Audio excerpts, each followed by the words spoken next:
ਵਾਹਿਗੁਰੂ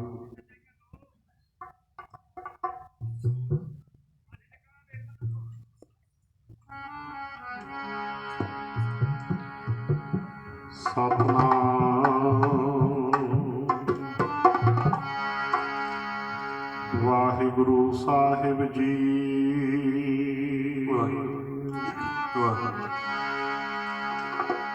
ਡੰਡੌਤ ਬੰਦਨ ਅਨੇਕ ਵਾਰ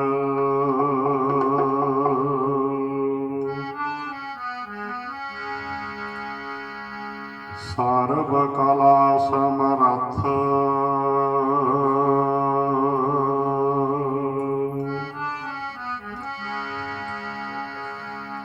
ਡੋਲਣ ਤੇ ਰਾਖੋ ਪ੍ਰਭੂ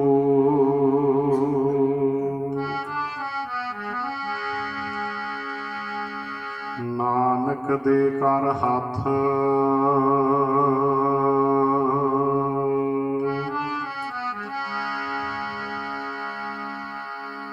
ਤਿਸ ਕੀ ਸ਼ਰਨੀ ਪਰਮਣਾ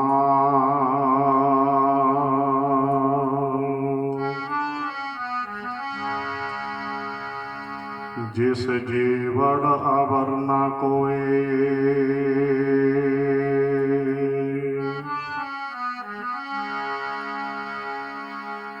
ਜਿਸ ਸਿਮਰਤ ਸੁਖ ਹੋਏ ਘਣਾ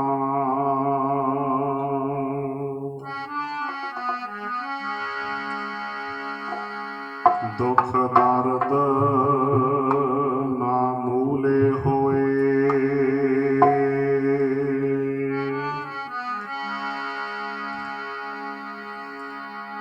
ਵਾਹਿਗੁਰੂ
माथे तिलक हाथ माला बाना, माथे तिलक हाथ माला बाना, माथे तिलक हाथ माला बाना, माथे तिलक हाथ माला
ਸਾਹਿਬ ਸ੍ਰੀ ਗੁਰੂ ਗ੍ਰੰਥ ਸਾਹਿਬ ਜੀ ਪਾਤਸ਼ਾਹ ਦੀ ਹਜ਼ੂਰੀ ਵਿੱਚ ਸੁਸ਼ੋਭਿਤ ਗੁਰੂ ਪਿਆਰੇ ਸਤਸੰਗੀ ਜਨੋ ਵਡਭਾਗੇ ਹਾਂ। ਸਤ ਸੰਗਤ ਦੇ ਮਹਾਨ ਤੀਰਥ ਤੇ ਪਹੁੰਚੇ ਹਾਂ। ਆਪਣੀਆਂ ਸੁਰਤੀਆਂ ਨੂੰ ਇਕਾਗਰ ਰੱਖਦੇ ਹੋਏ ਆਪਸ ਵਿੱਚ ਪਾਈਏ ਫਤਿਹ ਦੀ ਸਾਂਝ। ਪ੍ਰੇਮ ਤੇ ਸਤਿਕਾਰ ਨਾਲ ਸਾਰੀ ਸੰਗਤ ਬੋਲਿਓ ਜੀ ਵਾਹਿਗੁਰੂ ਜੀ ਕਾ ਖਾਲਸਾ ਵਾਹਿਗੁਰੂ ਜੀ ਕੀ ਫਤਿਹ। ਸਤ ਸੰਗਤ ਦੀਆਂ ਅਮੋਲਕ ਘੜੀਆਂ ਪ੍ਰਾਪਤ ਹੋਈਆਂ। ਇਸ ਤੋਂ ਪਹਿਲਾਂ ਆਪ ਜੀ ਨੇ ਕਵੀਸ਼ਰੀ ਜਥੇ ਪਾਸੋਂ ਇਤਿਹਾਸਕ ਕਵਿਤਾਵਾਂ ਸ਼ਰਵਣ ਕੀਤੀਆਂ। ਜਿੰਨਾ ਸਮਾਂ ਆਪਾਂ ਹੋਰ ਬੈਠਣਾ ਹੈ ਗੁਰੂ ਗ੍ਰੰਥ ਸਾਹਿਬ ਦੀ ਹਜ਼ੂਰੀ ਵਿੱਚ ਲਗਭਗ 4-4:15 ਵਜੇ ਤੱਕ ਇੱਕ ਵਚਨ ਪੂਰੇ ਧਿਆਨ ਦੇ ਨਾਲ ਸ਼ਰਵਣ ਕਰਨਾ ਹੈ। ਕੁਝ ਕੁ ਮੁੱਢਲੀਆਂ ਗੱਲਾਂ ਕਹਿ ਦੇਵਾਂ, ਫਿਰ ਆਪਾਂ ਸ਼ਬਦ ਦੀ ਵਿਚਾਰ ਸ਼ੁਰੂ ਕਰਦੇ ਹਾਂ। ਮੁੱਢਲੀਆਂ ਗੱਲਾਂ ਸ਼ਾਇਦ ਮੇਰਾ ਖਿਆਲ ਬਹੁਤ ਸਾਲਾਂ ਤੋਂ ਲੈ ਕੇ ਆਪਾਂ ਨੂੰ ਕਹਿੰਦੇ ਹੋ ਗਿਆ ਤੇ ਬਹੁਤ ਨੂੰ ਪ੍ਰਪੱਕਤਾ ਵੀ ਹੋ ਗਈ ਕਿ ਉਹ ਦੁਹਰਾਈ ਨਾਲ ਹੀ ਪ੍ਰਪੱਕਤਾ ਹੁੰਦੀ ਹੈ ਵੀ ਕੁਝ ਕੁ ਇਹੋ ਜਿਹੀਆਂ ਗੱਲਾਂ ਹੁੰਦੀਆਂ ਜਿਹੜੀਆਂ ਪ੍ਰਚਾਰਕ ਨੂੰ ਵਾਰ-ਵਾਰ ਕਹਿਣੀਆਂ ਪੈਂਦੀਆਂ ਵਾਰੀ-ਵਾਰੀ। ਹੁਣ ਉਹ ਕੁਝ ਗੱਲਾਂ ਮੈਂ ਕਹਿਣ ਲੱਗਿਆ ਸ਼ੁਰੂ ਦੇ ਵਿੱਚ ਤੇ ਫਿਰ ਬਾਅਦ 'ਚ ਆਪਾਂ ਸ਼ਬਦ ਦੀ ਵਿਚਾਰ ਕਰਦੇ ਹਾਂ। ਗੁਰੂ ਦੇ ਦਰ ਦੇ ਉੱਤੇ ਆਪਾਂ ਪਹੁੰਚੇ ਹਾਂ, ਸਾਰੇ ਆ ਕੇ ਆਪਾਂ ਨਮਸਕਾਰ ਕਰਦੇ ਹਾਂ। ਮੁੱਢਲੀ ਗੱਲ ਆ ਗਈ ਨਾ, ਮੱਥਾ ਟੇਕਣਾ ਮੁੱਢਲੀ ਗੱਲ ਆ ਨਾ। ਹੁਣ ਗੁਰੂ ਗ੍ਰੰਥ ਸਾਹਿਬ ਦੇ ਅੱਗੇ ਆਪਾਂ ਨਮਸਕਾਰ ਕਰ ਦਿੱਤੀ, ਮੱਥਾ ਟੇਕ ਦਿੱਤਾ। ਹੁਣ ਮੱਥਾ ਟੇਕਣ ਦਾ ਭਾਵ ਕੀ ਹੈ? ਦੇਖੋ ਮੁੱਢਲੀ ਗੱਲ ਹੈ ਨਾ, ਬਿਲਕੁਲ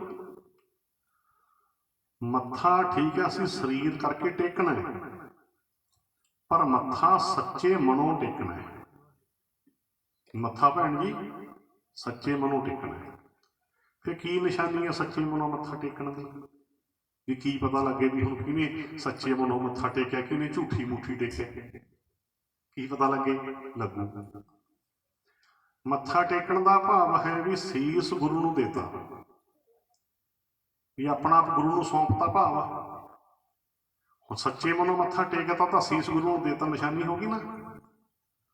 ਹੁਣ ਇਹ ਮੁੜ ਕੇ ਸੀਸ ਕਿਸੇ ਹੋਰ ਥਾਂ ਤੇ ਨਹੀਂ ਝੁਕਦਾ, ਕਿਸੇ ਕਬਰ ਤੇ, ਕਿਸੇ ਸਮਾਧ ਤੇ, ਕਿਸੇ ਬਾਬੇ ਪੀਰ ਤੇ, ਕਿਸੇ ਬੁੱਤ ਮੂਰਤੀ ਅੱਗੇ ਇਹ ਸੀਸ ਝੁਕਦਾ ਨਹੀਂ, ਕਿਉਂਕਿ ਅਸੀਂ ਗੁਰੂ ਨੂੰ ਦੇ ਚੁੱਕੇ ਹਾਂ।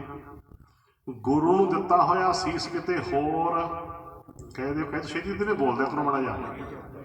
ਗੁਰੂ ਨੂੰ ਦਿੱਤਾ ਹੋਇਆ ਸੀਸ ਕਿਤੇ ਹੋਰ ਨਹੀਂ ਰੱਖਿਆ ਜਾ ਸਕਦਾ। ਗੁਰੂ ਨੂੰ ਦੇਤਾ ਨਾ, ਨਿਸ਼ਾਨੀ ਹੈ। ਤੇ ਜੇ ਕਿਤੇ ਹੋਰ ਵੀ ਮੱਥਾ ਟੇਕਤਾ ਫਿਰ ਸਮਝ ਲਓ ਗੁਰੂ ਨੂੰ ਦਿੱਤਾ ਨਹੀਂ, ਝੂਠੀ ਮੁੱਠੀ ਮੱਥਾ ਟੇਕਿਆ ਸੀ। ਚੱਲ ਲੋਕ ਟੇਕ ਜੇ ਤੂੰ ਵੀ ਟੇਕ ਲਾ ਦਸਾਂ ਦਾ, ਬੋਲੋ ਸਤਨਾਮ। ਨਹੀਂ ਆਖਣਗੇ ਨੇ ਮੱਥੇ ਨਹੀਂ ਟੇਕਿਆ ਹੋਏ, ਜੇ ਲੋਕਾਂ ਦੀ ਨਿਗਾਹ 'ਚ ਪੈ ਗਿਆ ਨਾ ਆਖਣਗੇ ਨੇ ਮੱਥਾ ਨਹੀਂ ਟੇਕਿਆ, ਤਾਂ ਤੂੰ ਵੀ ਟੇਕ ਲਾ, ਤੂੰ ਵੀ ਟੇਕ ਲਾ। ਇਸ ਕਰਕੇ ਬੇਨਤੀ ਹੈ ਭਾਈ, ਝੂਠੀ ਮੁੱਠੀ ਨਹੀਂ ਮੱਥਾ ਟੇਕਣਾ ਆਪਾਂ ਗੁਰੂ ਨੂੰ, ਠੀਕ ਹੈ? ਮੈਂ ਤਾਂ ਸਿਆਣੇ ਬੈਠੇ ਹੋ ਸਾਰੇ, ਤੇ ਦੂਜਿਆਂ ਨੂੰ ਸਮਝਾਇਓ। ਗੁਰੂ ਨੂੰ ਸੱਚੇ ਮਨੋਂ ਮੱਥਾ ਟੇਕਣਾ ਹੈ। ਮੇਰੀਆਂ ਧੀਆਂ ਵੀ ਨੋਟ ਕਰ ਲਓ, ਭੈਣਾਂ ਮਾਵਾਂ ਨੋਟ ਕਰ ਲਓ। ਸੱਚੇ ਮਨ ਦੀ ਨਿਸ਼ਾਨੀ ਵੀ ਮੁੜ ਕੇ ਹੋਰ ਨਹੀਂ ਮੱਥਾ ਟੇਕਣਾ ਕਿਤੇ। ਇਹ ਪ੍ਰਪੱਕਤਾ ਹੈ, ਇਹ ਕੱਟੜਤਾ ਨਹੀਂ। ਸਿੱਖ ਦਾ ਸੀਸ ਗੁਰੂ ਦੀ ਇਮਾਨਤ ਹੈ ਨਾ, ਦੇਤਾ ਬਸ ਅਸੀਂ ਤਾਂ ਫਿਰ। ਹਾਂ, ਇੱਕ ਤੋਂ ਵੱਧ ਸੀਸ ਸਾਡੇ ਕੋਲ ਹੈ ਨਹੀਂ, ਵੀ ਇੱਕ ਤੋਂ ਵੱਧ ਹੁੰਦੇ ਫਿਰ ਤਾਂ ਅਸੀਂ ਐਂ ਵੀ ਕਰ ਸਕਦੇ ਸੀ ਵੀ ਇੱਕ ਦੇ ਤਾਂ ਗੁਰੂ ਨੂੰ, ਇੱਕ ਅਸੀਂ ਦੇ ਦਿੰਦੇ ਲਾਲ ਵਾਲੇ ਨੂੰ, ਇੱਕ ਦੇ ਦਿੰਦੇ ਗੂਗੇ ਨੂੰ, ਇੱਕ ਦੇ ਦਿੰਦੇ ਕਬਰ ਵਾਲੇ ਨੂੰ, ਇੱਕ ਸਮਾਧ ਵਾਲੇ ਨੂੰ। ਇੰਨੇ ਤਾਂ ਹੈ ਨਹੀਂ, ਫਿਰ ਉਹਨੂੰ ਇੱਕੋ ਹੀ ਹੈ ਨਾ, ਬਣੇ ਕੀ ਫਿਰ? ਜੇ ਇੱਕ ਤੋਂ ਵੱਧ ਹੋਣ ਤਾਂ ਫਿਰ ਤਾਂ ਜਦੋਂ ਆਪਾਂ ਦੇ ਦਈਏ ਕੋਈ ਗੱਲ ਨਹੀਂ, ਵੀ ਚਲ ਗੁਰੂ ਦੇ ਤੱਕ ਲਾਲ ਵਾਲੇ ਨੂੰ ਦੇ ਦਿੰਦੇ, ਇੱਕ ਗੂਗੇ ਨੂੰ ਦੇਤਾ ਭਾਈ ਅਸੀਂ ਤਾਂ, ਇੱਕ ਕਬਰ ਵਾਲੇ ਬਾਬੇ ਨੂੰ ਦੇ ਆਉਣੇ। ਕੀ ਕਰੀਏ ਭੈਣ ਜੀ, ਸੀਸ ਇੰਨੇ ਹੈ ਨਹੀਂ ਇਹਨਾਂ, ਇੱਕੋ ਹੀ ਹੈ। ਸੌਖੀ ਗੱਲ ਸਮਝ ਆ ਗਈ ਨਾ, ਸੀਸ ਇੱਕੋ ਹੀ ਹੈ, ਉਹ ਗੁਰੂ ਨੂੰ ਦੇ ਚੁੱਕੇ ਹਾਂ। ਇਹ ਗੁਰੂ ਨੂੰ ਦਿੱਤਾ ਸੀਸ ਕਿਤੇ ਹੋਰ ਨਹੀਂ ਰੱਖਿਆ ਜਾ ਸਕਦਾ। ਮੇਰੇ ਖਿਆਲ ਤੋਂ ਅਸੀਂ ਬਹੁਤ ਸਿਆਣੇ ਬੈਠੋ ਪਹਿਲੇ ਹੀ ਟੇਕਦੇ ਹੋਣੇ, ਅੱਜ ਤੋਂ ਬਾਅਦ ਮੱਥਾ ਨਾ ਟੇਕਿਓ ਕਿਸੇ ਕਬਰ ਤੇ, ਸਮਾਧ ਤੇ ਕਿਤੇ। ਉਹ ਸਾਡਾ ਸਮਾਜਿਕ ਸੱਭਿਆਚਾਰ ਨਾ ਕਿਤੇ ਭੁੱਲ ਜਾਓ, ਭੁਲੇਖਾ ਵੀ ਨਾ ਖਾ ਜਾਓ। ਉਸ ਮੈਂ ਕਹਿ ਰਿਹਾ ਇਸ਼ਟ ਦੇ ਤੌਰ ਤੇ, ਇਸ਼ਟ ਮੰਨ ਕੇ ਨਹੀਂ ਮੱਥਾ ਟੇਕਣਾ ਕਿਸੇ ਨੂੰ, ਇਸ਼ਟ। ਹਾਂ, ਸਾਡੇ ਸਮਾਜਿਕ ਸੱਭਿਆਚਾਰ ਸੀ, ਬਜ਼ੁਰਗਾਂ ਦਾ ਸਤਿਕਾਰ ਕਰਦੇ ਹਾਂ, ਭੁਲੇਖਾ ਨਾ ਖਾ ਜਾਓ। ਸਮਾਜਿਕ ਜੀਵਨ ਅੱਡ ਹੈ। ਜੇ ਧਾਰਮਿਕ ਜੀਵਨ ਦੀ ਗੱਲ ਕੀਤੀ ਹੈ ਨਾ, ਆਪਾਂ ਮਾਤਾ ਪਿਤਾ ਦਾਦਾ ਦਾਦੀ ਜੋ ਵੀ ਬਜ਼ੁਰਗ ਸਾਡੇ, ਮੱਥਾ ਅਸੀਂ ਨਮਸਕਾਰ ਕਰਦੇ ਹਾਂ, ਉਹ ਵੱਖਰਾ ਵਿਸ਼ਾ ਹੈ। ਬਜ਼ੁਰਗਾਂ ਦਾ ਸਤਿਕਾਰ ਕਰਨਾ ਉਹ ਵੱਖਰਾ ਵਿਸ਼ਾ ਸਾਡੇ ਬਜ਼ੁਰਗ। ਗੱਲ ਕਰੀਏ ਇਸ਼ਟ ਦੇ ਤੌਰ ਤੇ, ਮੈਂ ਗੱਲ ਕੀਤੀ ਹੈ ਧਾਰਮਿਕ ਤੌਰ ਤੇ, ਵੀ ਇਸ਼ਟ ਸਾਡਾ ਗੁਰੂ ਗ੍ਰੰਥ ਸਾਹਿਬ ਹੈ ਬਸ। ਗੁਰੂ ਗ੍ਰੰਥ ਸਾਹਿਬ ਤੋਂ ਬਿਨਾਂ ਅਸੀਂ ਮੱਥਾ ਨਹੀਂ ਕਿਤੇ ਟੇਕਣਾ। ਇਹ ਪੱਕਾ ਕਰ ਲਓ। ਚਲੋ ਬਹੁਤ ਤਾਂ ਪੱਕੇ ਬੈਠੇ ਹੋ, ਮੈਨੂੰ ਪਤਾ ਸਾਰੇ, ਪੱਕਾ ਕਰ ਲਓ ਇਹ। ਇੱਕ ਨੁਕਤਾ ਹੋਵੇ ਨਾ, ਦੇਖੋ ਪਹਿਲਾਂ ਮੁੱਢਲਾ ਸਮਝਣ ਯੋਗ ਸੀ ਨਾ ਗੱਲ। ਦੇਖੋ ਨਹੀਂ ਬਹੁਤਿਆਂ ਨੂੰ ਤਾਂ ਮੱਥਾ ਟੇਕਣ ਦਾ ਨਹੀਂ ਪਤਾ ਹੁੰਦਾ ਵੀ ਮੱਥਾ ਟੇਕਣ ਦੇ ਪਿੱਛੇ ਭਾਵ ਕੀ ਹੈ। ਤੇ ਜਿਹੜੇ ਝੂਠੀ ਮੁੱਠੀ ਮੱਥਾ ਟੇਕਦੇ ਆ, ਜਿਹੜੇ ਉਹਨਾਂ ਦੀ ਗੱਲ ਹੈ, ਉਹਨਾਂ ਵਾਸਤੇ ਸਖਤ ਫੈਸਲਾ ਹੈ। ਬਾਣੀ ਦਾ ਫੈਸਲਾ ਵੀ ਭਾਈ ਤੂੰ ਰਹਿਣ ਦੇ, ਫਿਰ ਤੂੰ ਰਹਿਣ ਦੇ। ਬਾਣੀ 'ਚ ਲਿਖਿਆ ਸੀਸ ਨਵਾਇਆ ਕਿਆ ਥੀਐ ਜਾ ਹਿਰਦੈ ਕਸੁੱਧੇ ਜਾਹੇ। ਹਿਰਦੈ ਕਸੁੱਧੇ ਦਾ ਖੋਟੇ ਦਿਲ, ਜਿਹੜੇ ਕਹਿੰਦੇ ਖੋਟੇ ਦਿਲ ਲਈ ਫਿਰਦੇ ਆ, ਖੋਟੇ ਦਿਲ ਲੈ ਕੇ ਧਰਮ ਸਥਾਨਾਂ ਤੇ ਜਾਂਦੇ ਆ, ਇਹੋ ਜਿਹਿਆਂ ਦੇ ਮੱਥੇ ਟੇਕਣ ਦਾ ਧੱਕਿਆ ਹੈ। ਗੁਰੂ ਜੀ ਕਹਿੰਦੇ ਜੇ ਦਿਲ ਦਾ ਖੋਟ ਨਹੀਂ ਕੱਢਣਾ ਨਾ, ਫਿਰ ਮੱਥਾ ਟੇਕਣ ਦਾ ਕਿਹਾ, ਫਿਰ ਤੂੰ ਰਹਿ ਨਹੀਂ ਦੇ, ਵੀ ਜਿੱਥੇ ਤੈਨੂੰ ਫਿਰ ਹੈ ਵੀ ਉੱਥੇ ਟੇਕਣਾ ਜਾ ਕੇ। ਫਿਰ ਗੁਰੂ ਸਾਹਿਬ ਕਹਿੰਦੇ ਬਾਣੀ ਦਾ ਫੈਸਲਾ ਹੈ, ਗੁਰੂ ਸਾਹਿਬ ਕਹਿੰਦੇ ਫਿਰ ਰਹਿਣ ਦੇ, ਇੱਥੇ ਨਮਸਕਾਰ ਕਰ ਲਓ, ਜਿੱਥੇ ਤੈਨੂੰ ਠੀਕ ਲੱਗਦਾ ਉੱਥੇ ਟੇਕ ਲਾ। ਇਹ ਮੱਥਾ ਟੇਕਣ ਦਾ ਕਿਹਾ, ਫਿਰ ਜੇ ਇਹਨੂੰ ਥਾਂ ਥਾਂ ਤੇ ਜਾ ਕੇ ਮੱਥੇ ਟੇਕ ਲੈ। ਇਹ ਫੈਸਲਾ ਬਾਣੀ ਦਾ ਹੈ। ਰੁੱਖਾ ਬਚਨ ਤਾਂ ਨਹੀਂ ਲੱਗਦਾ, ਨਹੀਂ ਤਿੱਖਾ ਖਰਾ ਕਹਿ ਲਓ। ਸੱਚੇ ਬਚਨ ਥੋੜਾ ਕੁ ਤਿੱਖੇ ਹੁੰਦੇ ਆ, ਰੁੱਖੇ ਤਾਂ ਨਹੀਂ ਹੁੰਦੇ, ਤਿੱਖੇ ਹੁੰਦੇ ਨੇ ਬਸ ਸੱਚੇ ਬਚਨ। ਇਸ ਕਰਕੇ ਬਚਨ ਤਿੱਖਾ ਤਾਂ ਹੈ, ਮੈਨੂੰ ਪਤਾ ਹੈ। ਬਿਲਾ ਜੀ ਆਇਆ ਕਹਿਤਾ ਗੁਰੂ ਨੇ ਕਹਿਤਾ, ਮੈਂ ਤਾਂ ਸੁਣਾਉਣ ਵਾਲਾ ਹੈ ਗੁਰੂ ਦੀ। ਇਸ ਕਰਕੇ ਚਲੋ ਇਹ ਪਹਿਲਾ ਨੁਕਤਾ ਆਪਾਂ ਨੂੰ ਸਮਝ ਆ ਗਿਆ। ਮੁੱਢਲੀ ਗੱਲ ਸੀ। ਹੋ ਅਗਲੀ ਮੁੱਢਲੀ ਗੱਲ ਆਪਾਂ ਬਹੁਤ ਵੱਲ ਕੀਤੀ ਹੈ, ਸ਼ਰਧਾ। ਬਹੁਤ ਨੂੰ ਤਾਂ ਦੇਖੋ ਯਾਦ ਰਹੇ ਗੱਲਾਂ। ਸ਼ਰਧਾ, ਹੁਣ ਸ਼ਰਧਾ ਹੋਣੀ ਚਾਹੀਦੀ ਹੈ, ਸ਼ਰਧਾ ਹੋਣੀ ਚਾਹੀਦੀ ਹੈ। ਚਲੋ ਮੈਂ ਥੋੜਾ ਰੁਕ ਜਾਵਾਂ ਸੰਗਤ ਜੀ, ਕੱਲ੍ਹ ਤੋਂ ਕੋਸ਼ਿਸ਼ ਕਰਿਓ ਪਿਆਰੋ, ਹੈ ਥੋੜਾ ਇਹ ਤੋਂ ਅੱਧਾ ਘੰਟਾ ਪਹਿਲਾਂ ਆਉਣਾ ਜੀ ਆਇਆਂ ਨੂੰ। ਕੱਲ੍ਹ ਤੋਂ ਮਾੜਾ ਜਿਹਾ ਹੋਰ ਖਿੱਚ ਲਿਓ ਕੰਮ ਨੂੰ, ਪੂਰੀ ਗੱਲ ਸਮਝ ਆ ਜਾਂਦੀ ਹੈ ਨਾ। ਇੱਥੋਂ ਚੱਲੀ ਆ ਜਾਓ, ਮੈਂ ਰੁਕ ਗਿਆ ਥੋੜਾ ਜਿਹਾ। ਅਗਲੀ ਗੱਲ ਤਾਂ ਤੁਹਾਡੇ ਪੱਲੇ ਪੈ ਜਾਣੀ, ਆਪਾਂ ਅਗਲੀ ਗੱਲ ਸ਼ੁਰੂ ਕਰ। ਇੱਕ ਤਾਂ ਗੱਲ ਹੋ ਗਈ ਪੂਰੀ ਪਹਿਲਾ ਦਿਨ ਵੀ ਇਹ ਚਲੋ ਕਈ ਵਾਰੀ ਹੋ ਜਾਂਦਾ, ਕਈ ਵਾਰੀ ਖਰਾ ਹੀ ਹੋ ਜਾਂਦਾ। ਬਾਬੇ ਪਤਾ ਨਹੀਂ ਕਿੰਨੇ ਵਜੇ ਆਉਣਗੇ, ਮੇਰੇ ਵਜੇ ਵੀ ਲੇਟ ਹੀ ਹੁੰਦੇ ਆ।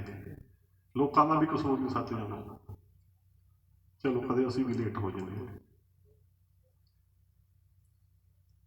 ਬਸ ਛੇਤੀ ਛੇਤੀ ਬੈਠੋ, ਛੇਤੀ ਛੇਤੀ ਬੈਠੋ, ਆ ਕੇ ਆ ਜਾਓ ਵੀ ਭਾਜੋ, ਕਿਉਂਕਿ ਗੱਲ ਮੈਂ ਸ਼ੁਰੂ ਕਰਦੀ ਹਾਂ ਨਾ ਸ਼ਰਧਾ ਵਾਲੀ, ਇਹ ਸਭ ਦੇ ਫਿਰ ਆ ਜਾਓ ਸਮਝ 'ਚ।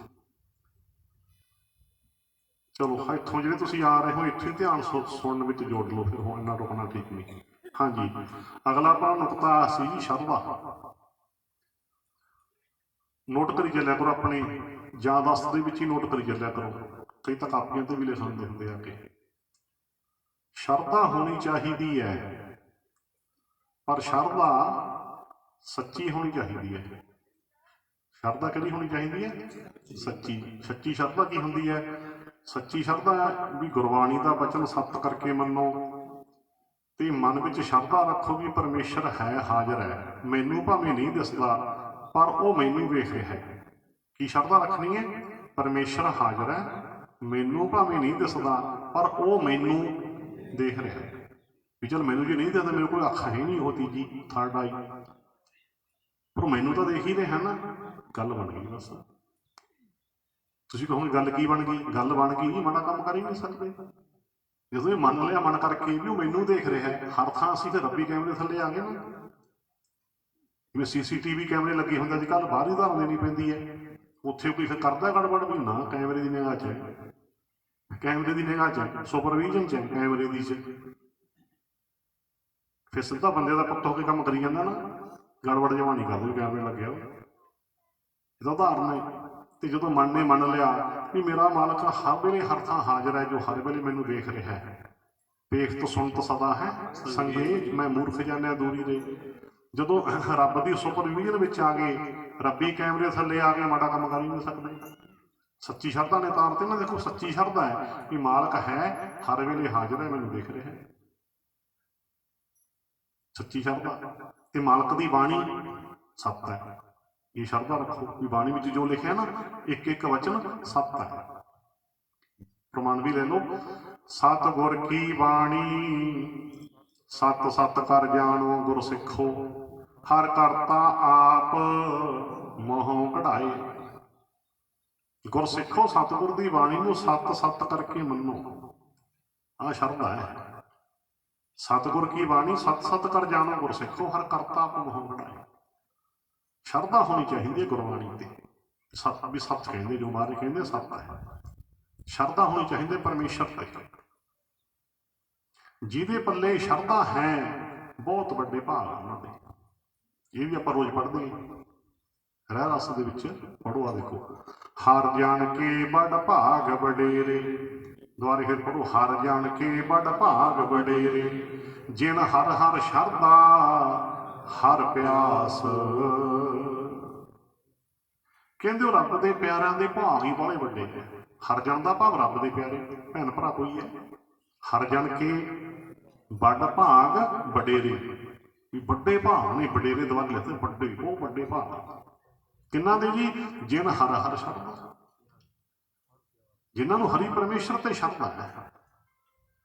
ਹਰੀ ਤੇ ਪਰਮੇਸ਼ਰ ਤੇ ਸ਼ਰਧਾ, ਜਿਨ ਹਰ ਹਰ ਸ਼ਰਧਾ ਹਰ ਪਿਆਸ। ਤੇ ਹਰੀ ਪਰਮੇਸ਼ਰ ਨਾਲ ਜੁੜਨ ਦੀ ਪਿਆਸ ਵੀ ਹੈ, ਪਿਆਸ ਆਂਗ ਚਾਅ ਭਾਵਨਾ ਵੀ ਅੰਦਰ ਪਿਆਸ ਵੀ ਹੈ ਮਾਲਕ ਨਾਲ ਜੁੜਨ ਦੀ, ਤੇ ਸ਼ਰਧਾ ਵੀ ਹੈ ਵੀ ਉਹ ਹੈ, ਕਿਉਂਕਿ ਸ਼ਰਧਾ ਤੋਂ ਬਾਅਦ ਹੀ ਪਿਆਸ ਹੋਊਗੀ ਨਾ ਜੀ। ਸ਼ਰਧਾ ਹੀ ਨਹੀਂ ਫਿਰ ਪਿਆਸ ਕਾਹਦੀ ਹੋਣੀ ਹੈ? ਸਪਸ਼ਟ ਹੋ ਗਿਆ ਨਾ। ਵੱਡੇ ਭਾਗ ਹੈ ਭਾਈ ਜਿਹੜੇ ਰੱਬ ਤੇ ਸ਼ਰਧਾ ਰੱਖਦੇ ਆ, ਗੁਰੂ ਜੀ ਕਹਿੰਦੇ, ਤੇ ਹਰੀ ਪਰਮੇਸ਼ਰ ਨਾਲ ਮਿਲਣ ਦੀ ਪਿਆਸ ਵੀ ਰੱਖਦੇ ਆ। ਸੋ ਹੁਣ ਸਾਹਿਬ ਜੀ ਪੜ੍ਹਦੇ ਹਾਂ, ਕਾਂਖੀ ਏਕੈ ਦਰਸ ਤੁਹਾਰੋ, ਨਾਨਕ ਓਨ ਸੰਗ ਮੋਹੇ ਉਧਾਰੋ। ਕਾਂਖੀ ਦਾ ਅਰਥ ਕੀ ਹੁੰਦਾ ਹੈ? ਵੀ ਚਾਹਣਾ, ਇੱਛਾ ਕਹਿ ਲਓ, ਖਿੱਚ, ਲਗਨ। ਜਿਹਨੂੰ ਇੱਕ ਮਾਲਕ ਪਰਮੇਸ਼ਰ ਨਾਲ ਜੁੜਨ ਦੀ ਖਿੱਚ ਹੈ ਨਾ, ਕਾਂਖੀ ਏਕੈ ਦਰਸ ਤੁਹਾਰੋ, ਇੱਕ ਮਾਲਕ ਪਰਮੇਸ਼ਰ ਦੇ ਦਰਸ਼ਨਾਂ ਦੀ ਤਾਂਘ ਹੈ। ਨਾਨਕ ਓਨ ਸੰਗ ਮੋਹੇ, ਕਹਿੰਦੇ ਹੈ ਇਹਨਾਂ ਸੰਗ ਮੈਨੂੰ ਵੀ ਬਖਸ਼ੋ। ਆਪਾਂ ਨੂੰ ਸਮਝਾਉਂਦੇ ਨੇ ਨਾ, ਐਸੇ ਰੱਬ ਦੇ ਪੈਰਾਂ ਦੀ ਸੰਗਤ ਬਖਸ਼ੋ।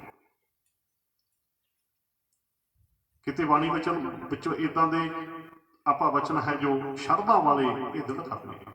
ਸਪਸ਼ਟ ਹੋ ਗਈ ਜੀ ਗੱਲ ਸ਼ਰਧਾ ਦੀ? ਮੇਰੇ ਖਿਆਲ ਲਿਖਿਆ ਤਾਂ ਨਹੀਂ ਹੈ ਕਿਸੇ ਨੂੰ, ਕਿਉਂਕਿ ਆਪਾਂ ਇੱਦਾਂ ਹੀ ਗੱਲ ਸਮਝਣੀ ਹੈ ਹਰ ਇੱਕ ਵੀ ਇਹ ਉਹ ਸਮਝ ਲਓ ਵੀ ਇੱਕ ਨੁਕਤਾ ਸੀ, ਕਲਾਸ ਹੈ ਆਪਣੀ ਗੁਰਮਤਿ ਦੀ, ਸਮਝ ਕੇ ਜਾਣਾ ਹੈ। ਤੇ ਮੈਂ ਤੇਜ਼ੀ ਨਾਲ ਲੈਕਚਰ ਨਹੀਂ ਦੇਣਾ, ਮੈਂ ਦੇਖਣਾ ਵੀ ਤੁਹਾਡੀ ਗੱਲ ਸਾਰੇ ਸਮਝ ਪਏਗੀ, ਫਿਰ ਅੱਗੇ ਦੌੜਨਾ। ਹੁਣ ਸ਼ਰਧਾ ਦੀ ਗੱਲ ਸਪਸ਼ਟ ਹੋ ਗਈ ਨਾ ਆਪਾਂ ਨੂੰ ਭੈਣ ਜੀ। ਸ਼ਰਧਾ ਰੱਖੋ ਬਾਣੀ ਤੇ, ਸ਼ਰਧਾ ਰੱਖੋ ਪਰਮੇਸ਼ਰ ਤੇ, ਸੱਚੀ ਸ਼ਰਧਾ ਇਹਨੇ ਤਾਰਨਾ ਹੈ। ਅਗਲਾ ਨੁਕਤਾ, ਨਕਲੀ ਸ਼ਰਧਾ ਛੱਡਣੀ ਹੈ। ਹੁਣ ਨਕਲੀ ਦੀ ਗੱਲ ਵੀ ਕਰਾਂਗੇ ਨਾ ਨਾਲ।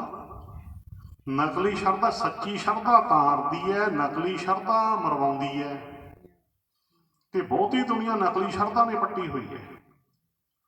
ਬਹੁਤੀ ਦੁਨੀਆ, ਜਿੰਨਾ ਪਖੰਡਵਾਦ, ਜਿੰਨਾ ਕੱਚੇ ਪਿੱਲੇ ਕਰਮਕਾਂਡ, ਹੋਰ ਸਾਰਾ ਕੁਛ ਕਾਹਦੇ ਨਾਂ ਤੇ ਚੱਲਦਾ? ਸ਼ਰਧਾ ਦੇ ਨਾਂ ਤੇ। ਕਿਸੇ ਨੂੰ ਰੋਕੀਏ ਨਾ ਪਖੰਡ ਕਰਨ ਤੋਂ, ਪਤਾ ਕੀ ਜਵਾਬ ਹੁੰਦਾ?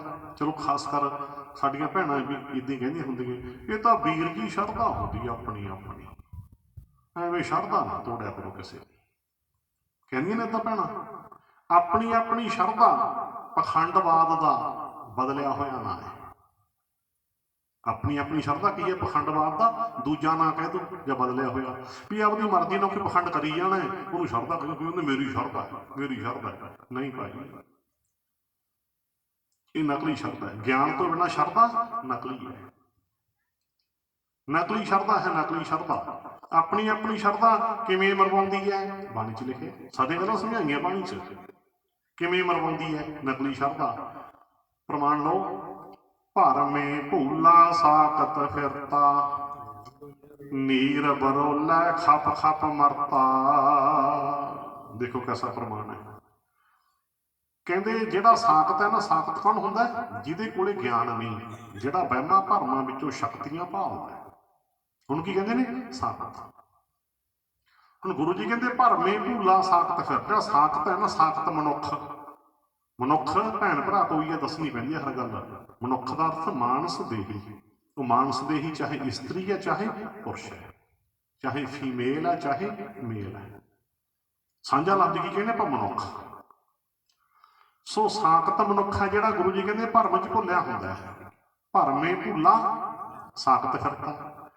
ਭੁੱਲਿਆ ਕੌਣ ਹੁੰਦਾ ਹੈ? ਭੁੱਲਿਆ ਕਿਹਨੂੰ ਕਹਿੰਦੇ ਆ? ਜਿਹੜਾ ਗਲਤ ਰਾਹ ਪੈ ਜਾਵੇ। ਹੁਣ ਜਿਹੜਾ ਗਲਤ ਰਾਹ ਪੈ ਜਾਵੇ, ਭੈਣ ਜੀ ਪਹੁੰਚੂ ਕਿਤੇ ਮੰਜ਼ਿਲ ਤੇ? ਜੇ ਭੱਜ ਪਏ ਫਿਰ ਤਾਂ ਪਹੁੰਚ ਹੀ ਜਾਊ, ਤੁਰ ਕੇ ਨਹੀਂ ਪਹੁੰਚਿਆ ਜਾਣਾ। ਨਹੀਂ, ਭੈਣ ਜੀ ਕਹਿੰਦੇ ਗਲਤ ਰਾਹ ਤੇ ਭੱਜਣ ਵਾਲਾ ਵੀ ਮੰਜ਼ਿਲ ਤੇ ਨਹੀਂ ਪਹੁੰਚ ਸਕਦਾ। ਰਾਹ ਗਲਤ ਹੈ ਨਾ, ਗਲਤ ਰਾਹ ਤੇ ਭੱਜਣ ਵਾਲਾ ਦਿਨੋਂ ਦਿਨ ਭਟਕਦਾ ਜਾਵੇਗਾ। ਰਾਹ ਗਲਤ ਹੈ। ਸੋ ਗੁਰੂ ਜੀ ਕਹਿੰਦੇ ਜਿਹੜਾ ਸਾਕਤ ਹੈ ਨਾ, ਜਿਹੜਾ ਸ਼ਰਧਾ ਦੇ ਨਾਂ ਤੇ ਪੁੱਠੇ ਕੰਮ ਕਰਦਾ, ਸਾਕਤ ਦਾ ਸਮਝ ਗਏ ਨਾ? ਸ਼ਰਧਾ ਦੇ ਨਾਂ ਤੇ ਪੁੱਠੇ ਜਿਹੇ ਕੰਮ ਕਰੀ ਜਾਂਦਾ, ਉਹਨੂੰ ਸ਼ਰਧਾ ਕਹੀ ਜਾਂਦਾ।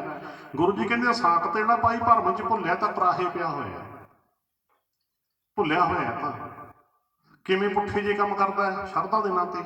ਉਦਾਹਰਨ ਦੇਤੀ, ਕੋਈ ਦੱਸਣਾ ਕੋਲ ਪੁੱਠੇ ਕੰਮ ਕਿਵੇਂ, ਅੱਗੇ ਉਦਾਹਰਨ ਦੇਤੀ, ਨੀਰ ਬਰੋਲਾ ਖਪ ਖਪ ਮਰਤਾ।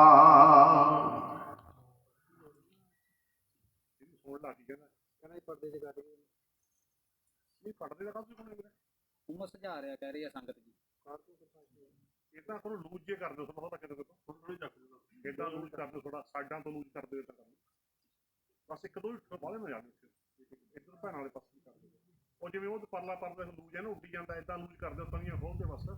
ਚੱਲ ਨਾ ਹੋਵੇ ਬਸ, ਬਸ ਗਏ ਪਿਆ, ਦੋ ਤਿੰਨ ਜਾਣੇ ਬਹਿ ਜਾਓ, ਬਹਿ ਜਾਓ। ਹਾਂਜੀ, ਹੁਣ ਸਮਝੋ ਇੱਧਰ।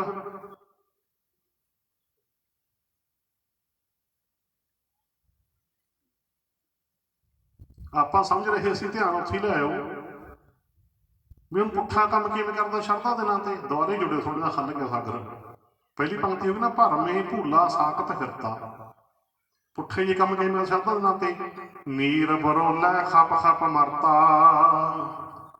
ਕਹਿੰਦੇ ਸਾਕਤ ਪਾਣੀ ਰਿੜਕਦਾ, ਨੀਰ ਬਰੋਲਾ ਕੀ ਕਰਦਾ? ਪਾਣੀ ਰਿੜਕਦਾ, ਪਾਣੀ ਨੀਰ ਬਰੋਲਾ ਖਪ ਖਪ ਤੇ ਖਪ ਖਪ ਕੇ ਮਰਦਾ। ਸਮਝ ਹੀ ਗਏ ਨਾ ਕੀ ਕਹਿੰਦੇ ਗੁਰੂ ਜੀ? ਜਾਂ ਸਿੱਧੀ ਗੱਲ ਸਮਝਾਉਂਦੇ, ਮੈਨੂੰ ਸਮਝ ਆ ਗਈ।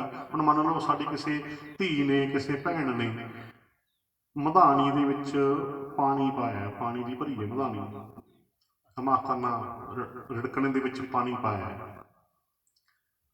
ਪਾਣੀ 'ਚ ਪਾਈ ਹੈ ਮਧਾਣੀ। ਪਾਣੀ 'ਚ ਕੀ ਪਾਈ ਹੈ? ਮਧਾਣੀ ਤੇ ਲੱਗੀ ਹੋਈ ਹੈ ਭੈਣ। ਉਦਾਹਰਨ ਸਮਝੋ, ਬਾਣੀ 'ਚ ਉਦਾਹਰਨਾਂ ਦਿੱਤੀਆਂ ਇਹ। ਭੈਣ ਲੱਗੀ ਹੋਈ ਹੈ ਪੂਰਾ। ਤੇ ਗਿਆਨਵਾਨ ਪੁਰਸ਼ ਕੀ ਕਹਿੰਦਾ? ਕਹੋ ਨਾ, ਗਿਆਨਵਾਨ ਪੁਰਸ਼ ਕਹਿੰਦਾ ਭੈਣੇ ਕਿਉਂ ਖਪ ਖਪ ਮਰਦੀ ਹੈ? ਹੁਣ ਗਲਤ ਗੱਲ ਤਾਂ ਨਹੀਂ ਕਹੀ, ਦੇਖੋ ਭਲੀ ਦੀ ਗੱਲ ਹੀ ਕਹੀ ਹੈ। ਕੀ ਕਹਿੰਦਾ ਗਿਆਨਵਾਨ ਪੁਰਸ਼, ਭੈਣੇ ਕਿਉਂ ਖੱਪ ਖੱਪ ਕੇ ਮਰਦੀ ਨੇ। ਅੱਗੋਂ ਭੈਣ ਕਹਿੰਦੀ ਇਹ ਤਾਂ ਵੀਰ ਜੀ ਆਪਣੀ ਆਪਣੀ ਸ਼ਰਧਾ ਹੁੰਦੀ ਹੈ। ਹੁਣ ਕੀ ਹੋ, ਖੱਪ ਕੇ ਮਰੂਗੀ ਫਿਰ। ਇਹ ਕਹਿਣਾ ਤੂੰ ਭੈਣੇ, ਕਈ ਵਾਰੀ ਲਾਡ ਪਿਆਰ ਚ ਇੱਦਾਂ ਵੀ ਕਿਹਾ ਜਾ ਸਕਦਾ, ਉਹ ਕਮਲ ਗਏ ਭੈਣੇ ਸ਼ਰਧਾ ਨਾ ਪਾਣੀ ਵਿੱਚੋਂ ਮੱਖਣ ਨਹੀਂ ਨਿਕਲੇ, ਮਰ ਜਾਏਗੀ ਖੱਪ ਕੇ। ਬੋਲੋ ਸਤਿਨਾਮ, ਮਰ ਜਾਏਗੀ ਖੱਪ ਕੇ। ਅਖੀਰ ਨੂੰ ਤੂੰ ਆਪ ਹੀ ਮਧਾਣੀ ਨਾਲ ਢੜਕਣਾ ਭੰਨੇਗੀ ਤੇ ਫਿਰ ਮਧਾਣੀ ਸੁੱਟੇਗੀ, ਫਿਰ ਭੱਜੇਗੀ, ਫੋਟ ਵੀ ਨਿਕਲੇ ਨਹੀਂ, ਮਰ ਗਏ ਖੱਪ ਕੇ। ਤੇ ਕਿੰਨੀ ਸੌਖੀਆਂ ਗੱਲਾਂ ਸੁਣੀਆਂ ਨਾ, ਤੈਨੂੰ ਸਮਝ ਆ ਗਈ ਨਾ ਸਾਰਿਆਂ ਨੂੰ ਵੀ ਸ਼ਰਧਾ ਕੀ ਕਰ ਦੂ। ਮਧਾਣੀ ਤਾਂ ਪਾਣੀ 'ਚ ਹੈ, ਗੁਰੂ ਜੀ ਕਹਿੰਦੇ ਸ਼ਰਧਾ ਸ਼ਰਧਾ ਲਾਈ ਹੈ। ਜਦੋਂ ਮਧਾਣੀ ਪਾਣੀ ਦੇ ਵਿੱਚ ਹੈ, ਸ਼ਰਧਾ ਕੀ ਕਰੂ ਦੱਸੋ ਵੀ। ਕਦੇ ਸ਼ਰਧਾ ਨਾਲ ਪਾਣੀ 'ਚੋਂ ਮੱਖਣ ਨਿਕਲਿਆ ਕਦੇ? ਏਦਾਂ ਕੁਝ ਕਿੰਨੀਆਂ ਦੇਖੋ ਕਿੰਨੀਆਂ ਸੌਖੀਆਂ ਉਦਾਹਰਨਾਂ ਨਾ ਬਾਣੀ ਵਿੱਚ ਸਪਸ਼ਟ ਹੋ ਗਈ ਗੱਲ ਆਪਾਂ ਨੂੰ। ਭਾਵ ਕਿ ਬਹੁਤੀ ਦੁਨੀਆ ਗਿਆਨ ਤੋਂ ਬਿਨਾਂ ਸ਼ਰਧਾ ਦੇ ਨਾਂ ਤੇ ਪਾਣੀ ਰੜਕਦੀ ਹੈ। ਪਾਣੀ ਰੜਕਣ ਨੂੰ ਕੋਈ ਸ਼ਰਧਾ ਕਹੀ ਚੱਲੇ ਤਾਂ ਬੇਵਕੂਫੀ ਹੈ ਨਾ, ਮਰੂ ਨਾ ਖੱਪ ਕੇ। ਪਾਣੀ ਰੜਕਣਾ ਸ਼ਰਧਾ ਨਹੀਂ ਹੁੰਦੀ। ਹਾਂ ਦੁੱਧ ਚ ਪਾ ਮਧਾਣੀ, ਸ਼ਰਧਾ ਰੱਖ ਵੀ ਮੱਖਣ ਵਿੱਚ ਹੀ ਸਮਾਇਆ ਆਊਲਾ ਜੀ, ਪੱਕਾ ਨਿਕਲੂ ਜਾਵਾਂ। ਸੋ ਗਿਆਨ ਤੋਂ ਬਿਨਾਂ ਸ਼ਰਧਾ ਪਾਣੀ ਰੜਕਣ ਦੇ ਸਮਾਨ ਹੈ। ਮੇਰਾ ਖਿਆਲ ਬਸ ਆ ਗਈ ਸਾਰਿਆਂ ਨੂੰ ਸਮਝ। ਇੰਨੀ ਗੱਲ ਚੱਲ ਰਹੀ ਅੱਜ ਤੋਂ ਬਾਅਦ ਤਾਂ ਨਹੀਂ ਭੈਣਾਂ ਕਹਿੰਦੀਆਂ ਹੁਣ ਆਪਣੀ ਆਪਣੀ ਸ਼ਰਧਾ ਹੁੰਦੀ ਹੈ, ਐਂ ਮਰਵਾਉਂਦੀ ਹੈ। ਗਿਆਨ ਤੋਂ ਬਿਨਾਂ ਸ਼ਰਧਾ ਕਿਸੇ ਕੰਮ ਦੀ ਨਹੀਂ। ਇਸ ਕਰਕੇ ਸ਼ਰਧਾ ਜ਼ਰੂਰ ਰੱਖੋ, ਸ਼ਰਧਾ ਹੋਣੀ ਚਾਹੀਦੀ ਲਾਜ਼ਮੀ, ਪਰ ਸ਼ਰਧਾ ਰੱਖੋ ਸੱਚੇ ਗਿਆਨ ਤੇ, ਗੁਰਬਾਣੀ ਤੇ। ਸ਼ਰਧਾ ਰੱਖੋ ਪਰਮੇਸ਼ਰ ਤੇ ਜਿਹਨੂੰ ਸ਼ਰਧਾ ਲੱਗ ਗਈ ਉਹ ਬਸ ਉਹ ਤਾਂ ਦੂਜੇ ਦਾ ਖਿਆਲ ਨਹੀਂ ਉਹਨੂੰ ਆਉਂਦਾ। ਫਿਰ ਇਹ ਵੀ ਨਿਸ਼ਾਨੀ ਲਿਖਣੀ, ਸ਼ਰਧਾ ਲੱਗ ਗਈ ਜਿਹਨੂੰ, ਜਿਨ ਸ਼ਰਧਾ ਰਾਮ ਨਾਮ ਲੱਗੀ, ਤੈਨੂੰ ਦੂਜਾ ਚਿੱਤ ਨਾ ਲਾਇਆ ਰਾਮ। ਜਿਹਨੂੰ ਰਾਮ ਨਾਮ ਨਾਲ ਸ਼ਰਧਾ ਲੱਗ ਗਈ, ਰਾਮ ਨਾਮ ਭਾਵ ਸਰਬ ਵਿਆਪਕ ਹੋਂਦ, ਹੋਂਦ ਸਮਝੋ ਵਜੂਦ ਸਫਾ। ਬਸ ਜਿਹਨੂੰ ਸਰਬ ਵਿਆਪਕ ਪਰਮੇਸ਼ਰ ਦੀ ਹੋਂਦ ਤੇ ਸ਼ਰਧਾ ਆ ਗਈ, ਜਿਨ ਸ਼ਰਧਾ ਰਾਮ ਨਾਮ ਲੱਗ ਗਈ, ਤੈਨੂੰ ਦੂਜਾ ਚਿੱਤ ਨਾ ਲਾਇਆ, ਉਹਦੀ ਨਿਸ਼ਾਨੀ ਨੂੰ ਕਿਸੇ ਦੂਜੇ ਨੇ ਚਿੱਤ ਨਹੀਂ ਲਾਇਆ। ਉਹਨੇ ਕਿਸੇ ਦੂਜੇ ਨਾਲ ਚਿੱਤ ਨਹੀਂ ਫਿਰ ਲਾਇਆ। ਉਹ ਫਿਰ ਕਬਰਾਂ ਸਮਾਧਾਂ ਨਹੀਂ ਪੂਜਦੇ, ਬੁੱਤ ਮੂਰਤੀਆਂ ਨਹੀਂ ਪੂਜਦੇ, ਉਹ ਬਾਬੇ ਪੀਰ ਨਹੀਂ ਪੂਜਦੇ। ਬਸ ਉਹ ਸ਼ਰਧਾ ਆ ਗਈ ਮਾਲਕ ਤੇ, ਇਹ ਨਿਸ਼ਾਨੀ ਹੈ। ਇੱਥੋਂ ਤੱਕ ਸ਼ਰਧਾ ਦੇ ਪੱਖ ਤੇ ਆਪਾਂ ਗੱਲ ਸਮਝ ਲਈ। ਦੋ ਨੁਕਤੇ ਹੋ ਗਏ ਕੋਈ ਪਹਿਲਾਂ ਆਪਣੇ, ਸੱਚੇ ਮਨੋਂ ਮੱਥਾ ਟੇਕਣਾ, ਦੂਜਾ ਹੋ ਗਿਆ ਸੱਚੀ ਸ਼ਰਧਾ ਰੱਖਣੀ ਹੈ। ਦੋ ਨੁਕਤੇ ਆਪਣੇ ਹੋ ਗਏ। ਇਹ ਮੁੱਢਲੀਆਂ ਗੱਲਾਂ ਬਹੁਤ ਜ਼ਰੂਰੀ ਹੈ। ਇੱਕ ਨੁਕਤਾ ਹੋਰ ਕਹਿੰਦੇ ਆ ਮੁੱਢਲਾ, ਫਿਰ ਸ਼ਬਦ ਦੀ ਵਿਚਾਰ ਤੇ ਆਉਣੀ ਆਪਾਂ। ਬਾਕੀ ਅਗਲੇ ਦਵਾਨਾਂ 'ਚ ਆਪਾਂ ਵਿਚਾਰੀ ਚੱਲਾਂਗੇ ਮੁੱਢਲੇ ਨੁਕਤੇ। ਇੱਕ ਮੁੱਢਲਾ ਨੁਕਤਾ ਹੋ ਰਿਹਾ, ਉਹ ਫਿਰ ਸ਼ਬਦ ਦੀ ਵਿਚਾਰ ਜੋ ਆਪਾਂ ਗਿਆਨ ਕੀਤਾ ਹੈ। ਸੰਗਤ, ਸੰਗਤ ਬਾਰੇ ਆਪਾਂ ਹੁਣੀ ਗੱਲ ਕੀਤੀ ਸੀ ਇੱਥੇ ਦਾਨ ਸਿੰਘ ਵਾਲੇ ਵੀ ਵਿੱਚ ਸਰੋਤੇ ਸੀਗੇ ਉੱਥੇ। ਹਾਂਜੀ, ਸੰਗਤ ਹੈ ਜੋ ਸੰਗਤ ਦਾ ਮਨੁੱਖੀ ਮਨ ਦੇ ਉੱਤੇ ਬਹੁਤ ਗਹਿਰਾ ਅਸਰ ਹੁੰਦਾ ਹੈ। ਸੰਗਤ ਕਿਸੇ ਵੀ ਮਨੁੱਖ ਦਾ ਜੀਵਨ ਕਿਹੋ ਜਿਹਾ ਹੁੰਦਾ, ਜਿਹੋ ਜੀ ਉਹਦੀ ਸੰਗਤ ਹੈ, ਜਿਹੇ ਜੀ ਸੰਗਤ ਹੈ। ਕਿਸੇ ਵੀ ਮਨੁੱਖ ਦਾ ਜੀਵਨ ਸੰਗਤ ਦੇ ਮੁਤਾਬਕ ਹੁੰਦਾ ਹੈ। ਇਸੇ ਕਰਕੇ ਬਜ਼ੁਰਗ ਵੀ ਤਜਰਬੇ ਦੀ ਗੱਲ ਦੱਸਿਆ ਕਰਦੇ ਵੀ ਮੰਨ ਲਓ ਕਿਸੇ ਧੀ ਭੈਣ ਦਾ ਰਿਸ਼ਤਾ ਦੇਖਣ ਵਾਸਤੇ ਜਾਣਾ ਹੈ, ਜਾਂਦੇ ਹੀ ਆਪਾਂ, ਤੇ ਬਜ਼ੁਰਗ ਬਾਪੂ ਨੂੰ ਪੁੱਛ ਲੈਂਦੇ ਵੀ ਬਾਪੂ ਜੀ ਕੀ ਪਤਾ ਕਰੀਏ। ਬਾਪੂ ਦਾ ਤਜਰਬਾ, ਬਾਪੂ ਕਹਿੰਦਾ ਓਏ ਆਏ ਪਤਾ ਕਰ ਲਿਓ ਇਹਦਾ ਬੈਠਣ ਉੱਠਣਾ ਕਿਹੇ ਜਿਹਾ ਨਾਲ ਹੈ। ਦੇਖਿਆ ਤਜਰਬਾ ਹੁੰਦਾ ਨਾ ਬਜ਼ੁਰਗਾਂ ਦਾ। ਕਿੱਡੀ ਪਤੇ ਦੀ ਗੱਲ ਕਹੀ ਹੈ, ਦੇਖ ਲੈ ਬਾਪੂ ਨੇ ਕਹੀ ਨਾ ਪਤੇ ਦੀ ਗੱਲ, ਕਹਿੰਦੇ ਮੰਡਾ ਆਏ ਪਤਾ ਕਰ ਲਿਓ ਬੈਠਣ ਉੱਠਣ ਕਿਹੇ ਜਿਹਾ ਨਾਲ ਹੈ। ਕਿਸੇ ਵੀ ਬੰਦੇ ਦਾ ਪਤਾ ਕਰਨਾ ਹੋਵੇ, ਕਹਿੰਦੇ ਬੈਠਣ ਉੱਠਣਾ ਪਤਾ ਕਰ ਲਓ ਕਿਹੇ ਜਿਹਾ ਨਾਲ ਹੈ। ਬਸ ਰਹੋ ਵਿਚਾਰ। ਇਹ ਤਾਂ ਆਪਾਂ ਗੱਲ ਸਮਝ ਲਈ ਮੁੱਢਲੀ। ਹੁਣ ਸੰਗਤ ਅੱਗੇ ਆ ਜਾਓ। ਸੰਗਤ ਦੋ ਕਿਸਮ ਦੀ ਹੈ। ਇੱਕ ਤਾਂ ਹੈ ਸਤਸੰਗ ਜੋ ਆਪਾਂ ਨੂੰ ਸਮਾਂ ਮਿਲ ਪਿਆ, ਇੱਕ ਹੈ ਕੁਸੰਗਤ ਜਿਹਨੂੰ ਬੁਰੀ ਸੰਗਤ ਵੀ ਕਹਿ ਸਕਦੇ ਹਾਂ। ਕੁਸੰਗਤ ਕਹਿੰਦੇ ਕੱਕਾ ਲੱਗ ਗਿਆ, ਕੁਸੰਗਤ। ਇੱਕ ਸਤਸੰਗ ਹੈ, ਕੁਸੰਗਤ ਹੈ। ਸਤਸੰਗ ਤਾਰਦੀ ਹੈ, ਕੁਸੰਗਤ ਡੋਬਦੀ ਹੈ। ਪੜ੍ਹਦੇ ਹਾਂ ਆਪਾਂ ਰੋਜ਼ ਹੀ, ਰਹਿਰਾਸ 'ਚ ਵੀ ਪੜ੍ਹਦੇ ਹਾਂ, ਮੇਰੇ ਮਾਧੋ ਜੀ ਸਤ ਸੰਗਤ ਮਿਲੇ ਸੋ ਤਰਿਆ। ਜਿਹਨੂੰ ਸਤ ਸੰਗਤ ਦੀ ਪ੍ਰਾਪਤੀ ਹੋ ਗਈ, ਕਹਿੰਦੇ ਤਰ ਗਿਆ, ਤਰ ਗਿਆ। ਤੇ ਕੁਸੰਗਤ ਮਰਵਾਉਂਦੀ ਹੈ। ਕਿਵੇਂ ਮਰਵਾਉਂਦੀ ਹੈ ਉਹ ਵੀ ਬਾਣੀ 'ਚ ਦੱਸਿਆ, ਪੜ੍ਹੋ। कबीर मारी मरो कुसंग की, केले निकट जो बेर। ओ झूलै ओ चीरिए, साकत संग ना हेर। ਕਬੀਰ ਸਾਹਿਬ ਜੀ ਕਹਿੰਦੇ ਕੁਸੰਗਤ ਦੇ ਵਿੱਚ ਮਾਰ ਇਉਂ ਪੈਂਦੀ ਹੈ। ਇਉਂ ਕਿਵੇਂ ਭਾਵ ਉਦਾਹਰਨ ਦਿੰਦੇ ਨੇ, ਕਬੀਰ ਮਾਰੀ ਮਰੋ ਕੁਸੰਗ ਕੀ। ਕਿਵੇਂ ਮਾਰ ਪੈਂਦੀ ਹੈ ਕੁਸੰਗ ਕੀ? ਕੇਲੇ ਨਿਕਟ ਜੋ ਬੇਰ।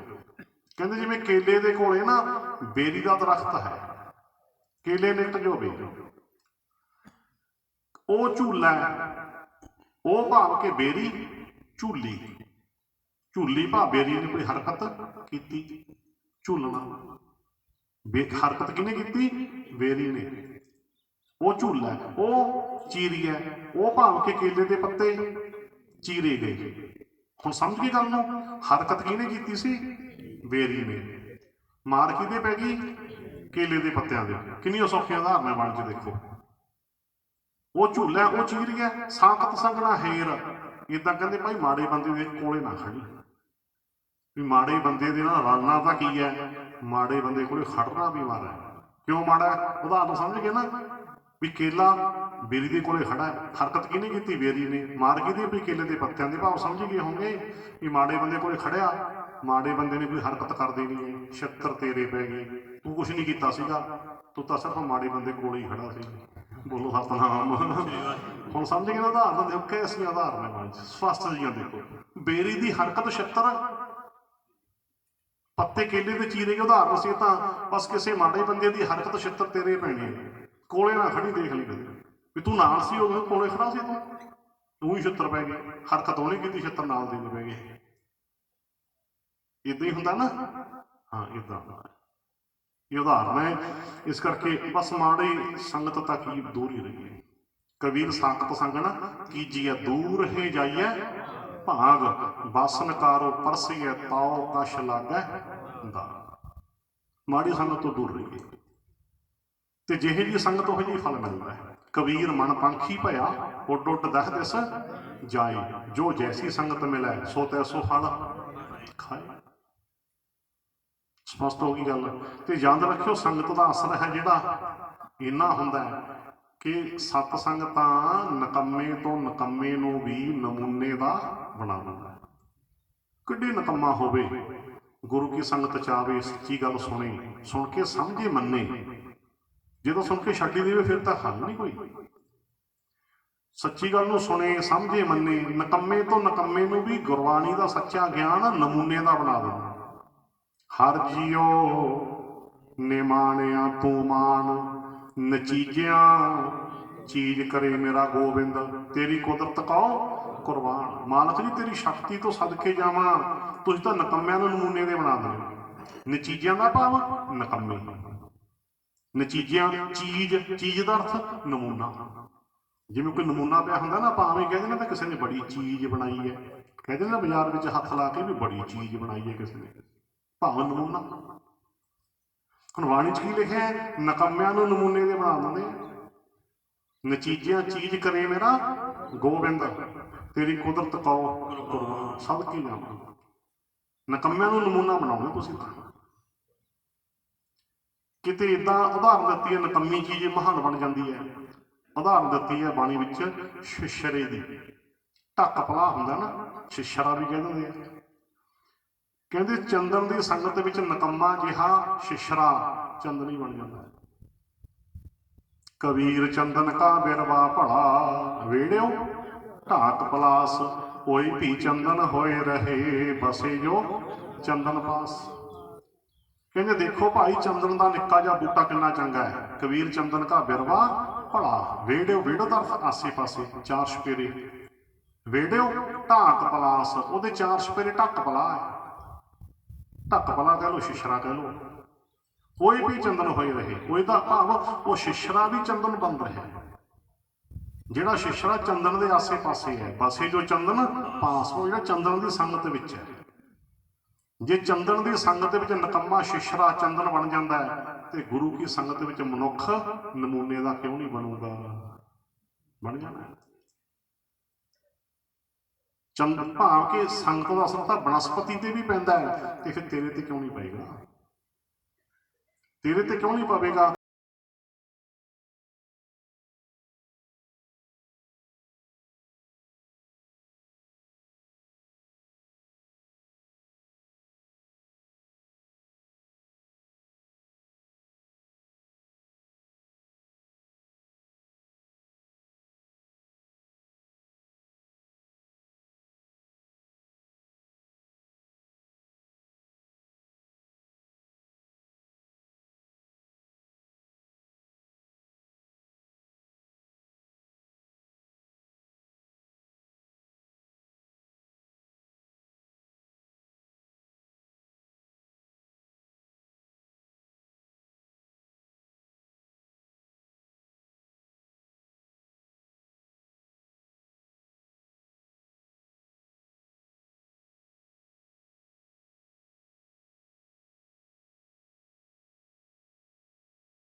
ਲਓ ਜੀ, ਇੱਥੋਂ ਤੱਕ ਆਪਾਂ ਸੰਗਤ ਦੇ ਵਿਸ਼ੇ ਤੇ ਵੀ ਗੱਲ ਕਰ ਲਈ।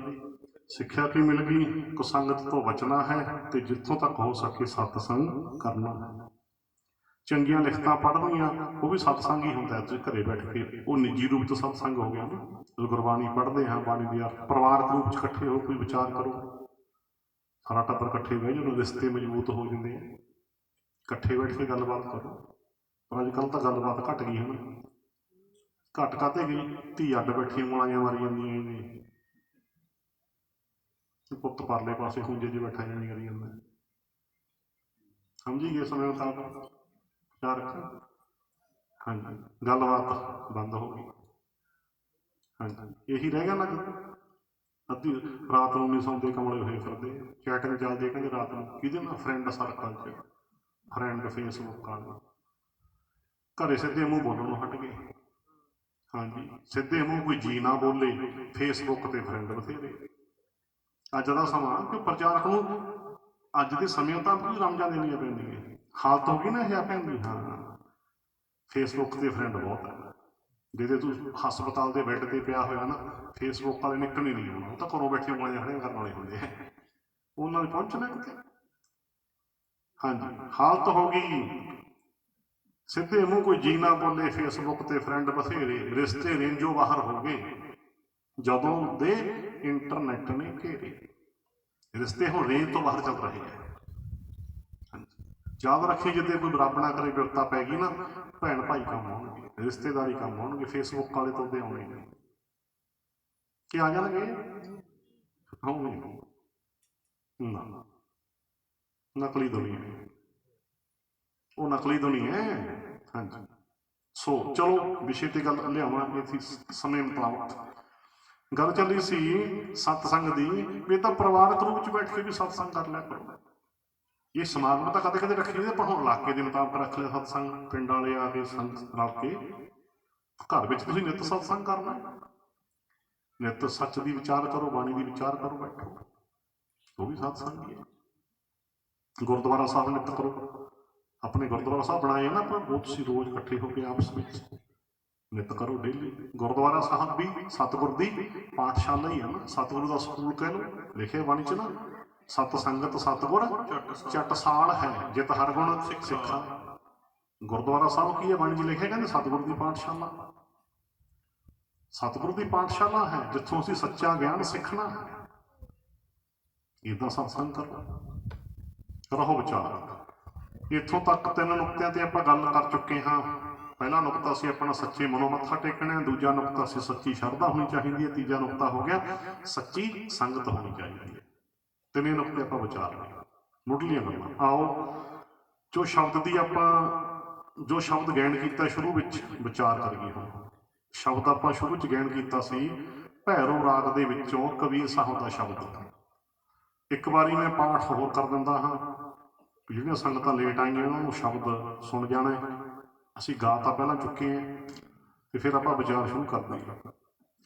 ਮਾਥੇ ਤਿਲਕ ਹੱਥ ਮਾਲਾ ਬਾਨਾ, ਲੋਗਣ ਰਾਮ ਖਲਾਉਣਾ ਜਾਨਾ। ਜਾਓ ਹਾਉ ਬਾਉਰਾ ਤਾਉ ਰਾਮ ਤੋਰਾ, ਲੋਗ ਮਰਮ ਕਹਿ ਜਾਨੈ ਮੋਰਾ। ਰਹਾਉ ਤੋਰੋ ਨਾ ਪਾਤੀ ਪੂਜੋ ਨਾ ਦੇਵਾ, ਰਾਮ ਭਗਤ ਬਿਨ ਨੇ ਫਲ ਸੇਵਾ। ਸਤਿਗੁਰ ਪੂਜੋ ਸਦਾ ਸਦਾ ਮਨਾਵੋ, ਐਸੀ ਸੇਵ ਦਰਗਾ ਸੁਖ ਪਾਵੋ। ਲੋਕ ਕਹੈ ਕਬੀਰ ਬਾਉਰਾਨਾ, ਕਬੀਰ ਕਾ ਮਰਮ ਰਾਮ ਪਹਿਚਾਨਾ। ਇਹ ਹੈ ਜੀ ਪੂਰਾ ਸ਼ਬਦ। ਹੁਣ ਇੱਕ ਇੱਕ ਪੰਕਤੀ ਪੜ੍ਹ ਕੇ ਵਿਚਾਰ ਕਰਾਂਗੇ ਤੇ ਪੂਰੇ ਧਿਆਨ ਨਾਲ ਸੁਣਿਓ। ਕਿਉਂਕਿ ਗੁਰਬਾਣੀ ਦੀ ਵਿਚਾਰ ਬਹੁਤ ਧਿਆਨ ਲਾ ਕੇ ਤਾਂ ਸੁਣਨੀ ਪੈਂਦੀ ਹੈ ਵੀ ਇੱਕ ਪੰਕਤੀ ਦੀ ਵਿਚਾਰ ਕਰਦੇ ਕਰਦੇ ਬਾਣੀ ਵਿੱਚੋਂ ਹੋਰ ਪ੍ਰਮਾਣ ਬਹੁਤ ਆ ਜਾਂਦੇ ਹੈ, ਉਦਾਹਰਨਾਂ ਆ ਜਾਂਦੀਆਂ ਕਈ ਵਾਰ, ਪਰ ਅਸੀਂ ਧਿਆਨ 'ਚ ਰੱਖਣਾ ਹੁੰਦਾ ਵੀ ਕਿਸ ਨੁਕਤੇ ਤੇ ਗੱਲ ਚੱਲ ਰਹੀ ਹੈ, ਕਿਹੜੀ ਪੰਕਤੀ ਦੀ ਵਿਆਖਿਆ ਚੱਲ ਰਹੀ ਹੈ। ਸ਼ਬਦ ਦੀ ਵਿਚਾਰ ਬਹੁਤ ਧਿਆਨ ਲਾ ਕੇ ਸੁਣਨੀ ਪੈਂਦੀ ਹੈ। ਇੱਕ ਵਾਰੀ ਧਿਆਨ ਸਾਡਾ ਕਿਤੇ ਖਿੰਡ ਜਾਵੇ, ਆਸੇ ਪਾਸੇ ਚਲਿਆ ਜਾਵੇ ਤੇ ਬਸ ਇੱਕ ਵਾਰੀ ਤਾਰ ਟੁੱਟ ਗਈ ਨਾ, ਮੁੜ ਕੇ ਤੰਦ ਫੜਨਾ ਔਖਾ ਹੋ ਜਾਂਦਾ, ਮੁੜ ਕੇ ਪਤਾ ਨਹੀਂ ਲੱਗਦਾ ਵੀ ਗੱਲ ਕਿੱਥੇ ਚੱਲ ਰਹੀ ਹੈ। ਹਾਂਜੀ, ਹੁਣ ਲਓ ਜੀ ਇੱਕ ਇੱਕ ਪੰਕਤੀ ਆਪਾਂ ਵਿਆਖਿਆ ਕਰਾਂਗੇ। ਅਰਥ ਤਾਂ ਬਿਲਕੁਲ ਸੌਖੇ ਹੁੰਦੇ ਨੇ ਨਾ, ਉਹਦੀ ਥੋੜ੍ਹੀ ਥੋੜ੍ਹੀ ਵਿਆਖਿਆ। ਪਹਿਲੀ ਪੰਕਤੀ ਧਿਆਨ 'ਚ ਰੱਖਿਓ। ਹੁਣ ਮਾਥੇ ਤਿਲਕ ਹੱਥ ਮਾਲਾ ਬਾਨਾ, ਲੋਗਣ ਰਾਮ ਖਲਾਉਣਾ ਜਾਨਾ। ਆਹ ਧਿਆਨ 'ਚ ਰੱਖਿਓ, ਇਹਦੀ ਵਿਆਖਿਆ ਕਰਾਂਗੇ। ਅਰਥ ਪਹਿਲਾਂ ਸੁਣ ਲਓ, ਸ਼ਬਦ ਅਰਥ ਹੁੰਦਾ ਨਾ, ਫਿਰ ਵਿਆਖਿਆ। ਮਾਥੇ ਤਿਲਕ, ਮੱਥੇ ਤੇ ਤਿਲਕ ਲਾ ਲਿਆ, ਬਿਲਕੁਲ ਸੌਖਾ ਹੀ ਅਰਥ ਹੈ ਨਾ। ਦੇਖੋ ਕਹਿੰਦੇ ਮੱਥੇ ਤੇ ਤਿਲਕ ਲਾ ਲਿਆ, ਮਾਥੇ ਤਿਲਕ। ਹੱਥ ਮਾਲਾ, ਕਹਿੰਦੇ ਹੱਥ ਵਿੱਚ ਮਾਲਾ ਫੜ ਲਈ। ਬਾਨਾ, ਬਾਨਾ ਦਾ ਅਰਥ ਵੀ ਖਾਸ ਕਿਸਮ ਦਾ ਪਹਿਰਾਵਾ ਪਾ ਲਿਆ, ਖਾਸ ਕਿਸਮ ਦਾ ਪਹਿਰਾਵਾ ਪਾ ਲਿਆ। ਲੋਗਣ ਰਾਮ ਖਲਾਉਣਾ ਜਾਨਾ, ਕਹਿੰਦੇ ਦੁਨੀਆ ਨੇ ਰੱਬ ਨੂੰ ਛਣਕਣੀ ਬਣਾ ਛੱਡਿਆ।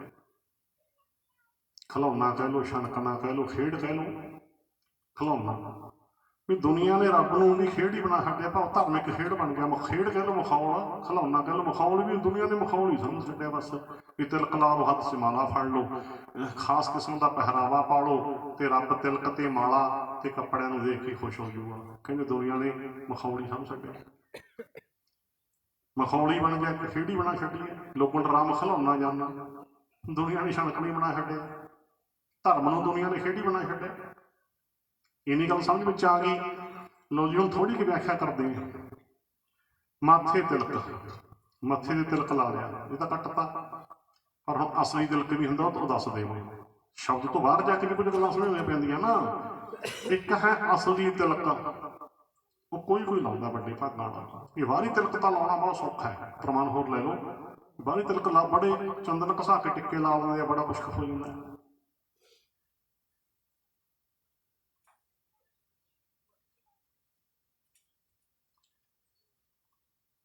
ਹਾਂਜੀ, ਹੁਣ ਅਸਲੀ ਕੀ ਹੈ, ਅਸਲੀ ਦੱਸਣ ਲੱਗਿਆ ਤੁਹਾਨੂੰ। ਇਹ ਤਾਂ ਹੋ ਗਿਆ ਬਾਹਰੀ। ਜੇ ਧਰਮੀ ਬਣਨਾ ਹੈ ਤੇ ਫਿਰ ਐਂ ਕਰ, ਕਹਿੰਦੇ ਅਸਲੀ ਲਾ ਤਿਲਕ। ਅਸਲੀ ਤਿਲਕ ਵਾਸਤੇ ਸਮੱਗਰੀ ਵੀ ਅਸਲੀ ਹੈ। ਅਸਲੀ ਸਮੱਗਰੀ ਕਿਹੜੀ ਹੈ, ਸੁਣੋ। ਤੇਰਾ ਨਾਮ ਕਰੀ ਚਨ ਨਾਠੀਆ, ਜੇ ਮਨ ਉਰਸਾ ਹੋਏ ਕਰਨੀ ਕੋਂਗੂ ਜੇ ਰਲੈ ਘਟ ਅੰਤਰ ਪੂਜਾ ਹੋਈ। ਦੁਨੀਆ ਬਾਹਰ ਦੇ ਟਿੱਕੇ ਲਾ ਕੇ ਪੂਜਾ ਕਰਦੀ ਹੈ। ਗੁਰੂ ਨਾਨਕ ਸਾਹਿਬ ਦਾ ਵਚਨ ਹੈ, ਗੁਰੂ ਨਾਨਕ ਬਾਬਾ ਜੀ ਕਹਿੰਦੇ ਤੇਰਾ ਨਾਮ ਕਰੀ ਚਨਨਾਠੀਆ, ਮੈਂ ਤਾਂ ਤੇਰੇ ਨਾਮ ਨੂੰ ਹੀ ਚੰਦਨ ਬਣਾ ਲਿਆ। ਚਨਨਾਠੀਆ ਦਾ ਅਰਥ ਕਹਿੰਦੇ ਚੰਦਨ ਦਾ ਕਾਠ, ਚੰਦਨ ਦੀ ਲੱਕੜ ਕਹਿ ਲਓ। ਬਸ ਮੇਰੇ ਵਾਸਤੇ ਤੇਰੀ ਯਾਦ ਹੀ ਚੰਦਨ ਦੀ ਲੱਕੜ ਹੈ। ਤੇਰਾ ਨਾਮ ਕਰੀ ਚਨਨਾਠੀਆ। ਇਹ ਨਾਮ ਰੂਪੀ ਚੰਦਨ ਨੂੰ ਰਗੜਿਆ ਕਿਵੇਂ ਜਾਂਦਾ ਹੈ? ਜੇ ਮਨ ਉਰਸਾ ਹੋਏ। ਇਹ ਨਾਮ ਰੂਪੀ ਚੰਦਨ ਰਗੜਿਆ ਜਾਂਦਾ ਮਨ ਦੀ ਸਿੱਲ ਤੇ। ਜੇ ਮਨ ਸਿੱਲ ਬਣ ਜਾਵੇ, ਜੇ ਮਨ ਉਰਸਾ ਦਾ ਅਰਥ ਕਹਿੰਦਾ ਸਿੱਲ, ਬਾਹਰੀ ਚੰਦਨ ਰਗੜਨ ਵਾਸਤੇ ਬਾਹਰੀ ਪੱਥਰ ਦੀ ਸਿੱਲ ਤੇ ਰਗੜਿਆ ਜਾਂਦਾ ਨਾ, ਤੇ ਤੂੰ ਨਾਮ ਰੂਪੀ ਚੰਦਨ ਨੂੰ ਮਨ ਰੂਪੀ ਸਿੱਲ ਤੇ ਰਗੜ। ਸਿੱਲ ਟਿਕੀ ਹੋਈ ਹੁੰਦੀ ਹੈ ਨਾ, ਭਾਵ ਟਿਕਿਆ ਹੋਇਆ ਮਨ, ਟਿਕਿਆ ਹੋਇਆ ਮਨ ਦੇ ਨਾਲ ਹੀ ਮਾਲਕ ਨੂੰ ਯਾਦ ਕੀਤਾ ਜਾ ਸਕਦਾ ਹੈ। ਤਾਂ ਮਨ ਨੂੰ ਟਿਕਾ ਕੇ ਨਾ ਪਰਮੇਸ਼ਰ ਨੂੰ ਯਾਦ ਕਰ। ਨਾਮ ਰੂਪੀ ਚੰਦਨ ਨੂੰ ਮਨ ਰੂਪੀ ਸਿੱਲ ਤੇ ਰਗੜਨਾ ਹੈ। ਇਹਦੇ ਵਿੱਚ ਪਾ ਦੇ, ਫਿਰ ਕਹਿੰਦੇ ਕਰਨੀ ਕੋਂਗੂ ਜੇ ਰਲਾ, ਇਹਦੇ ਚ ਕਰਨੀ ਰੂਪੀ ਕੇਸਰ ਪਾ ਦੇ। ਕੇਸਰ ਵੀ ਵਿੱਚ ਮਿਲਾਵਾ। ਕਿਹੜਾ ਕਰਨੀ? ਜੋ ਗੁਰੂ ਜੀ ਕਹਿੰਦੇ ਨੇ ਉਹ ਕਰਨਾ। ਇਹ ਕੀ ਹੈ? ਸੱਚੀ ਪੂਜਾ ਵਾਸਤੇ ਕੇਸਰ ਕਰਨੀ, ਸ਼ੁਭ ਕਰਨੀ, ਨੇਕ ਭਲੇ ਕੰਮ ਕਰਨੇ, ਇਹ ਕੇਸਰ ਹੈ ਸੱਚੀ ਪੂਜਾ ਦਾ। ਕਰਨੀ ਕੋਂਗੂ ਜੇ ਰਲਾ ਘਟ ਅੰਤਰ ਪੂਜਾ ਹੋਈ। ਫਿਰ ਮੰਨਿਆ ਜਾਊਗਾ ਤੇਰੇ ਹਿਰਦੇ ਵਿੱਚ ਸੱਚੀ ਪੂਜਾ ਹੋ ਰਹੀ ਹੈ, ਤੇਰੇ ਹਿਰਦੇ ਵਿੱਚ ਸੱਚੀ ਪੂਜਾ ਹੋ ਰਹੀ ਹੈ। ਸੋ ਏਦਾਂ ਧਿਆਨ ਨੂੰ ਮਾਲਕ ਪਰਮੇਸ਼ਰ ਦੇ ਨਾਲ ਜੋੜ। ਧਿਆਨ ਵਿੱਚ ਟਿੱਕਾ ਲੱਗਿਆ ਰਹੇ ਬਸ, ਭਾਵ ਧਿਆਨ ਚ ਰਹੇ ਮਾਲਕ ਪਰਮੇਸ਼ਰ ਹੈ, ਹਾਜ਼ਰ ਹੈ। ਧਿਆਨ ਰੂਪੀ ਟਿੱਕਾ, ਨਾਮ ਰੂਪੀ ਚੰਦਨ ਨੂੰ ਰਗੜਨਾ ਮਨ ਦੀ ਸਿਰ ਤੇ ਵਾਰੀ ਤਿਲਕ ਲਾ ਕੇ ਮਾਲਕ ਨਹੀਂ ਖੁਸ਼ ਹੋਣਾ। ਮਾਥੇ ਤਿਲਕ ਹੱਥ ਮਾਲਾ। ਤਿਲਕ ਵਾਲੀ ਗੱਲ ਸਾਡੇ ਨੂੰ ਪਕੜ ਚ ਆ ਗਈ ਨਾ। ਅਸਲੀ ਤਿਲਕ ਨਾਲ ਤੁਹਾਨੂੰ ਦੱਸ ਦਿੱਤਾ, ਵਾਧੂ ਬਾਣੀ ਚੋਂ ਵਿਆਖਿਆ ਕਰਦੇ। ਮਾਥੇ ਤਿਲਕ ਹੱਥ ਮਾਲਾ, ਕਹਿੰਦੇ ਹੁਣ ਹੱਥ ਚ ਮਾਲਾ ਫੜ ਲਈ। ਗੁਰੂ ਜੀ ਨੇ ਬਾਣੀ ਦੇ ਵਿੱਚ ਪ੍ਰਮਾਣ ਦੇ ਦੇਵਾਂ, ਇੱਕ ਮਾਲਾ ਤਾਂ ਸੁਟਵਾ ਦਿੱਤੀ, ਇੱਕ ਮਾਲਾ ਫੜਾ ਦਿੱਤੀ। ਕਿਉਂ? ਬਾਣੀ ਵਿੱਚ ਖੰਡਨ ਤੇ ਮੰਡਣ ਦੋਨੇ ਹੈ, ਧਿਆਨ ਨਾਲ ਕੇ ਸੁਣਿਓ। ਇਹ ਨਹੀਂ ਵੀ ਕਿਸੇ ਗੱਲ ਨੂੰ ਕੱਟਤਾ ਬਸ ਨਾ, ਜਿਵੇਂ ਅਸਲੀ ਤਿਲਕ ਵੀ ਦੱਸਦਾ, ਜਿਵੇਂ ਪਹਿਲਾਂ ਗੱਲਾਂ ਹੋਈਆਂ ਵੀ ਅਸਲੀ ਸੱਚੀ ਸ਼ਰਧਾ ਵੀ ਦੱਸਦੀ, ਨਕਲੀ ਕੱਟਤੀ। ਜਿਵੇਂ ਨਕਲੀ ਸੰਗਤ ਛੱਡਤੀ, ਸਤਸੰਗ ਦੀ ਪ੍ਰਾਪਤੀ ਕਰ ਲਈ। ਏਦਾਂ ਹੀ ਸੱਚਾ ਤਿਲਕ ਲਾ ਲਿਆ, ਸਮਝ ਲਿਆ ਬਾਣੀ ਨੂੰ। ਏਦਾਂ ਹੀ ਮਾਲਾ ਹੁਣ ਪਹਿਲਾਂ ਤਾਂ ਸਟਾਉਂਦੇ ਆ ਵੀ ਆਹ ਮਨ ਕੇ ਜੀ ਕੀ ਘੁਮਾਈ ਜਾਂਦਾ ਹੈ। ਠੀਕ ਹੈ, ਇਹਦੀ ਲਿਖਿਆ ਬਾਣੀ ਸਾਰੀਆਂ ਗੱਲਾਂ ਪੜੋ। ਕਬੀਰ ਸਾਹਿਬ ਕਹਿੰਦੇ ਕਬੀਰ ਜਪਣੀ ਕਾਠ ਕੀ ਕਿਆ ਦਿਖਲਾਵੇਂ ਲੋਏ। ਕਬੀਰ ਸਾਹਿਬ ਕਹਿੰਦੇ ਆਹ ਕਾਠ ਦੀ ਮਾਲਾ ਕੀ ਦਿਖਾਉਣਾ ਲੋਕਾਂ ਨੂੰ। ਕਬੀਰ ਜਪਣੀ, ਉਹਨਾਂ ਸਮੇਂ 'ਚ ਜ਼ਿਆਦਾ ਕਾਠ ਦੀ ਵਰਤਦੇ ਸੀ। ਇਹ ਤਾਂ ਦੱਸਿਆ ਵੀ ਬਾਣੀ ਦੇ ਭਾਵ ਅਰਥ ਨੂੰ ਸਮਝਣਾ ਹੁੰਦਾ। ਇੱਕ ਮੇਰੇ ਕੋਲ ਨਾ ਆਇਆ ਕਿਸੇ ਥਾਂ ਤੇ ਵੀਰ, ਉਹਨੇ ਬੜੀ ਹਾਸੀ ਵਾਲੀ ਗੱਲ ਕੀਤੀ, ਤਾਂ ਦੱਸਿਆ। ਉਹ ਮੈਨੂੰ ਆ ਕੇ ਕਹਿੰਦਾ ਪੁੱਛ ਕੇ, ਕਹਿੰਦੇ ਭਾਈ ਸਭ ਗੱਲ ਪੁੱਛਣੀ ਸੀ। ਮੈਂ ਪੁੱਛ ਲਾ। ਕਹਿੰਦਾ ਬਾਣੀ ਵਿੱਚ ਤਾਂ ਕਾਠ ਦੀ ਮਾਲਾ ਲਿਖਿਆ ਹੋਇਆ ਹੈ। ਕਹਿੰਦਾ ਮੇਰੇ ਕੋਲ ਤਾਂ ਲੋਹੇ ਦੀ ਹੈ। ਬੋਲੋ ਸਤਿਨਾਮ। ਕਹਿੰਦਾ ਮੇਰੇ ਕੋਲ ਤਾਂ ਲੋਹੇ ਦੀ ਹੈ। ਲੈ ਦੱਸੋ, ਏਦਾਂ ਨਹੀਂ ਗੱਲ ਹੁੰਦੀ, ਸਮਝਣਾ ਹੁੰਦਾ। ਤੂੰ ਕਹੇ ਮੇਰੇ ਕੋਲ ਤਾਂ ਲੋਹੇ ਦੀ ਹੈ, ਲੋਹੇ ਦੇ ਮਣਕਿਆਂ ਲਈ ਹੈ।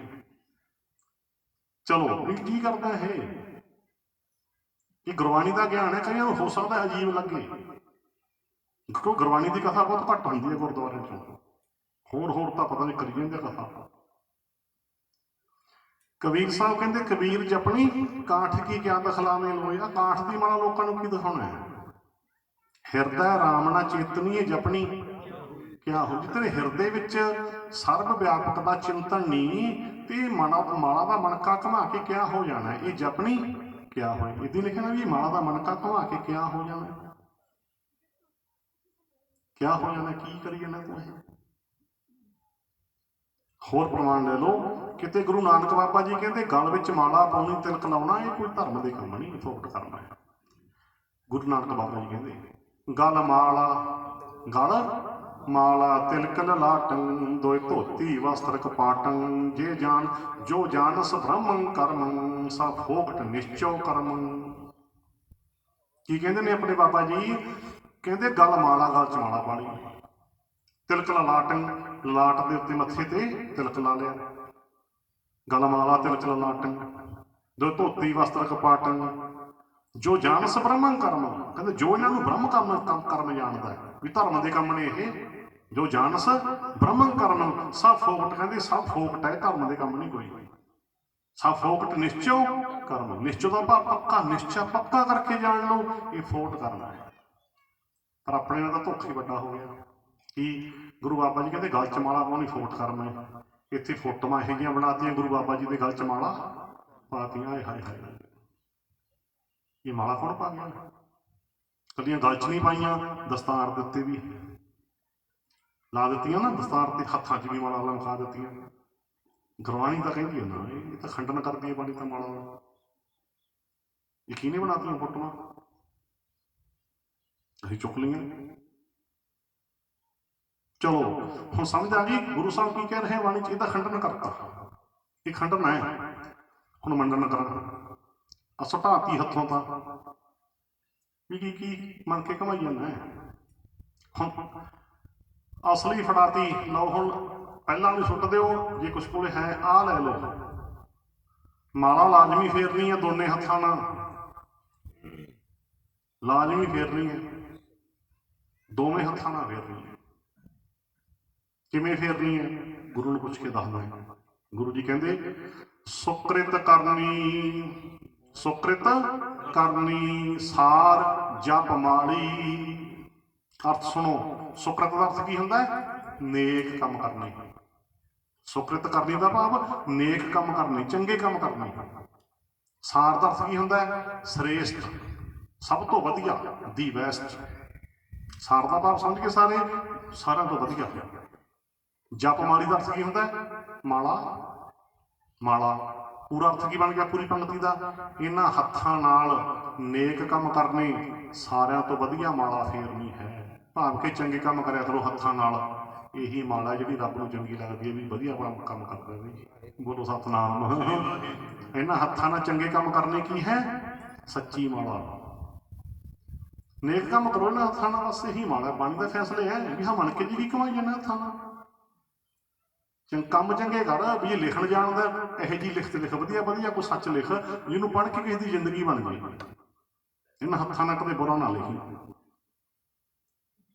ਬਾਕੀ ਜੋ ਸਾਰੇ ਆਪਣਾ ਕੰਮ ਕਾਰ ਕਰਦੇ ਉਹ ਵੀ ਕਰ, ਘਰ ਦੇ ਵਿੱਚ ਮਾਤਾ ਪਿਤਾ ਦੀ ਸੇਵਾ ਕਰ, ਕੋਈ ਸਮਾਜ ਭਲਾਈ ਦੇ ਕੰਮ ਕਰ। ਮਾਲਾ ਫੇਰੀ ਜਾਂਦੇ, ਮਾਲਾ ਫਿਰ ਜਦੋਂ ਹੱਥ ਬੇਬੇ ਲੱਤਾਂ ਘੁੱਟਦੇ ਚਲੀ ਜਾਂਦੀ ਹੈ ਮਾਲਾ। ਬਾਪੂ ਦੇ ਗੋਡੇ ਦੱਬਦਾ ਆਹ ਫੇਰ ਮਾਲਾ ਦੇਖ ਦੇਖਿਆ ਮਾਲਾ।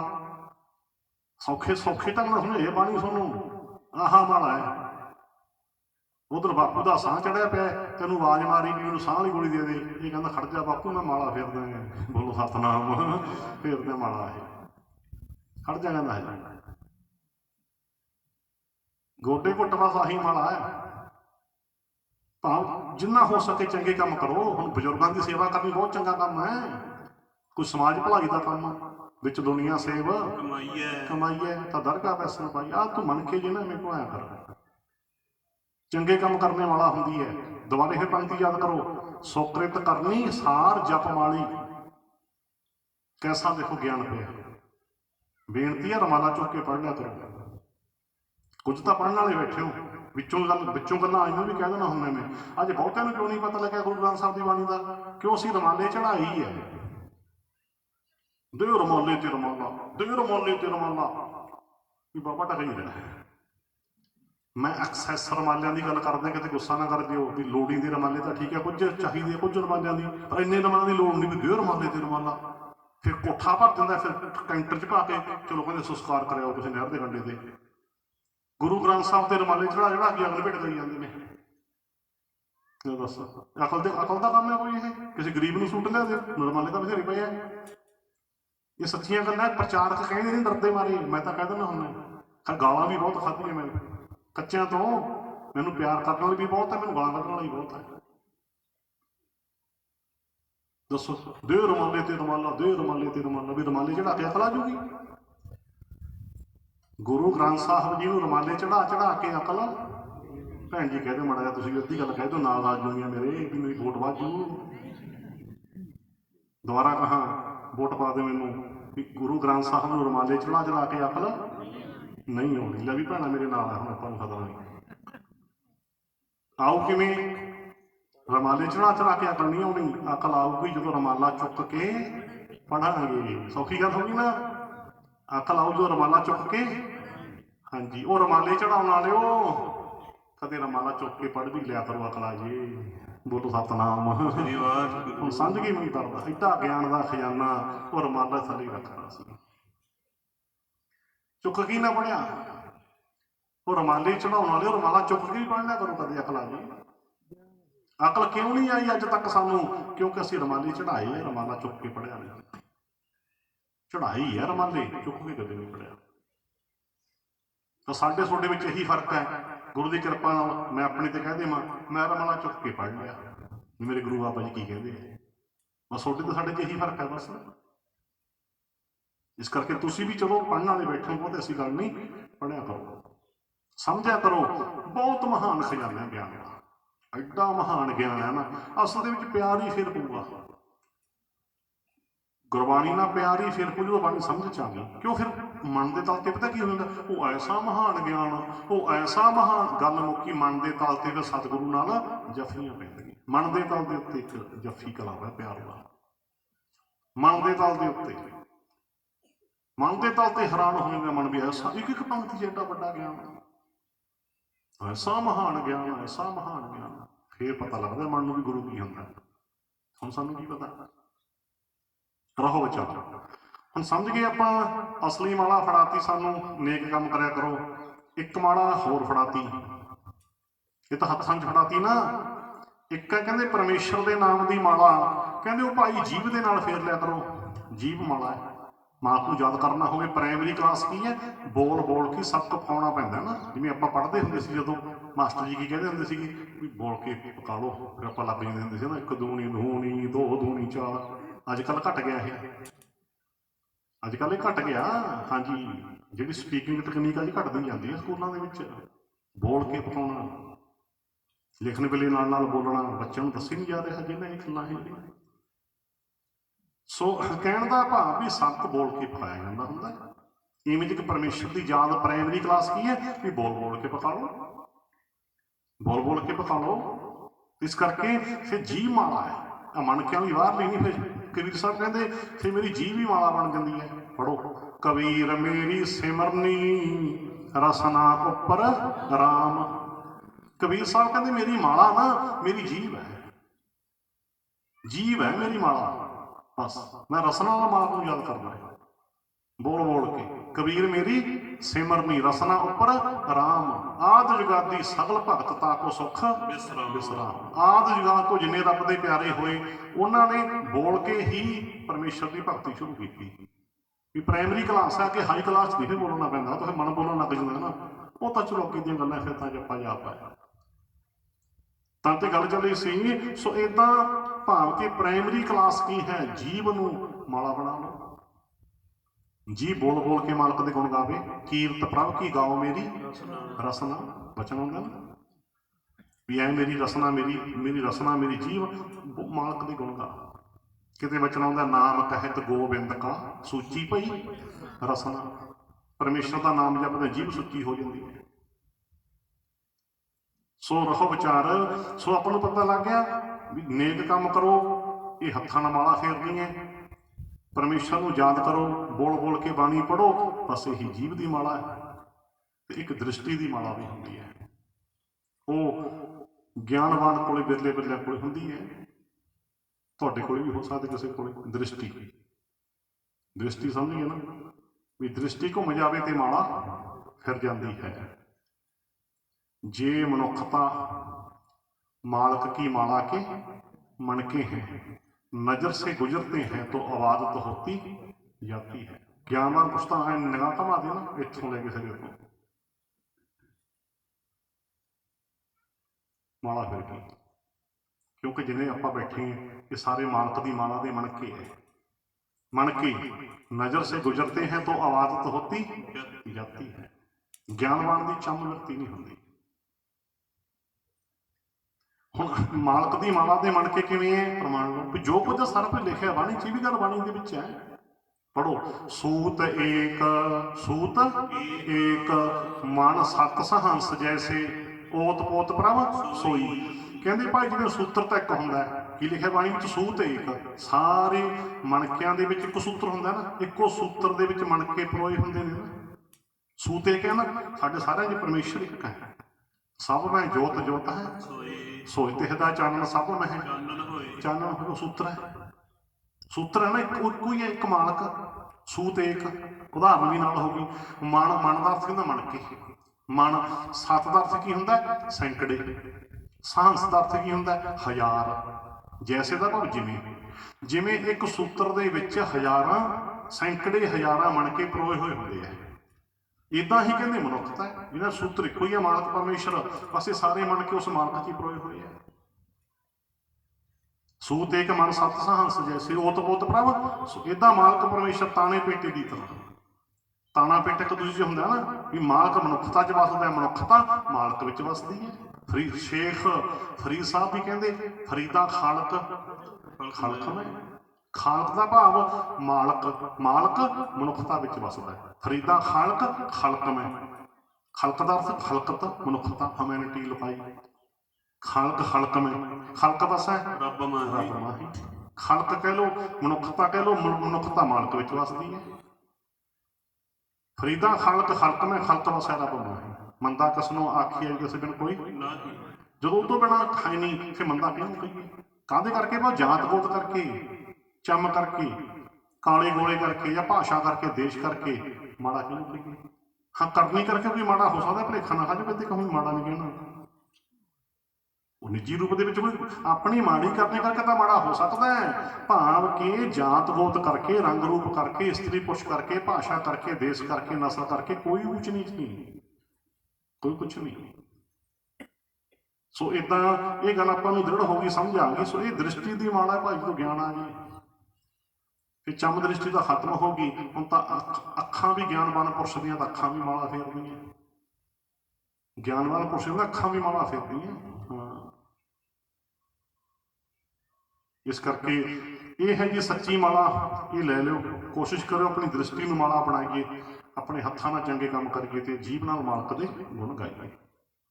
ਧਿਆਨ ਮੰਨ ਕੇ ਜੀ ਕਿਆ ਕਮਾਉਣਾ ਇਹ ਛੱਡ ਦੇ। ਫੈਸਲੇ ਹੋ ਗਏ ਸਾਰੇ ਬਾਣੀ ਦੇ। ਦੋ ਨੁਕਤੇ ਹੋ ਗਏ। ਇਹ ਤੋਂ ਪਹਿਲਾਂ ਤਿਲਕ ਤੇ ਮਾਲਾ ਦੀ ਗੱਲ ਹੋਈ ਹੈ। ਦੇਖੋ ਵਿਆਖਿਆ ਤੇ ਕਿੰਨਾ ਸਮਾਂ ਲੱਗ ਜਾਂਦਾ। ਹੁਣ ਪਹਿਲੀ ਪੰਕਤੀ ਤੇ ਫਿਰ ਆ ਜਾਓ। ਸ਼ਬਦ ਦੀ ਪਹਿਲੀ ਪੰਕਤੀ ਦੀ ਵਿਆਖਿਆ ਚੱਲ ਰਹੀ ਹੈ, ਧਿਆਨ 'ਚ ਰੱਖਿਓ ਗੱਲ ਨੂੰ। ਮਾਥੇ ਤਿਲਕ ਹੱਥ ਮਾਲਾ, ਇੱਥੋਂ ਤੱਕ ਵਿਚਾਰ ਹੋਈ ਹੈ ਹਜੇ ਤੱਕ ਸ਼ਬਦ ਦੀ। ਮਾਥੇ ਤਿਲਕ ਹੱਥ ਮਾਲਾ, ਬਾਣਾ, ਬਾਣਾ ਅੱਗੇ ਕਿਆ ਗਿਆ, ਪਹਿਰਾਵਾ। ਬਾਣਾ ਦਾ ਅਰਥ ਕੀ ਹੁੰਦਾ, ਪਹਿਰਾਵਾ, ਭਾਵ ਕਿ ਪਹਿਰਾਵੇ ਦਾ ਧਰਮ ਦੇ ਨਾਲ ਕੋਈ ਸੰਬੰਧ ਨਹੀਂ। ਪਹਿਰਾਵੇ ਦੀ ਗੱਲ ਕਰ ਰਹੇ ਨੇ, ਕੱਪੜਿਆਂ ਦੀ। ਕਕਾਰ ਵੱਖਰਾ ਵਿਸ਼ਾ, ਉਹ ਆਪਾਂ ਲਾਸਟ ਦਿਨ ਤੇ ਗੱਲ ਕਰਾਂਗੇ। ਕਿਤੇ ਰਲ ਕੱਢ ਕਰ ਲਓ, ਕਿਤੇ ਵੀ ਲਿਖਾ ਹਾਜ਼ਰ। ਉਹ ਕੀ ਹੈ ਆਪਾਂ ਗੱਲ ਕਰਾਂਗੇ ਲਾਸਟ ਦਿਨ ਤੱਕ, ਉੱਥੋਂ ਤੱਕ ਪਹੁੰਚਾਂਗੇ। ਅੱਜ ਆਪਣਾ ਵਿਸ਼ਾ ਨਹੀਂ, ਮੈਂ ਇਸ ਕਰਕੇ ਵਿੱਚ ਗੱਲ ਨਹੀਂ ਛੇੜਦਾ। ਹੁਣ ਗੱਲ ਕੀ ਹੈ, ਪਹਿਰਾਵੇ ਦੀ। ਪਹਿਰਾਵਾ ਕਹਿ ਲਓ ਕੱਪੜੇ। ਹੁਣ ਕੱਪੜੇ ਆ ਕਿ ਕੱਪੜਿਆਂ ਦਾ ਕਹਿੰਦੇ, ਕੱਪੜਿਆਂ ਦਾ ਧਰਮ ਨਾਲ ਕੋਈ ਸੰਬੰਧ ਨਹੀਂ। ਹਾਂ, ਪਾ ਲਓ ਜਿਹੇ ਜਿਹੇ ਮਰਜ਼ੀ, ਵੱਖਰਾ ਵਿਸ਼ਾ। ਪਰ ਬਹੁਤਾ ਚੱਲਦਾ ਕੀ ਹੈ ਜੀ, ਪਤਾ ਹੀ ਹੈ ਤੁਹਾਨੂੰ, ਭਾਈਆਂ ਨੂੰ ਵੀ ਭੈਣਾਂ ਨੂੰ ਵੀ ਪਤਾ ਹੈ। 90 ਕਹਾਂਗੇ, ਜ਼ਿਆਦਾ ਕਹਿੰਦੇ ਹਾਂ, ਜ਼ਿਆਦਾ ਹੀ ਹੈ ਗਿਣਤੀ, 95 ਕਹਿੰਦੇ ਅੰਦਾਜ਼ਾ।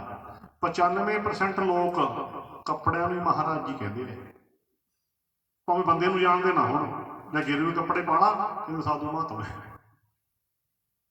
ਗੁਣੋਂ ਗੁਣ ਨਹੀਂ ਦੇਖਣਾ, ਬਸ ਨਾਲ ਦੇ ਨਾਲ ਠੱਪਾ ਲਾਤਾ, ਕਹਿੰਦੇ ਸਾਧੂ ਉਦਾਸੀ ਸਾਧੂ ਮਹਾਤਮਾ ਹੈ। ਦੱਸੋ,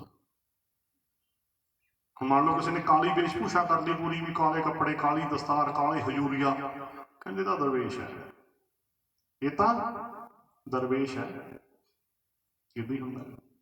ਫਿਰ ਮੈਂ ਕਹਿ ਦਿੱਤਾ ਕੱਪੜੇ ਜਿਹੇ ਜਿਹੇ ਮਰਜ਼ੀ ਪਾ ਲਓ, ਮਨਾ ਨਹੀਂ ਕਿਤੇ ਕਹੋਗੇ ਗਿਰੂ ਕੱਪੜੇ ਪਾਉਣੇ ਮਨਾ ਹੈ। ਪਿਛਲੇ ਸਮੇਂ 'ਚ ਬਹੁਤ ਪਾਉਂਦੇ ਹੋਣਗੇ, ਕਿਉਂਕਿ ਕੱਚੇ ਰਾਹ ਹੁੰਦੇ ਸੀ, ਮਿੱਟੀ ਰੰਗੇ ਕੱਪੜੇ, ਪਤਾ ਨਹੀਂ ਲੱਗਦਾ, ਪਤਾ ਨਹੀਂ ਲੱਗਦਾ ਮਿੱਟੀ ਘੱਟੇ ਦਾ, ਉਹ ਵੱਖਰਾ ਵਿਸ਼ਾ ਹੈ। ਮੇਰਾ ਕਹਿਣ ਦਾ ਭਾਵ ਕੀ, ਵੀ ਗੇਰੂਏ ਕੱਪੜੇ ਪਾ ਕੇ ਕੋਈ ਸਾਧੂ ਨਹੀਂ ਬਣ ਜਾਂਦਾ, ਕਾਲੇ ਕੱਪੜੇ ਪਾ ਕੇ ਕੋਈ ਦਰਵੇਸ਼ ਨਹੀਂ ਬਣ ਜਾਂਦਾ। ਆਪਣੇ ਦੀ ਵੀ ਕਹਿੰਦੇ ਕੋਈ ਦੂਜੇ ਨਾਲ ਗੱਲ, ਚਿੱਟਾ ਚੋਲਾ ਪਾ ਕੇ ਕੋਈ ਸੰਤ ਨਹੀਂ ਬਣ ਜਾਂਦਾ। ਉਹ ਮੈਨੂੰ ਵਧੀਆ ਲੱਗਿਆ, ਮੈਂ ਪਾ ਲਿਆ। ਬੋਲੋ ਸਤਨਾਮ। ਮਨਾ ਤਾਂ ਨਹੀਂ ਹੁਣ ਕੱਪੜੇ ਤੋਂ ਚਿੱਟੇ, ਹੁਣ ਸੂਝ ਕਿੰਨੇ ਚਿੱਟੇ ਪਾਏ ਨੇ, ਇੱਦਾਂ ਤਾਂ ਨਹੀਂ ਮਨਾ। ਕਹਿਣ ਦਾ ਭਾਵ ਕੀ ਗੱਲ ਸਮਝੋ ਵੀ ਠੀਕ ਹੈ, ਜਿੱਦਾਂ ਤੁਹਾਨੂੰ ਲੱਗਦਾ ਵੀ ਸਾਨੂੰ ਅਸੀਂ ਪ੍ਰਚਾਰਕ ਹਾਂ, ਸਾਨੂੰ ਵਧੀਆ ਚੌਂਕੜਾ ਵਧੀਆ ਲੱਗ ਜਾਂਦਾ, ਗੱਡੀ 'ਚ ਬੈਠਾ ਖੁੱਲ੍ਹਾ ਬੈਠਾ ਮੈਂ ਵਧੀਆ ਖੁੱਲ੍ਹੇ ਜਿਹੇ ਕੱਪੜੇ ਪਾ ਲਏ, ਇੱਦਾਂ ਇਸ ਕਰਕੇ ਉਹਦੇ ਕਰਕੇ। ਹੁਣ ਜੇ ਵਕੀਲ ਹੋਵੇ ਉਹ ਤਾਂ ਨਹੀਂ ਕੱਪੜੇ ਇੱਦਾਂ ਦੇ ਪਾ ਸਕਦਾ, ਉਹ ਤਾਂ ਫਾਲਾ ਕੋਟ ਪਾ ਕੇ ਜਾਊਗਾ ਫਿਰ। ਕਹਿਣ ਦਾ ਭਾਵ ਕੀ ਹੈ ਵੀ ਇੱਦਾਂ ਸੋਚੋ, ਹੁਣ ਆਪਰੇਸ਼ਨ ਥੀਏਟਰ ਥੋੜ੍ਹਾ ਬਦਲ ਜੂ ਇੱਦਾਂ ਕੋਈ ਰਹੋ ਵਿਚਾਰ ਤਾਂ। ਤੇ ਕਹਿਣ ਦਾ ਭਾਵ ਕੀ ਹੈ ਵੀ ਕੱਪੜੇ ਜਿੱਦਾਂ ਦੇ ਮਰਜ਼ੀ ਤੁਸੀਂ ਪਾ ਸਕਦੇ ਹੋ, ਕਾਲੇ ਕੱਪੜੇ ਪਾਉਣੇ ਕੋਈ ਮਨਾ ਨਹੀਂ, ਮੇਰਾ ਭਾਵ ਸਮਝੋ ਬਾਣੀ ਦਾ ਕੀ ਹੈ। ਚਿੱਟੇ ਕੱਪੜੇ ਕੋਈ ਪਾਉਣਾ ਮਨਾ ਨਹੀਂ, ਕੋਈ ਗੇਰੂ ਕੱਪੜੇ ਪਾਉਣੇ ਮਨਾ ਨਹੀਂ, ਜਿੱਦਾਂ ਦੇ ਮਰਜ਼ੀ ਪਾਓ, ਨੋ ਪ੍ਰੋਬਲਮ। ਬਸ ਇਹੋ ਜਿਹੇ ਕੱਪੜੇ ਨਾ ਪਾਓ ਵੀ ਤਨ ਦੇ ਅੰਗਾਂ ਦਾ ਪ੍ਰਦਰਸ਼ਨ ਹੋਵੇ ਜਾਂ ਉੱਠਦੇ ਬਹਿੰਦੇ ਤਕਲੀਫ ਹੋਵੇ, ਅਸ਼ਲੀਲਤਾ ਨਾ ਫੈਲੇ ਨਾ। ਇੱਦਾਂ ਦੇ ਇਹ ਲਿਖਿਆ ਬਾਣੀ 'ਚ, ਬਾਬਾ ਹੋਰ ਪਹਿਨਣ ਖੁਸ਼ੀ ਖੁਆਰ, ਜਿੱਤ ਪੈਦਾ ਤਨ ਪੀੜ ਗਿਆ ਮਨ ਮੈਂ ਚੱਲੇ। ਕਦੇ ਇਹੋ ਜਿਹੇ ਕੱਪੜੇ ਨਾ ਪਾਓ ਵੀ ਤਨ ਵੀ ਪੀੜਿਆ ਜਾਵੇ, ਮਨ 'ਚ ਵੀ ਬੁਖਾਰ ਚੱਲੇ, ਅਸ਼ਲੀਲਤਾ ਫੈਲੇ।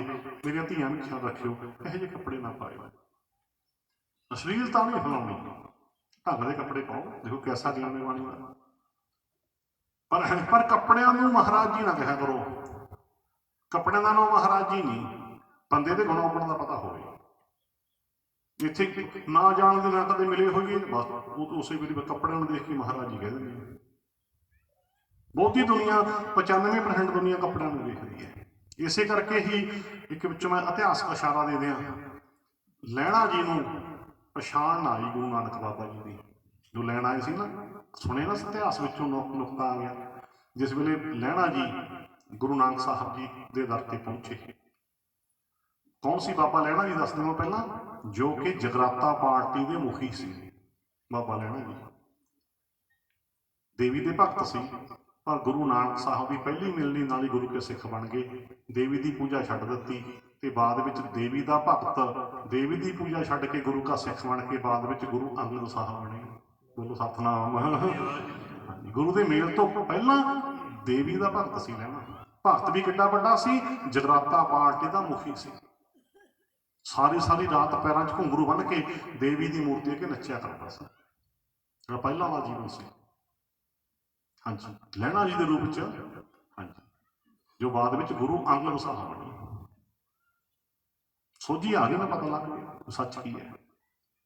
ਰਹੋ ਵਿਚਾਰ ਵਿਸ਼ੇ ਵਾਲਾ ਵਾ ਤਾਂ। ਤੇ ਹੁਣ ਜਿਸ ਵੇਲੇ ਜਦੋਂ ਭਾਈ ਜੋਧ ਤੋਂ ਗੁਰਬਾਣੀ ਸੁਣੀ ਸੀ ਨਾ, ਲਹਿਣਾ ਜੀ ਨੇ ਇਤਿਹਾਸ ਸੁਣੇ ਹੋਣੇ ਤੁਸੀਂ, ਖਡੂਰ ਦੇ ਰਹਿਣ ਵਾਲੇ ਸੀ ਭਾਈ ਜੋਧ, ਕਿ ਗੁਰੂ ਨਾਨਕ ਸਾਹਿਬ ਨੂੰ ਮਿਲਣ ਦੀ ਚਿੱਠ ਲੱਗੀ। ਜਿਸ ਵੇਲੇ ਲਹਿਣਾ ਜੀ ਆਏ ਤੇ ਲਹਿਣਾ ਜੀ ਦੇ ਹੋ ਸਕਦਾ ਮਨ ਵਿੱਚ ਕੀ ਨਕਸ਼ਾ ਹੋਵੇ ਜੋ ਮਿਲਣ ਆਏ ਸੀ, ਉਹੀ ਨਕਸ਼ਾ ਹੋਣਾ ਜੋ ਦੁਨਿਆਵੀ ਸਾਹਾਂ ਸੰਤਾਂ ਵਾਲਾ ਕਿ ਬਣਾਵਾ। ਹੁਣ ਲਹਿਣਾ ਜੀ ਦੇ ਮਨ 'ਚ ਆਏ ਹੋਊ, ਮੈਨੂੰ ਲੱਗਦਾ ਹੈ ਅੰਦਾਜ਼ਾ, ਵੀ ਗੁਰੂ ਨਾਨਕ ਸਾਹਿਬ ਜੀ ਪਲੰਘ ਤੇ ਬੈਠੇ ਹੋਣਗੇ, ਪਿੱਛੇ ਮੋਟਾ ਜਿਹਾ ਸਹਾਣਾ ਲੱਗਿਆ ਹੋਊਗਾ, ਹਨਾ, ਤੇ ਅੱਗੇ ਵੀ ਕੋਈ ਲਿਫਾਫਾ ਲੈ ਕੇ ਆਉਂਦਾ, ਕੋਈ ਖੇਸ ਲੈ ਕੇ ਆਉਂਦਾ, ਕੋਈ ਕੁਛ ਲਿਫਾਫੇ ਖੇਸ ਖੂਸ ਸਾਰਾ ਪਿਆ ਹੋਊਗਾ, ਹਨਾ, ਤੇ ਫਿਰ ਇੱਕ ਕੋਲੇ ਪੱਖੀ ਵਾਲਾ ਹੋਊਗਾ ਖੜਾ, ਇੱਕ ਤੌੜਗੇ ਵਾਲਾ ਹੋਊਗਾ ਨਾਲ, ਇੱਕ ਗੜਬੇ ਵਾਲਾ ਹੋਊਗਾ, ਇੱਕ ਬਾਬਾ ਜੀ ਦੀ ਜੁੱਤੀ ਚੱਕਣ ਵਾਲਾ ਹੋਊਗਾ, ਆਸੇ ਪਾਸੇ ਪਹਿਰੇਦਾਰ ਹੋਣਗੇ ਦੋ ਚਾਰ। ਨਕਸ਼ਾ ਇਹ ਸੀ ਨਾ ਲਹਿਣਾ, ਦੇਖੋ ਲਹਿਣਾ ਨੇ ਸੋਚਿਆ ਸੀ ਨਾ, ਇੱਦਾਂ ਦਾ ਨਕਸ਼ਾ ਸੀ ਨਾ।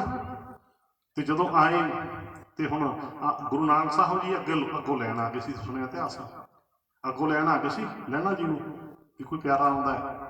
ਤੇ ਪਛਾਣ ਕਿਉਂ ਨਹੀਂ ਆਈ, ਕਿ ਉਹ ਪਛਾਣ ਕਿੱਥੋਂ ਆਵੇ, ਉਹ ਤਾਂ ਆਮ ਹੀ ਜਾਣੀ ਕਿ ਆਮ ਹੀ ਆਪਣੇ ਕੰਮਕਾਰ ਵਾਲੇ ਵਸਤਰ ਤੇ ਇਕੱਲੇ ਹੀ ਲੈਣ ਆ ਗਏ, ਵੀ ਨਾਲ ਕੋਈ ਪੱਖੀ ਵਾਲਾ ਸੀ, ਨਾਲ ਕੋਈ ਗੜਬੇ ਵਾਲਾ ਸੀ, ਗੜਵਾਈ ਵੀ ਹੈ ਨਹੀਂ ਸੀ ਨਾਲ ਕੋਈ, ਨਾ ਕੋਈ ਜੁੱਤੀ ਵਾਲਾ ਪੰਜ ਚਾਰ, ਉਹ ਇਕੱਲੇ ਹੀ ਲੈਣ ਆ ਗਏ। ਹੁਣ ਲਹਿਣਾ ਜੀ ਨੇ ਸੋਚੇ ਨਹੀਂ ਸੀ ਵੀ ਗੁਰੂ ਨਾਨਕ ਸਾਹਿਬ ਜੀ ਆਈ ਰਹਿੰਦੇ ਆ। ਬੋਲੋ ਸਤਿਨਾਮ। ਮੇਰਾ ਬਾਬਾ ਖੇਤੀ ਲੈਣ ਆ ਗਿਆ ਸੀ ਲਹਿਣਾ ਜੀ, ਧਿਆਨ ਸੁਣਿਆ। ਸੋ ਕਹਿਣ ਦਾ ਆਪਾਂ ਗੱਲ ਚੱਲੀ ਸੀ, ਮਾਥੇ ਤਿਲਕ ਹੱਥ ਮਾਲਾ ਬੰਨ੍ਹਣਾ, ਬਾਣੀ ਦੀ ਗੱਲ ਚੱਲ ਰਹੀ ਹੈ। ਸੋ ਆਪਾਂ ਇੱਧਰ ਫਰੀਦ ਸਾਹਿਬ ਜੀ ਕਹਿੰਦੇ ਆਪਣੇ ਤੇ ਗੱਲ ਲਾ ਕੇ ਸਮਝਾਉਂਦੇ ਨੇ ਆਪਾਂ ਨੂੰ, ਕਹਿੰਦੇ ਦੁਨੀਆ ਏਦਾਂ ਹੀ ਕਰਦੀ ਹੈ ਨਾ। ਸੁਣਿਓ ਕੀ ਕਹਿੰਦੇ ਨੇ, ਫਰੀਦਾ ਕਾਲੇ ਮਹਿੰਡੇ ਕੱਪੜੇ, ਕਾਲਾ ਮਹਿੰਡਾ ਵੇਸ, ਗੁਨਾਹੀ ਭਰਿਆ ਮੈਂ ਫਿਰਾਂ, ਲੋਕ ਕਹੈ ਦਰਵੇਸ਼। ਬਹੁਤ ਵਾਰੀ ਸਤਪੁਰਸ਼ ਆਪਣੇ ਤੇ ਗੱਲ ਲਾ ਕੇ ਦੁਨੀਆ ਨੂੰ ਸਮਝਾ ਦਿੰਦੇ ਨੇ। ਇਹ ਜ਼ਿਆਦਾ ਤਰੀਕਾ ਹੀ ਹੁੰਦਾ ਰੱਬ ਦੇ ਪੈਰਾਂ ਦਾ, ਕਿ ਉੱਤਮ ਪੁਰਖ 'ਚ ਬੋਲਦੇ ਆ। ਉੱਤਮ ਪੁਰਖ ਸਮਝਦਾ ਨਾ ਫਸਟ ਪਰਸਨ, ਵੀ ਆਪਣੇ ਤੇ ਗੱਲ ਲਾ ਕੇ ਦੂਜਿਆਂ ਨੂੰ ਸਮਝਾਉਂਦੇ ਆਪਾਂ ਨੂੰ ਹੁੰਦੇ ਨੇ, ਆਪਣੇ ਤੇ ਲਾ ਦਿੰਦੇ ਗੱਲ ਜਾਣ ਕੇ। ਇੱਥੇ ਕੀ ਕਹਿੰਦੇ, ਫਰੀਦਾ ਕਾਲੇ ਮੈਂਡੇ ਕੱਪੜੇ, ਕਹਿੰਦੇ ਮੇਰੇ ਕਾਲੇ ਕੱਪੜੇ ਆ, ਕਾਲੇ ਮੈਂਡੇ ਕੱਪੜੇ, ਕਾਲਾ ਮੈਂਡਾ ਵੇਸ, ਕਹਿੰਦੇ ਕੱਲਾ ਕੱਪੜੇ ਨਹੀਂ ਕਾਲੇ, ਮੈਂ ਆਪਣੀ ਪੂਰੀ ਵੇਸ਼ ਭੂਸ਼ਾ ਹੀ ਕਾਲੀ ਕਰ ਲਈ। ਵੇਸ਼ ਭੂਸ਼ਾ ਸਮਝ ਗਏ ਨਾ, ਵੀ ਕੱਪੜੇ ਨਹੀਂ, ਦਸਤਾਰ ਵੀ ਕਾਲੀ, ਗਲ ਵਿੱਚ ਹਜੂਰੀਆ ਵੀ ਕਾਲਾ, ਦੀ ਪੂਰੀ ਵੇਸ਼ ਭੂਸ਼ਾ ਹੀ ਕਾਲੀ। ਫਰੀਦਾ ਕਾਲੇ ਮੈਂਡੇ ਕੱਪੜੇ, ਕਾਲਾ ਮੈਂਡਾ ਵੇਸ, ਗੁਣ ਹੀ ਭਰਿਆ ਮੈਂ ਫਿਰਾਂ। ਯਾਦ ਰੱਖਿਓ, ਫਰੀਦ ਸਾਹਿਬ ਔਗਣਾਂ ਦੇ ਭਰੇ ਨਹੀਂ, ਉਹਦਾ ਸਮਝਾਉਣ ਵਾਸਤੇ ਆਪਣੇ ਤੇ ਗੱਲ ਲਾ ਕੇ ਕਹਿ ਰਹੇ ਆ, ਭੁਲੇਖਾ ਨਾ ਖਾ ਜਾਵੇ। ਇਹ ਤਾਂ ਸਤਪੁਰਸ਼ਾਂ ਦਾ ਕਹਿਣ ਦਾ ਢੰਗ ਹੁੰਦਾ ਹੈ। ਫਰੀਦ ਸਾਹਿਬ ਕਹਿੰਦੇ ਮੈਂ ਤਾਂ ਔਗਣਾਂ ਦਾ ਭਰਿਆ ਫਿਰਦਾ ਹੈ, ਗੁਣ ਹੀ ਭਰਿਆ ਮੈਂ ਫਿਰਾਂ। ਲੋਕ ਕਹੈ ਦਰਵੇਸ਼, ਕਹਿੰਦੇ ਲੋਕ ਕਾਲੇ ਕੱਪੜੇ ਦੇਖ ਕੇ ਮੈਨੂੰ ਦਰਵੇਸ਼ ਕਹੀ ਜਾਂਦੇ ਆ। ਕੀ ਸਮਝਾ ਕੇ, ਵੀ ਦੁਨੀਆ ਕੱਪੜੇ ਦੇਖਦੀ ਹੈ, ਗੁਣ ਔਗਣ ਨਹੀਂ ਦੇਖਦੀ। ਕਹਿੰਦੇ ਮੈਂ ਤਾਂ ਔਗਣਾਂ ਦਾ ਭਰਿਆ ਫਿਰਦਾ ਹੈ, ਇਹ ਕਾਲੇ ਕੱਪੜੇ ਦੇਖ ਕੇ ਮੈਨੂੰ ਦਰਵੇਸ਼ ਕਹੀ ਜਾਂਦੇ। ਭਾਵ ਸਮਝ ਕੇ ਕੀ ਕਹਿਣਾ ਚਾਹੁੰਦੇ ਆ, ਕਿ ਲੋਕੀ ਕੱਪੜੇ ਦੇਖਦੇ ਆ, ਕੱਪੜੇ ਹੀ ਵੇਖਦੇ ਆ। ਸੋ ਇਦਾਂ ਨਹੀਂ ਬਣਦਾ। ਸੋ ਇਹਦੇ ਤੇ ਇੱਕ ਕਹਾਣੀ ਵੀ ਪਾ ਦੇਵਾਂ। ਇਹ ਕਹਾਣੀ ਹੈ ਤਾਂ ਚਲੋ ਥੋੜਾ ਜਿਹਾ ਹਾਸੇ ਮਜ਼ਾਕ ਦੀ ਵਾਲੀ ਹੈ, ਪਰ ਗੱਲ ਸਮਝਣ ਵਾਸਤੇ ਵਧੀਆ ਹੈ। ਕਿ ਕੁਝ ਕਹਾਣੀਆਂ ਇਦਾਂ ਦੀਆਂ ਹੁੰਦੀਆਂ ਨੇ ਨਾ, ਕਹਿੰਦੇ ਨਾ ਕਿਸੇ ਪਿੰਡ ਦੇ ਵਿੱਚੋਂ ਬੱਸ ਜਾਂਦੀ ਸੀ ਇਤਿਹਾਸਕ ਸਥਾਨਾਂ ਦੀ ਯਾਤਰਾ ਤੇ। ਮਾਤਾ ਆਪਣੀ ਨੂੰਹ ਨੂੰ ਕਹਿਣ ਲੱਗੀ ਵੀ ਮੈਂ ਵੀ ਜਾਇਆ। ਚਲੋ ਨੂੰਹ ਸਿਆਣੀ ਸੀ, ਕਹਿੰਦੀ ਮਾਂ ਜੀ ਜਾਓ, ਘਰਾਂ ਦੇ ਕੰਮ ਤਾਂ ਮੁੱਕਦੇ ਨਹੀਂ, ਜਾਓ ਸਰ। ਮਾਂ ਜੀ ਚਲੀ ਗਈ ਯਾਤਰਾ ਤੇ। ਸ਼ਾਮ ਨੂੰ ਜਿਸ ਵੇਲੇ ਧਾਰ ਕੱਢਣ ਦਾ ਸਮਾਂ ਹੋਇਆ ਮੱਝ ਦੀ, ਤੇ ਉਹ ਬੀਬੀ, ਕਿਉਂਕਿ ਮਾਂ ਜੀ ਤਾਂ ਚਲੇ ਗਏ ਹੁਣ, ਪਹਿਲਾਂ ਮਾਂ ਜੀ ਧਾਰ ਕੱਢਦੇ ਸੀ, ਜਿਸ ਵੇਲੇ ਬਾਲਟੀ ਲੈ ਕੇ ਤੇ ਕੋਲ ਹੋਈ ਧਾਰ ਕੱਢਣ ਵਾਸਤੇ ਹੱਥ ਲਾਇਆ ਥਣਾ ਨੂੰ, ਤੇ ਮੱਝ ਨੇ ਲੱਤ ਚਲਾਤੀ, ਕਿਉਂਕਿ ਮੱਝ ਮਾਂ ਜੀ ਦੇ ਹੱਥ ਪਈ ਹੋਈ ਸੀ। ਉਸ ਵੇਲੇ ਬੀਬੀ ਨੇ ਦੇਖਿਆ ਵੀ ਕਿਤੇ ਸੱਟ ਨਾ ਮਾਰ ਜੇ ਪਸ਼ੂ, ਵੀ ਚਲੋ ਰੱਖਤੀ ਬਾਲਟੀ, ਚਲੋ ਖੇਤੋਂ ਆ ਜਾਣਗੇ। ਉਹ ਬੀਬੀ ਦੇ ਘਰ ਵਾਲਾ ਮਾਈ ਦਾ ਪੁੱਤ ਕਹਿੰਦਾ ਖੇਤ ਸੀ ਹਜੇ, ਸ਼ਾਮ ਨੂੰ ਆ ਗਿਆ, ਥੋੜਾ ਜਿਹਾ ਹੋਰ ਲੰਘਿਆ ਸਮਾਂ, ਆਇਆ ਆਪਣੇ ਘਰ ਵਾਲੇ ਨੂੰ ਕਹਿੰਦੀ ਜੀ ਆਪਾਂ ਤਾਂ ਜੱਬ ਜਿਹੀ ਕਰ ਲਿਆ ਇੱਕ। ਉਹ ਕਹਿੰਦਾ ਵੀ ਜੱਬ ਕਾਹਦਾ ਹੋ ਗਿਆ? ਕਹਿੰਦੀ ਜੱਬ ਤਾਂ ਐਂ ਹੋ ਗਿਆ, ਮਾਂ ਜੀ ਤਾਂ ਚਲੇ ਗਏ ਯਾਤਰਾ ਤੇ 15 ਦਿਨ ਲਾਉਣਗੇ, ਇਹ ਖਿਆਲ ਹੀ ਨਾ ਕੀਤਾ ਵੀ ਮੱਝ ਮਾਂ ਜੀ ਦੇ ਹੱਥ ਪਈ ਹੋਈ, ਔਖਾ ਹੋ ਜੂ ਧਾਰ ਦਾ। ਉਹਨੇ ਤਾਂ ਲਵੇ ਨਹੀਂ ਲੱਗਣ ਦਿੰਦੀ, ਲਵੇ ਨਹੀਂ ਲੱਗਣ ਦਿੰਦੀ ਤਾਂ। ਤੇ ਉਹ ਮਾਈ ਦਾ ਪੁੱਤ ਪਤਾ ਕੀ ਕਹਿੰਦਾ, ਉਹ ਆਪਣੇ ਘਰ ਵਾਲੀ ਨੂੰ ਕਹਿ ਲਓ, ਉਹਨੂੰ ਕਹਿੰਦੇ ਤੂੰ ਬੇਬੇ ਵਾਲੇ ਕੱਪੜੇ ਪਾ ਕੇ ਚੋਲਾ। ਕਹਿੰਦਾ ਬੇਬੇ ਵਾਲੇ ਕੱਪੜੇ ਪਾ ਕੇ ਚੋਲਾ, ਭਾਣ ਕੀ ਸੀ ਵੀ ਤੂੰ ਬੇਬੇ ਵਾਲੇ ਕੱਪੜੇ ਪਾ ਕੇ ਬੇਬੇ ਬਣ ਜਾ। ਕਹਿੰਦਾ ਬੇਬੇ ਵਾਲੇ ਕੱਪੜੇ ਪਾ ਕੇ ਚੋਲਾ ਖਾਂ। ਕਹਿੰਦੀ ਲੈ ਆਹ ਤਾਂ ਤਰੀਕਾ ਮੈਨੂੰ ਖਿਆਲ ਚ ਆਇਆ ਸੀ, ਆਹ ਤਾਂ ਤੁਹਾਡੀ ਵਧੀਆ ਗੱਲ ਹੈ। ਉਹ ਕੀ ਹੋਇਆ, ਬੀਬੀ ਉਹ ਆਪਣੀ ਸੱਸਾਂ ਦਾ ਸੂਟ ਪਾ ਕੇ ਆ ਗਈ, ਭਾਵ ਕੇ ਬੇਬੇ ਬਣ ਕੇ ਆ ਗਈ, ਸੂਟ ਪਾ ਕੇ ਆਈ। ਤੇ ਜਿਸ ਵੇਲੇ ਆ ਕੇ ਥਣ ਨੂੰ ਲਾਇਆ ਹੱਥ, ਤੇ ਮੱਝ ਨੇ ਲੱਤ ਫੇਰ ਚਲਾਤੀ, ਕਿਉਂਕਿ ਮੱਝ ਕੱਪੜੇ ਨਹੀਂ ਦੇਖਦੀ ਸੀ, ਮੱਝ ਤਾਂ ਕੱਪੜਿਆਂ ਚੋਂ ਬੰਦਾ ਪਛਾਣਦੀ ਸੀ ਵੀ ਬੀਬੀ ਜੀ ਕਾਹਨੂੰ ਐਵੇਂ ਬਣੀ ਫਿਰਦੀ ਹੈ, ਬੋਲੋ ਸਤਨਾਮ। ਸੋ ਕਹਿਣ ਦਾ ਭਾਵ ਕੀ ਹੋ ਗਿਆ, ਪਸ਼ੂ ਵੀ ਬੰਦੇ ਨੂੰ ਪਛਾਣਦਾ ਹੈ, ਪਸ਼ੂ ਵੀ ਬੰਦੇ ਨੂੰ ਪਛਾਣਦਾ ਹੈ। ਜੇ ਬੇਬੇ ਵਾਲੇ ਕੱਪੜੇ ਪਾ ਕੇ ਨੂੰ ਬੇਬੇ ਨਹੀਂ ਬਣਦੀ, ਤੇ ਗੇਰੂਏ ਕੱਪੜੇ ਪਾ ਕੇ ਜਾਂ ਮੇਰੇ ਵਾਂਗੂ ਚਿੱਟੇ ਕੱਪੜੇ ਪਾ ਕੇ ਜਾਂ ਕਾਲੇ ਕੱਪੜੇ ਪਾ ਕੇ ਕੋਈ ਦਰਵੇਸ਼, ਕੋਈ ਸਾਧੂ, ਕੋਈ ਸੰਤ ਵੀ ਨਹੀਂ ਬਣਦਾ। ਕੀ ਬਣ ਗਈ ਬੋਲੋ? ਨਹੀਂ ਬਣਦਾ। ਇਸ ਕਰਕੇ ਕੱਪੜਿਆਂ ਦਾ ਧਰਮ ਨਾਲ ਕੋਈ ਸੰਬੰਧ ਨਹੀਂ। ਇਹਨੀ ਗੱਲ ਸਮਝ ਆ ਗਈ ਸਾਰਿਆਂ ਨੂੰ? 3 ਨੁਕਤੇ ਤੋਂ ਪਹਿਲਾਂ ਹੋ ਗਏ, ਦੁਬਾਰੇ ਪੜ੍ਹ ਲਓ। ਮਾਥੇ ਤਿਲਕ ਹੱਥ ਮਾਲਾ ਬਾਨਾ, ਲੋਗਣ ਰਾਮ ਖਿਲਾਉਣਾ ਜਾਣਾ। ਕਹਿੰਦੇ ਦੁਨੀਆ ਨੇ ਤਾਂ ਰੱਬ ਨੂੰ ਛਣਕਣ ਹੀ ਬਣਾ ਛੱਡਿਆ, ਖੇਡ ਹੀ ਬਣਾ ਛੱਡਿਆ। ਰੱਬ ਕੋਈ ਖੇਡ ਨਹੀਂ, ਮਾਹੌਲ ਨਹੀਂ ਕਹਿਣ ਦਾ ਭਾਵ ਕੋਈ। ਤੇ ਅਸਲੀ ਤਿਲਕ ਕਿਹੜਾ ਹੈ, ਅਸਲੀ ਮਾਲਾ ਕਿਹੜੀ ਹੈ, ਉਹ ਤੁਹਾਨੂੰ ਆਪਾਂ ਦੱਸ ਹੀ ਦਿੱਤੀ ਪਹਿਲਾਂ। ਰਹੋ ਵਿਚਾਰ। ਅਗਲੀ ਪੰਕਤੀ, ਮਾਥੇ ਤਿਲਕ ਹੱਥ ਮਾਲਾ ਬਾਨਾ, ਲੋਗਣ ਰਾਮ ਖਿਲਾਉਣਾ ਜਾਣਾ। ਅੱਗੇ ਕਹਿੰਦੇ ਜੋ ਹਾਉ ਬੌਰਾ, ਤਉ ਰਾਮ ਤੋਰਾ। ਕਹਿੰਦੇ ਇਹਨਾਂ ਗੱਲਾਂ ਕਰਕੇ ਲੋਕੀ ਮੈਨੂੰ ਕਮਲਾ ਕਹਿੰਦੇ ਆ। ਇਹ ਤਿਲਕ ਦੀ ਨਿੰਦਾ ਕਰੀ ਜਾਂਦਾ, ਇਹ ਮਾਂ ਦੀ ਨਿੰਦਾ ਕਰੀ ਜਾਂਦਾ, ਇਹ ਸਾਧੂਆਂ ਦੇ ਬਾਣਿਆਂ ਦੀ ਨਿੰਦਾ ਕਰਦਾ। ਅੱਜ ਵੀ ਇਹੀ ਚੱਲਦਾ, ਅੱਜ ਵੀ ਕਹਿੰਦੇ ਲੋਕੀ ਇਹਨੂੰ ਨਹੀਂ ਫਿੱਟਾਉਂਦੀ ਬਾਣੀ ਦੀ ਕਥਾ।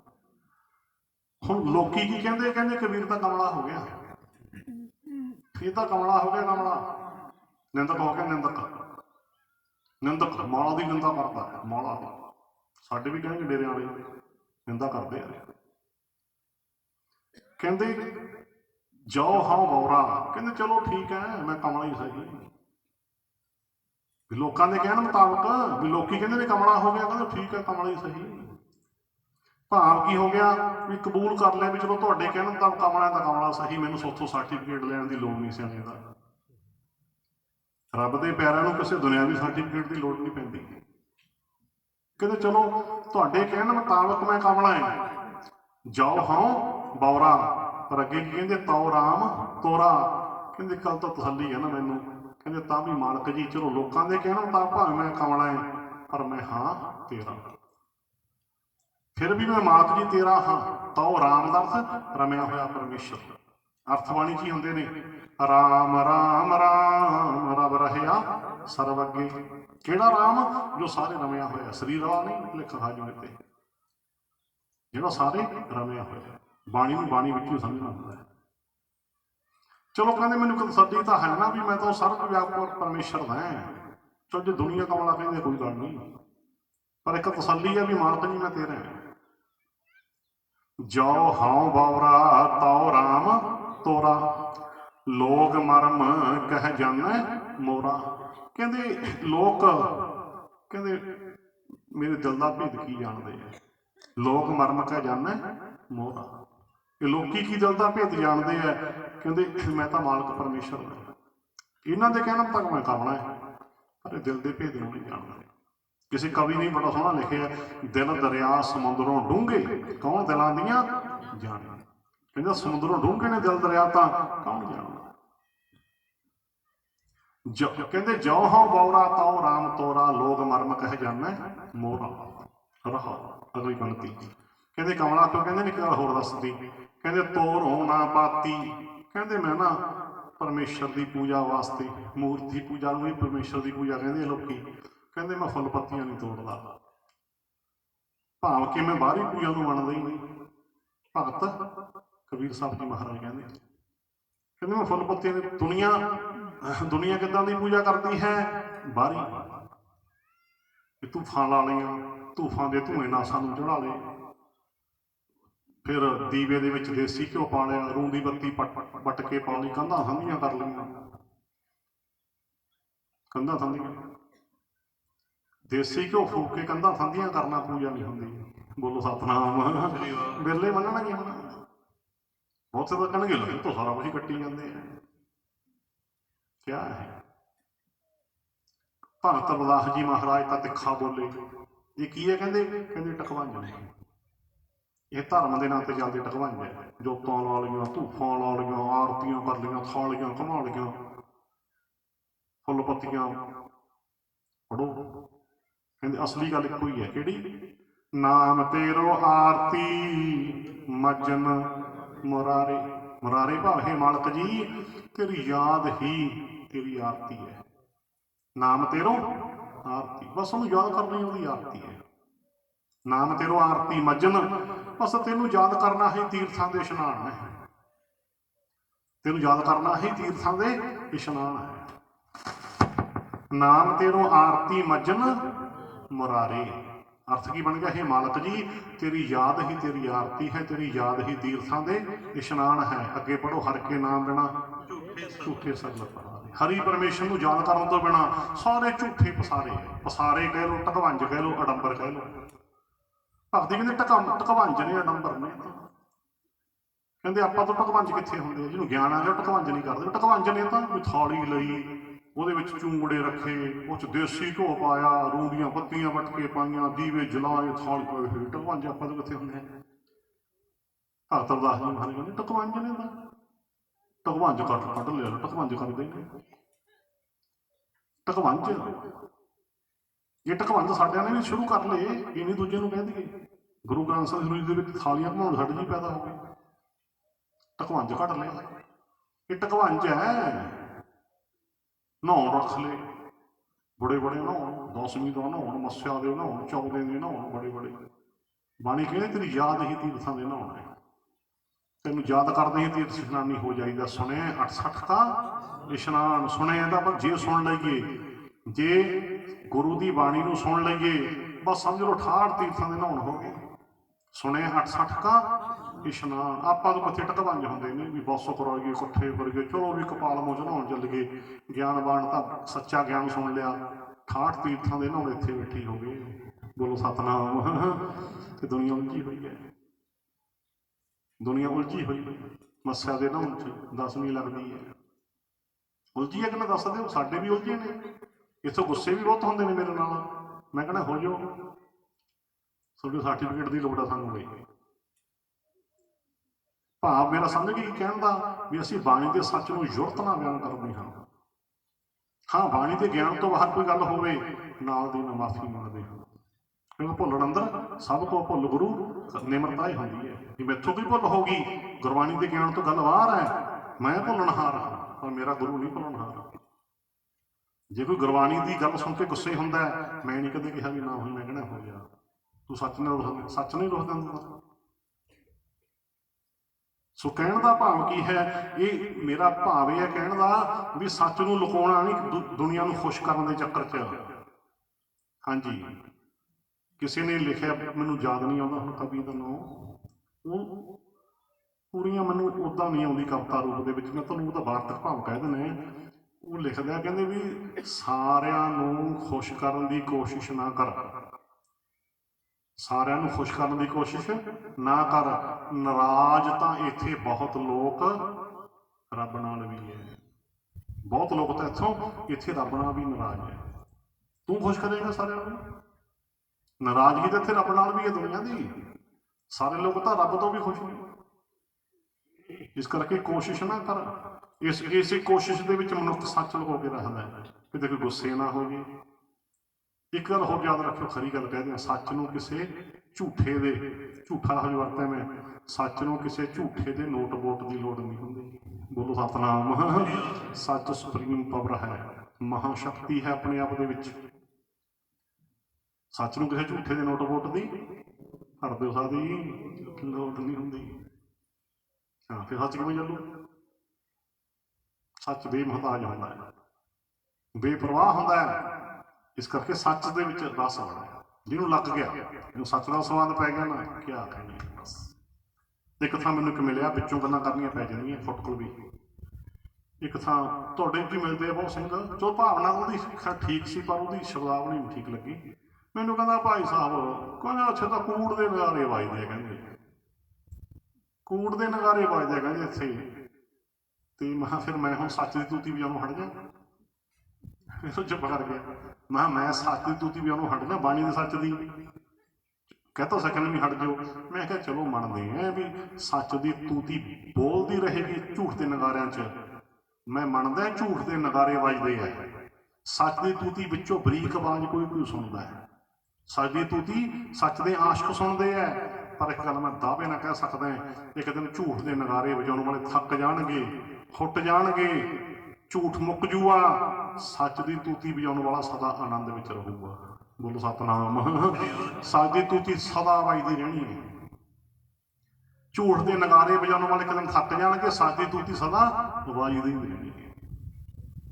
ਸੱਚ ਦੀ ਤੂਤੀ, ਸੱਚ ਦਾ ਦੀਵਾ ਸਦਾ ਜਗਦਾ ਹੀ ਰਹਿਣਾ, ਜਗਦਾ ਹੀ ਰਹਿਣਾ ਸੱਚ ਦਾ ਦੀਵਾ ਜਿਹੜਾ। ਇਸ ਕਰਕੇ ਸੱਚ ਦੇ ਆਸ਼ਕ ਬਣਨਗੇ, ਆਸ਼ਕ ਸੱਚ ਦੇ ਕਹਿਣਾ, ਮੈਂ ਰੱਬ ਦੇ ਸੱਚ ਦੇ ਇਸ਼ਕ ਹਕੀਕੀ ਦੀ ਗੱਲ ਕਰਦਾ, ਦੁਨਿਆਵੀ ਦੀ ਨਹੀਂ। ਰਹੋ ਵਿਚਾਰ, ਆਪਾਂ ਸ਼ਬਦ ਵੱਲ ਆਈਏ ਨਾਲ ਨਾਲ। ਸੋ ਗੱਲ ਚੱਲੀ ਸੀ ਹੁਣ ਇੱਥੇ, ਕਹਿੰਦੇ ਮੈਂ ਤਾਂ ਨਹੀਂ ਫੁੱਲ ਪੱਤੀਆਂ ਤੋੜਦਾ, ਬਾਹਰੀ ਪੂਜਾ ਨੂੰ ਰੱਬ ਦੇ ਪਿਆਰੇ ਨਾ ਰੱਦ ਕੀਤੀ ਹੈ। ਪਰਮੇਸ਼ਰ ਦੀ ਪੂਜਾ ਕਿਸੇ ਸਮੱਗਰੀ ਦੇ ਨਾਲ ਨਹੀਂ ਹੁੰਦੀ, ਪਰਮੇਸ਼ਰ ਦੀ ਪੂਜਾ ਵਾਸਤੇ ਕਿਸੇ ਸਮੱਗਰੀ ਦੀ ਲੋੜ ਨਹੀਂ ਪੈਂਦੀ।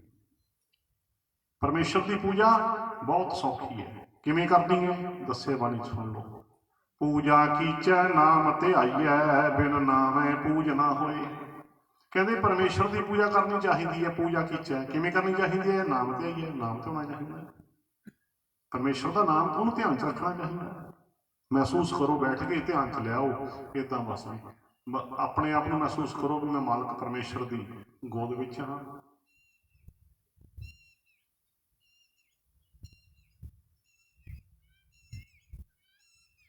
ਇਹੀ ਉਹਦੀ ਪੂਜਾ ਹੈ। ਜਿਸ ਵੇਲੇ ਆਪਣੇ ਆਪ ਨੂੰ ਮਾਲਕ ਪਰਮੇਸ਼ਰ ਦੀ ਗੋਦ ਵਿੱਚ ਮਹਿਸੂਸ ਕਰਦੇ ਹਾਂ, ਬਸ ਹੋ ਗਈ ਪੂਜਾ। ਉਹਨੂੰ ਧਿਆਨ ਵਿੱਚ ਲਿਆਉਂਦੇ ਹਾਂ। ਤੂੰ ਦਰਿਆਓ ਸਭ ਤੁਝ ਹੀ, ਤੇਰੇ ਵਿੱਚ ਹੀ ਆ ਸਾਰੇ। ਤੂੰ ਦਰਿਆਓ ਸਭ ਤੁਝ ਹੀ ਮਾਹੇ, ਤੁਝ ਬਿਨ ਦੂਜਾ ਕੋਈ ਨਾ। ਕਿੰਨੀ ਸੌਖੀ ਹੈ ਰੱਬ ਦੀ ਪੂਜਾ, ਹਰ ਵੇਲੇ ਹਰ ਕੋਈ ਕਰ ਸਕਦਾ ਨਾ। ਰੱਬ ਦੀ ਪੂਜਾ ਤੇ ਕੋਈ ਖਰਚ ਖਿੱਚਣਾ ਨਹੀਂ ਹੁੰਦਾ। ਰੱਬ ਦੀ ਪੂਜਾ ਵਾਸਤੇ ਚੀਜ਼ਾਂ ਵਾਸਤਾ ਦੀ ਲੋੜ ਹੈ, ਕਿਤੇ ਚੀਜ਼ਾਂ ਦੀ ਲੋੜ ਹੈ ਰੱਬ ਦੀ ਪੂਜਾ ਵਾਸਤੇ। ਕਈ ਕਹਿਣਗੇ ਪੂਜਾ ਦੇ ਨਾਂ ਤੇ ਕੋਈ ਕੋਈ ਕੋਈ ਫੁੱਲ ਖੜਿਆਉਂਦਾ, ਕੋਈ ਆਰਤੀਆਂ ਕਰਦਾ, ਕੋਈ ਧੂਫਾਂ, ਕੋਈ ਜੋਤਾਂ ਬਾਲਦਾ, ਕੋਈ ਭੋਗ ਲਗਾਉਣ ਦੇ ਰਚਦਾ। ਤੇ ਬਾਣੀ ਦਾ ਫੈਸਲਾ ਕੀ ਹੈ? ਮੇਰੇ ਮਨ ਆਣ ਦੇਨੋਂ ਧਿਆਏ ਨਿਰੰਕਾਰ ਨਿਰਾਹਾਰੀ। ਉਹ ਨਿਰੰਕਾਰ ਵੀ ਕਾਰ ਤੋਂ ਰਹਿਤ ਤੇ ਨਿਰਾਹਾਰੀ ਵੀ ਹੈ। ਉਹਨੂੰ ਕਿਸੇ ਖਾਣ ਪੀਣ ਦੀ ਲੋੜ ਨਹੀਂ ਪੈਂਦੀ। ਬੋਲੋ ਸਤਿਨਾਮ। ਉਹ ਵੀ ਸਪਸ਼ਟ ਗੱਲ ਹੈ।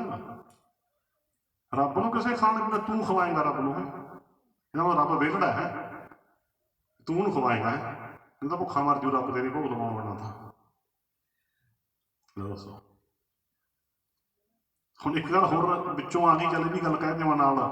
ਰੱਬ ਭੋਗ ਸਿੱਧੇ ਤੌਰ ਤੇ ਕੋਈ ਨਹੀਂ ਲਾਉਂਦਾ। ਡਾਇਰੈਕਟ ਕਿਹਾ ਨਾ, ਡਾਇਰੈਕਟ ਸਮਝ ਗਏ ਤੇ ਲਾਉਂਦਾ ਵੀ ਹੈ। ਅਗਲਾ ਨੁਕਤਾ ਸਮਝ ਲਿਓ। ਹੁਣ ਰੱਬ ਭੋਗ ਲਾਉਂਦਾ ਵੀ ਹੈ, ਸਾਰਿਆਂ ਦੇ ਵਿੱਚ ਬੈਠ ਕੇ, ਸਾਰਿਆਂ 'ਚ ਬੈਠਾ ਉਹੀ ਛਕਦਾ ਹੈ। ਸੰਗਤ ਨੂੰ, ਲੋੜਵੰਦ ਨੂੰ ਪਿਆਰ ਨਾਲ ਛਕਾ ਦਿਓ, ਰੱਬ ਨੂੰ ਵੀ ਛਕਾਤਾ। ਬੋਲੋ ਸਤਿਨਾਮ। ਹਾਂ, ਉਦੋਂ ਕਹਿੰਦੇ ਵਾਹ ਜੀ ਬੈਠੋ ਜੀ, ਹਾਂ ਸਾਜੋ ਜੀ, ਵਾਹਿਗੁਰੂ ਜੀ ਪ੍ਰਸ਼ਾਦਾ ਛਕ ਕੇ, ਵਾਹਿਗੁਰੂ ਜੀ। ਹਾਂ ਠੀਕ ਹੈ, ਛਕਦਾ। ਇਹ ਵੀ ਬਾਣੀ 'ਚ ਲਿਖਿਆ ਹੈ। ਛਕਦਾ ਕਿੱਦਾਂ? ਸਾਰਿਆਂ 'ਚ ਵਰਤਦਾ ਉਹੀ ਹੈ। ਆਪੇ ਧਰਤੀ ਆਪੇ ਹੈ ਰਾਹਕ, ਆਪ ਜਮਾਏ ਪਿਸਾਵੈ, ਆਪ ਪਕਾਵੈ, ਆਪੇ ਭਾਂਡੇ ਦੇ ਪਰੋਸੈ, ਆਪੇ ਹੀਵੈ ਖਾਵੈ, ਆਪੇ ਜਲ ਆਪੇ ਦੇ ਸ਼ਿੰਗਾਰ, ਆਪੇ ਚੁੱਲੀ ਭਰਾਵੈ, ਆਪੇ ਸੰਗਤ ਸੱਦ ਬਹਾਲੈ, ਆਪੇ ਵਿਦਾ ਕਰਾਵੈ। ਰੱਬੀ ਬਸ ਵਰਤਦਾ। ਜੋ ਸੰਗਤ ਨੂੰ ਛਕਾਉਂਗੇ ਨਾ, ਮਗਰੋਂ ਭਾਵਨਾ ਰੱਖਿਓ ਜੇ ਰੱਬ ਨੂੰ ਛਕਾਤਾ। ਬੋਲੋ ਸਤਿਨਾਮ। ਆਹ ਫੈਸਲੇ ਐਂ ਛੱਡ ਦੇਣਾ। ਤੂੰ ਕੁਛ ਕਰਨ ਕਰਾਉਣ ਤੋਂ ਬਿਨਾਂ ਸਿੱਧੇ ਕਿਸੇ ਦਾ ਭੋਗ ਲਾ ਲਓ ਜੀ, ਐਂ ਭੋਗ ਨਹੀਂ। ਨਿਰਮਲ ਸਰੂਪ ਨੂੰ ਕਿਸੇ ਭੋਜਨ ਦੀ ਲੋੜ ਨਹੀਂ। ਸਾਰਿਆਂ 'ਚ ਪਰਮੇਸ਼ਰ ਹੀ ਵੱਸਦਾ ਹੈ, ਇਸ ਕਰਕੇ ਸਾਰਿਆਂ 'ਚ ਬੈਠਾ ਆਪ ਹੀ ਛਕਦਾ ਹੈ। ਇਹ ਭਾਵਨਾ ਰੱਖ ਲਓ, ਚੰਗੀ ਹੈ, ਸ਼ੁੱਧ ਹੈ ਭਾਵਨਾ। ਰਹੋ ਵਿਚਾਰ ਤਾਂ ਕਿ ਇੱਦਾਂ ਕਹਿਣ ਦਾ ਭਾਵੇਂ ਨਕਲੀ ਪੂਜਾ ਦੇ ਢੰਗ ਅੱਜ ਬਹੁਤ ਚੱਲ ਪਏ। ਨਕਲੀ ਪੂਜਾ ਦੇ ਢੰਗ ਬਹੁਤ ਚੱਲ ਪਏ। ਅਸੀਂ ਇਹਨਾਂ ਚੀਜ਼ਾਂ ਤੋਂ ਬਚਣਾ ਹੈ। ਸੋ ਭਗਤ ਜੀ ਕਹਿੰਦੇ, ਕਬੀਰ ਸਾਹਿਬ ਉੱਥੇ ਆ ਜਾਓ ਆਪਾਂ ਸ਼ਬਦ ਤੇ, ਤੋੜੋ ਨਾ ਪਾਤੀ। ਕਹਿੰਦੇ ਮੈਂ ਫੁੱਲ ਪੱਤੇ ਨਹੀਂ ਤੋੜਦਾ ਉਹਦੀ ਪੂਜਾ ਵਾਸਤੇ। ਭਾਵ ਮੈਂ ਕਿਸੇ ਸਮੱਗਰੀ ਨਾਲ ਉਹਦੀ ਪੂਜਾ ਨਹੀਂ ਕਰਦਾ। ਅੱਗੇ ਨਾਲ ਇਹ ਵੀ ਕਹਿਤਾ, ਪੂਜੋ ਨਾ ਦੇਵਾ, ਤੇ ਮੈਂ ਕਿਸੇ ਦੇਵੀ ਦੇਵਤੇ ਨੂੰ ਨਹੀਂ ਪੂਜਦਾ। ਮੈਂ ਤਾਂ ਇੱਕੋ ਹੀ ਸੱਚੀ ਪੂਜਾ ਕਰਦਾ, ਪਰਮੇਸ਼ਰ ਦੀ। ਉਹਦੀ ਪੂਜਾ, ਉਹਨੂੰ ਧਿਆਨ 'ਚ ਰੱਖਣਾ, ਬਸ ਦੈਟਸ ਆਲ। ਸਿੱਧਾ ਕਿੰਨਾ ਕਿੰਨਾ ਸਰਲ ਹੈ ਧਰਮ। ਉਹਨੂੰ ਧਿਆਨ 'ਚ ਰੱਖੋ, ਭਲੇ ਕੰਮ ਕਰੋ, ਬਸ ਜਿੰਨਾ ਹੋ ਸਕਦਾ। ਉਹਨੂੰ ਧਿਆਨ 'ਚ ਰੱਖਾਂਗੇ, ਬੁਰਾ ਕੰਮ ਕੋਈ ਕਰ ਹੀ ਨਹੀਂ ਸਕਦੇ। ਚੰਗਿਆਈ ਤਾਂ ਆਪਣੇ ਆਪ ਹੀ ਹੋਣੀ ਹੈ। ਫਿਰ ਉਹਨੂੰ ਭੁੱਲ ਕੇ ਗੁਣ ਗਾਉਂਦੇ ਆ ਨਾ, ਨਹੀਂ ਤਾਂ ਸਦੀ ਜਿਉਂਦੇ ਨੇ। ਹਰ ਵਿਸਰਤ ਤੇਰੇ ਗੁਣ ਗਲਿਆ। ਜਦੋਂ ਪਰਮੇਸ਼ਰ ਨੂੰ ਭੁੱਲਦਾ, ਉਦੋਂ ਤੇਰੇ ਗੁਣ ਗਾਏ ਜਾਂਦੇ ਆ। ਇਸ ਕਰਕੇ ਕਹਿੰਦੇ, ਤੋਰੋ ਨਾ ਪਾਤੀ ਪੂਜੋ ਨਾ ਦੇਵਾ, ਰਾਮ ਭਗਤ ਬਿਨ ਨਹੀਂ ਫਲ ਸੇਵਾ। ਕਹਿੰਦੇ ਸਰਵ ਵਿਆਪਕ ਪਰਮੇਸ਼ਰ ਦੀ ਭਗਤੀ ਤੋਂ ਬਿਨਾਂ ਬਾਕੀ ਤਾਂ ਸਾਰੀ ਨਹੀਂ ਫਲ ਸੇਵਾ ਹੀ ਹੈ। ਕਿਸੇ ਕੰਮ ਨਹੀਂ। ਭਾਵ ਦੁਨੀਆ ਬੜੀ ਸੇਵਾ ਕਰਦੀ ਹੈ, ਕਰਮਕਾਂਡੀ ਗੱਲ ਕੀਤੀ ਹੈ। ਅਸਲੀ ਸੇਵਾ ਤਾਂ ਆਪਾਂ ਸਮਝ ਹੀ ਨਹੀਂ, ਲੋੜਵੰਦ ਦੀ ਸਹਾਇਤਾ, ਪਰਮੇਸ਼ਰ ਨੂੰ ਯਾਦ ਰੱਖਣਾ। ਪਰ ਦੁਨੀਆ ਨਕਲੀ ਸੇਵਾ ਜਿਹੜੀ ਨਹੀਂ ਫਲ ਹੈ। ਨਹੀਂ ਫਲ ਸੇਵਾ ਕਿਵੇਂ ਕਹਾਂ, ਇੱਕ ਦੋ ਸਮਝ ਜਾ ਜੇ ਗੱਲ। ਦੁਨੀਆ ਤਾਂ ਅੱਗ ਦੇ ਵਿੱਚ ਵਧੀਆ ਵਧੀਆ ਚੀਜ਼ਾਂ ਫੂਕ ਕੇ ਕਹਿ ਦਿੰਦੀ ਹੈ ਸੇਵਾ ਕਰਤੀ। ਸੇਵਾ ਕਿਵੇਂ ਹੋ ਗਈ? ਬਸ ਜਿਹੜੀਆਂ ਗੱਲਾਂ ਕੰਨਾਂ 'ਚ ਪੈ ਗਈਆਂ ਕੱਚੀਆਂ। ਕਹਿੰਦੇ ਅੱਗ ਦੇਵਤਿਆਂ ਦੀ ਜੀਭ ਹੈ। ਕਹਿੰਦੇ ਅੱਗ ਵਿੱਚ ਯੁੱਗ 'ਚ ਪਾਇਆ ਜਾਂਦਾ ਹਵਨ ਦੇ ਨਾਂ ਤੇ। ਕਹਿੰਦੇ ਦੇਵਤਿਆਂ ਨੂੰ ਪਹੁੰਚ ਜਾਂਦਾ। ਕਹਿੰਦੇ ਅਸੀਂ ਤਾਂ ਚੁਹਾਰੇ, ਖੋਪਾਂ, ਦੇਸੀ ਘਿਓ ਦੇਵਤਿਆਂ ਨੂੰ ਖਵਾਤਾ। ਬੋਲੋ ਸਤਿਨਾਮ। ਕਿੱਡਾ ਧਰਮ। ਦੇਵਤਿਆਂ ਨੂੰ ਖਵਾਤਾ ਕਹਿੰਦੇ ਹਵਨ। ਇਹੀ ਕਹਿੰਦੇ ਨਾ, ਕਹਿੰਦੇ ਸੇਵਾ ਕਰਤੀ। ਵੀ ਸੇਵਾ ਕਰਤੀ, ਸੇਵਾ। ਅੱਗ ਵਿੱਚ ਘਿਓ ਫੂਕਤਾ ਦੇਸੀ। ਅੱਗ ਨੂੰ ਕਿਹੜਾ ਸਵਾਦ ਆ ਗਿਆ ਘਿਓ ਦਾ?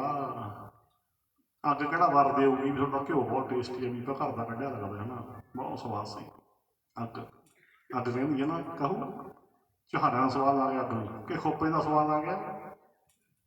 ਸਮੱਗਰੀ ਕੁੱਟ ਕੇ ਵਿੱਚ ਹਵਨ ਵਾਲੀ ਸਮੱਗਰੀ 'ਚ ਇਹੀ ਕੁਛ ਹੁੰਦਾ ਨਾ, ਅੱਗ ਨੂੰ ਕੀ ਸਵਾਦ ਆ ਗਿਆ? ਫਿਰ ਕਮਾਲ ਹੋ ਗਈ। ਇਹੀ ਚੱਲਦਾ ਨਹੀਂ ਵੀ ਸੇਵਾ ਕਹਿੰਦੇ ਸੇਵਾ ਇਹ ਨਕਲੀ ਸੇਵਾ ਕੱਟ ਦਿੱਤੀ, ਅਸਲੀ ਦੱਸਦੇ ਆ, ਨਾਲ ਅਸਲੀ ਵੀ ਦੱਸਦੇ ਆ। ਹਵਨ ਕਰਿਆ ਕਰੋ ਸਾਰੇ, ਲਾਜ਼ਮੀ ਕਰਨਾ ਚਾਹੀਦਾ ਹਵਨ, ਜਿੰਨਾ ਕਰ ਸਕੋ ਆਪਣੀ ਕਿਰਤ ਕਮਾਈ ਚੋਂ, ਦਸਵੰਧ ਚੋਂ। ਕਿਵੇਂ ਕਰਨਾ ਨੇ ਦੱਸਦੇ ਨੇ, ਮੰਨਣਾ ਨਾ ਮੰਨਣਾ ਤੁਹਾਡੀ ਮਰਜ਼ੀ। ਮੰਨ ਲਓ ਮਹੀਨੇ ਤੋਂ ਤੁਹਾਡੀ ਕਮਾਈ ਦਾ ਜੋ ਦਸਵੰਧ ਹੈ, ਜਿੰਨਾ ਤੁਸੀਂ ਕਮਾਉਣ ਵਿੱਚ 1000 2000 500 ਜਿੰਨਾ ਭਾਵੇਂ ਜਿਹੋ ਜਿਹਾ ਵਿੱਤ ਹੈ, ਕੋਈ ਗੱਲ ਨਹੀਂ, ਵੱਧ ਘੱਟ ਤਾਂ ਕਿਸੇ ਦਾ 5000 ਵੀ ਬਣ ਸਕਦਾ ਹੈ। ਤੂੰ 5000 ਦਾ ਰਾਸ਼ਨ ਲੈ, ਕਿਸੇ ਲੋੜਵੰਦ ਪਰਿਵਾਰ ਨੂੰ ਦੇ ਦੇ, ਕਿਸੇ ਲੋੜਵੰਦ ਦੇ ਭੁੱਖੇ ਢਿੱਡ 'ਚ ਪਾ ਦੇ। ਇਹ ਕੀ ਹੈ? ਜਠਰ ਅਗਨ ਦਾ ਹਵਨ। ਪੇਟ ਦੀ ਅੱਗ ਨੂੰ ਕੀ ਕਹਿੰਦੇ ਜੀ, ਬੋਲਿਓ? ਜਠਰ ਅਗਨ। ਕਿਸੇ ਭੁੱਖੇ ਨੂੰ ਛਕਾਤਾ, ਜਠਰ ਅਗਨ ਦਾ ਹਵਨ ਕਰਤਾ। ਅਸੀਂ ਬਾਹਰਲੀ ਅੱਗ 'ਚ ਨਹੀਂ ਫੂਕਦੇ, ਅਸੀਂ ਤਾਂ ਕਿਸੇ ਭੁੱਖੇ ਦੇ ਢਿੱਡ 'ਚ ਪਾ ਦਿੰਦੇ ਹਾਂ। ਬੋਲੋ ਸਤਨਾਮ। ਕਿੰਨੀਆਂ ਸੌਖੀਆਂ ਗੱਲਾਂ ਦੱਸੋ, ਦੇਖੋ ਸਕੂਨ ਮਿਲਦਾ, ਸਵਾਦ ਆ ਜਾਣਾ। ਕਰ ਲਿਆ ਕਰੋ ਹਵਨ।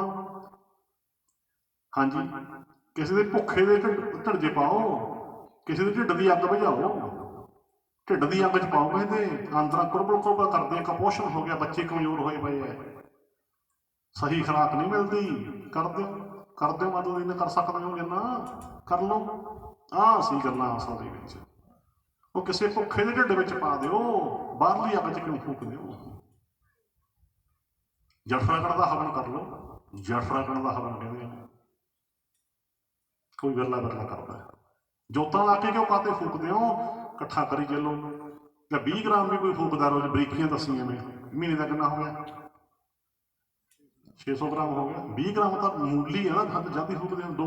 ਦੋ ਮਹੀਨਿਆਂ ਦਾ ਕਿੰਨਾ ਹੋ ਗਿਆ? 1.25 ਕਿਲੋ ਹੋ ਗਿਆ।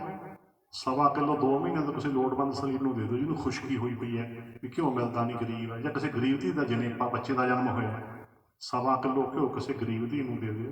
ਬੋਲੋ ਸਤਨਾਮ। ਕਿਸੇ ਲੋੜਵੰਦ ਸਰੀਰ ਨੂੰ ਦੇ ਦਿਓ, ਕੋਈ ਮਿਹਨਤ ਮਜ਼ਦੂਰੀ ਵਾਲਾ ਹੈ, ਖੁਸ਼ਕੀ ਹੋਈ ਪਈ ਹੈ, ਗਰੀਬੀ ਹੈ, ਘਿਓ ਮਿਲਦਾ ਨਹੀਂ। ਲੋੜਵੰਦ ਸਰੀਰ ਨੂੰ ਘਿਓ ਦੇ ਤਾਂ ਰੱਬ ਦੀ ਜੋਤ ਸੀ ਪਾਤਾ, ਸਭ ਮੈਂ ਜੋਤ ਜੋਤ ਹੈ। ਬਸ ਆਹ ਸਰੀਰ ਰੂਪੀ ਜੋਤ 'ਚ ਪਾ ਦੇ, ਫੂਕਦਾ ਕਰਦੀ ਤਾਂ ਬਹੁਤੀ ਦੁਨੀਆ ਫੂਕ ਦੂਗੀ, ਦੇ ਨਹੀਂ ਸਕਦੇ ਕਿਸੇ ਨੂੰ। ਉਹਦੇ ਨਾਲ ਉਹਨਾਂ ਤਾਂ ਬੱਚੇ ਦਿੱਤਾ ਜਾਂਦਾ, ਅਸੀਂ ਕਹਿੰਦੇ ਬਹੁਤੇ ਦਾ ਲੋੜਵੰਦ ਨਹੀਂ। ਜੇ ਗਿਆਨ ਸਮਝ ਆ ਜੇ, ਲੋੜਵੰਦ ਇੱਥੇ ਰਹਿ ਨਹੀਂ ਸਕਦਾ। ਪਰ ਦੁਨੀਆ ਨੇ ਫੂਕ ਫੂਕ ਕੇ ਥੋੜੇ ਕੰਧਾਂ ਥੰਦੀਆਂ ਕੀਤੀਆਂ ਪਈਆਂ, ਥਾਂ ਥਾਂ ਤੇਲ ਤੇ ਘਿਓ ਫੂਕ ਫੂਕ ਕੇ, ਟਨਾਂ ਦੇ ਟਨ ਮਣਾ ਮੂੰਹੀ ਘਿਓ ਫੂਕ ਦਿੱਤਾ ਜਾਂਦਾ ਇੱਥੇ ਪੂਜਾ ਦੇ ਨਾਲ।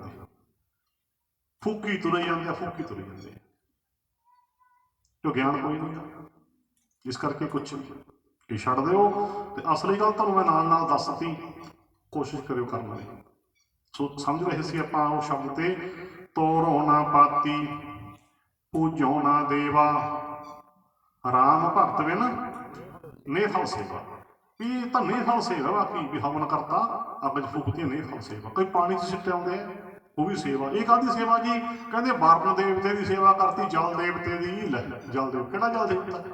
ਐਡੀ ਕਮਲੀ ਦੁਨੀਆ, ਗਿਆਨ ਤੋਂ ਬਿਨਾਂ ਨਾਰੀਅਲ ਛੱਟੇ ਹੁੰਦੇ ਪਾਣੀ 'ਚ, ਸਮਾਰੀ ਛਿੱਟੇ ਹੁੰਦੇ ਪਾਣੀ 'ਚ, ਮਹਾਂ ਦੀ ਦਾਲ ਸੱਟਦੀ ਪਾਣੀ 'ਚ। ਕਈ ਤਾਂ ਐਡੇ ਕਮਲੇ ਲੋਹੇ ਦੇ ਕਿੱਲੇ ਵੀ ਛੱਡ ਦਿੰਦੇ ਵਿੱਚ ਪਾਣੀ 'ਚ। ਇਹ ਜੋਤ ਸੀ ਨੇ ਭਗਾਈ ਮਾਰਤੀ। ਦੇਖੋ ਇਹ ਵੀ ਸੇਵਾ ਕਹਿੰਦੇ ਲੈ ਕਮਾਲ ਆ। ਇੱਥੇ ਬਸ ਨਹੀਂ, ਕਈ ਮੰਗਲਵਾਰ ਨੂੰ ਨਹਿਰਾਂ ਦੇ ਕੰਢਿਆਂ ਤੇ ਬਾਂਦਰਾਂ ਨੂੰ ਲੱਡੂ ਵੀ ਖਵਾ ਆਉਂਦੇ ਆ, ਇਹ ਵੀ ਸੇਵਾ।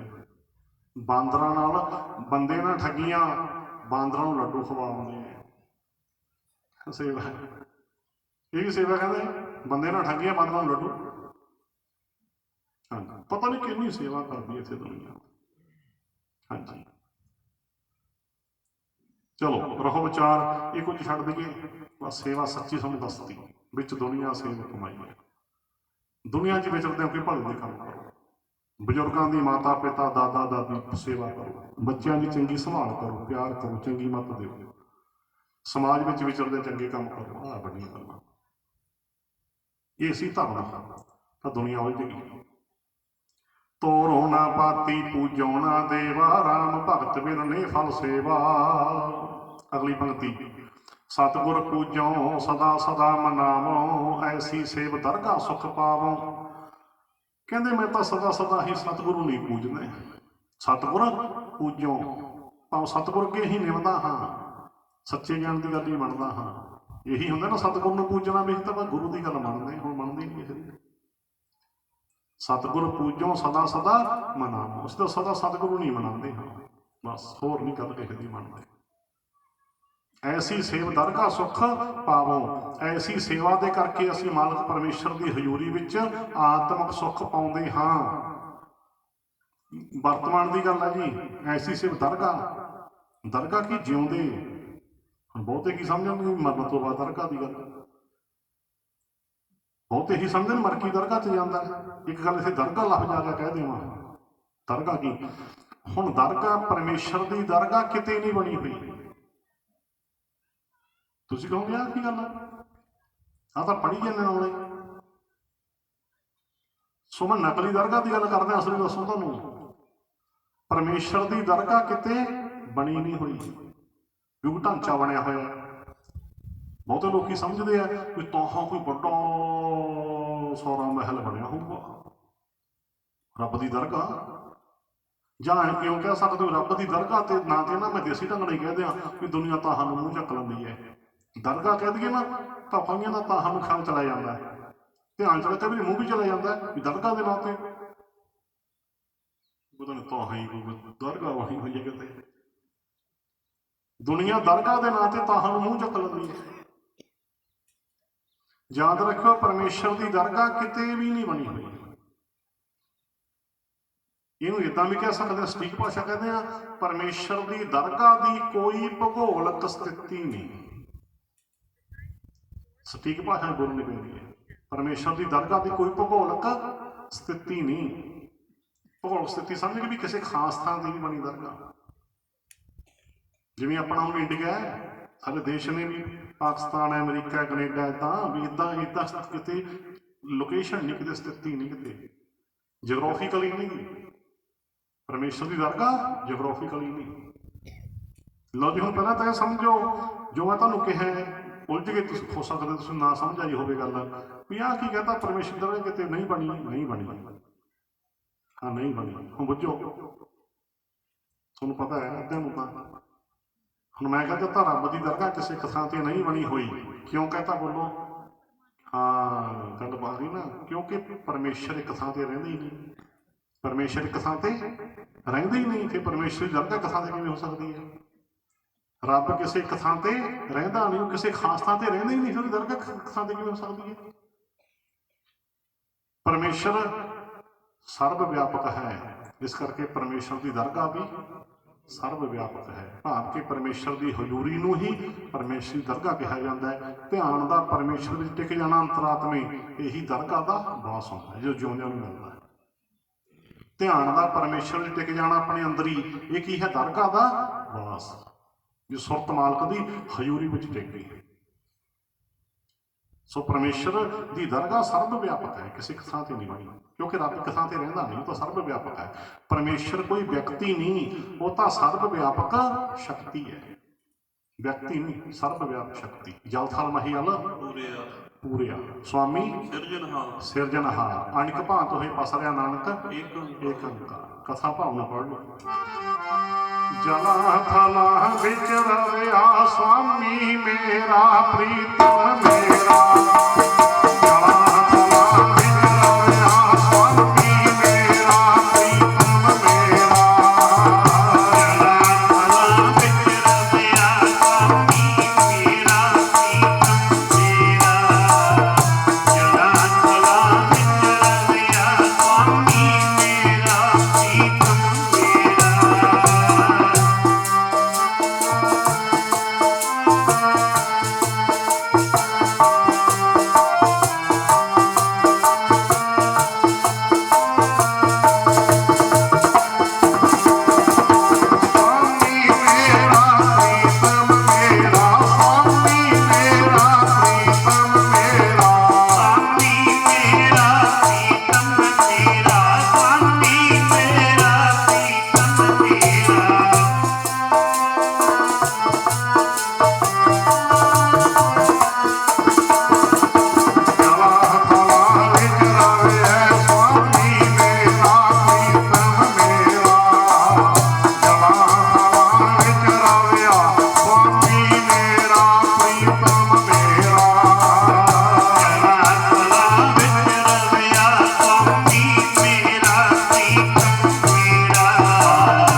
ਅੰਤਰਾਤਮੇ ਟਿਕਦਾ ਹੈ।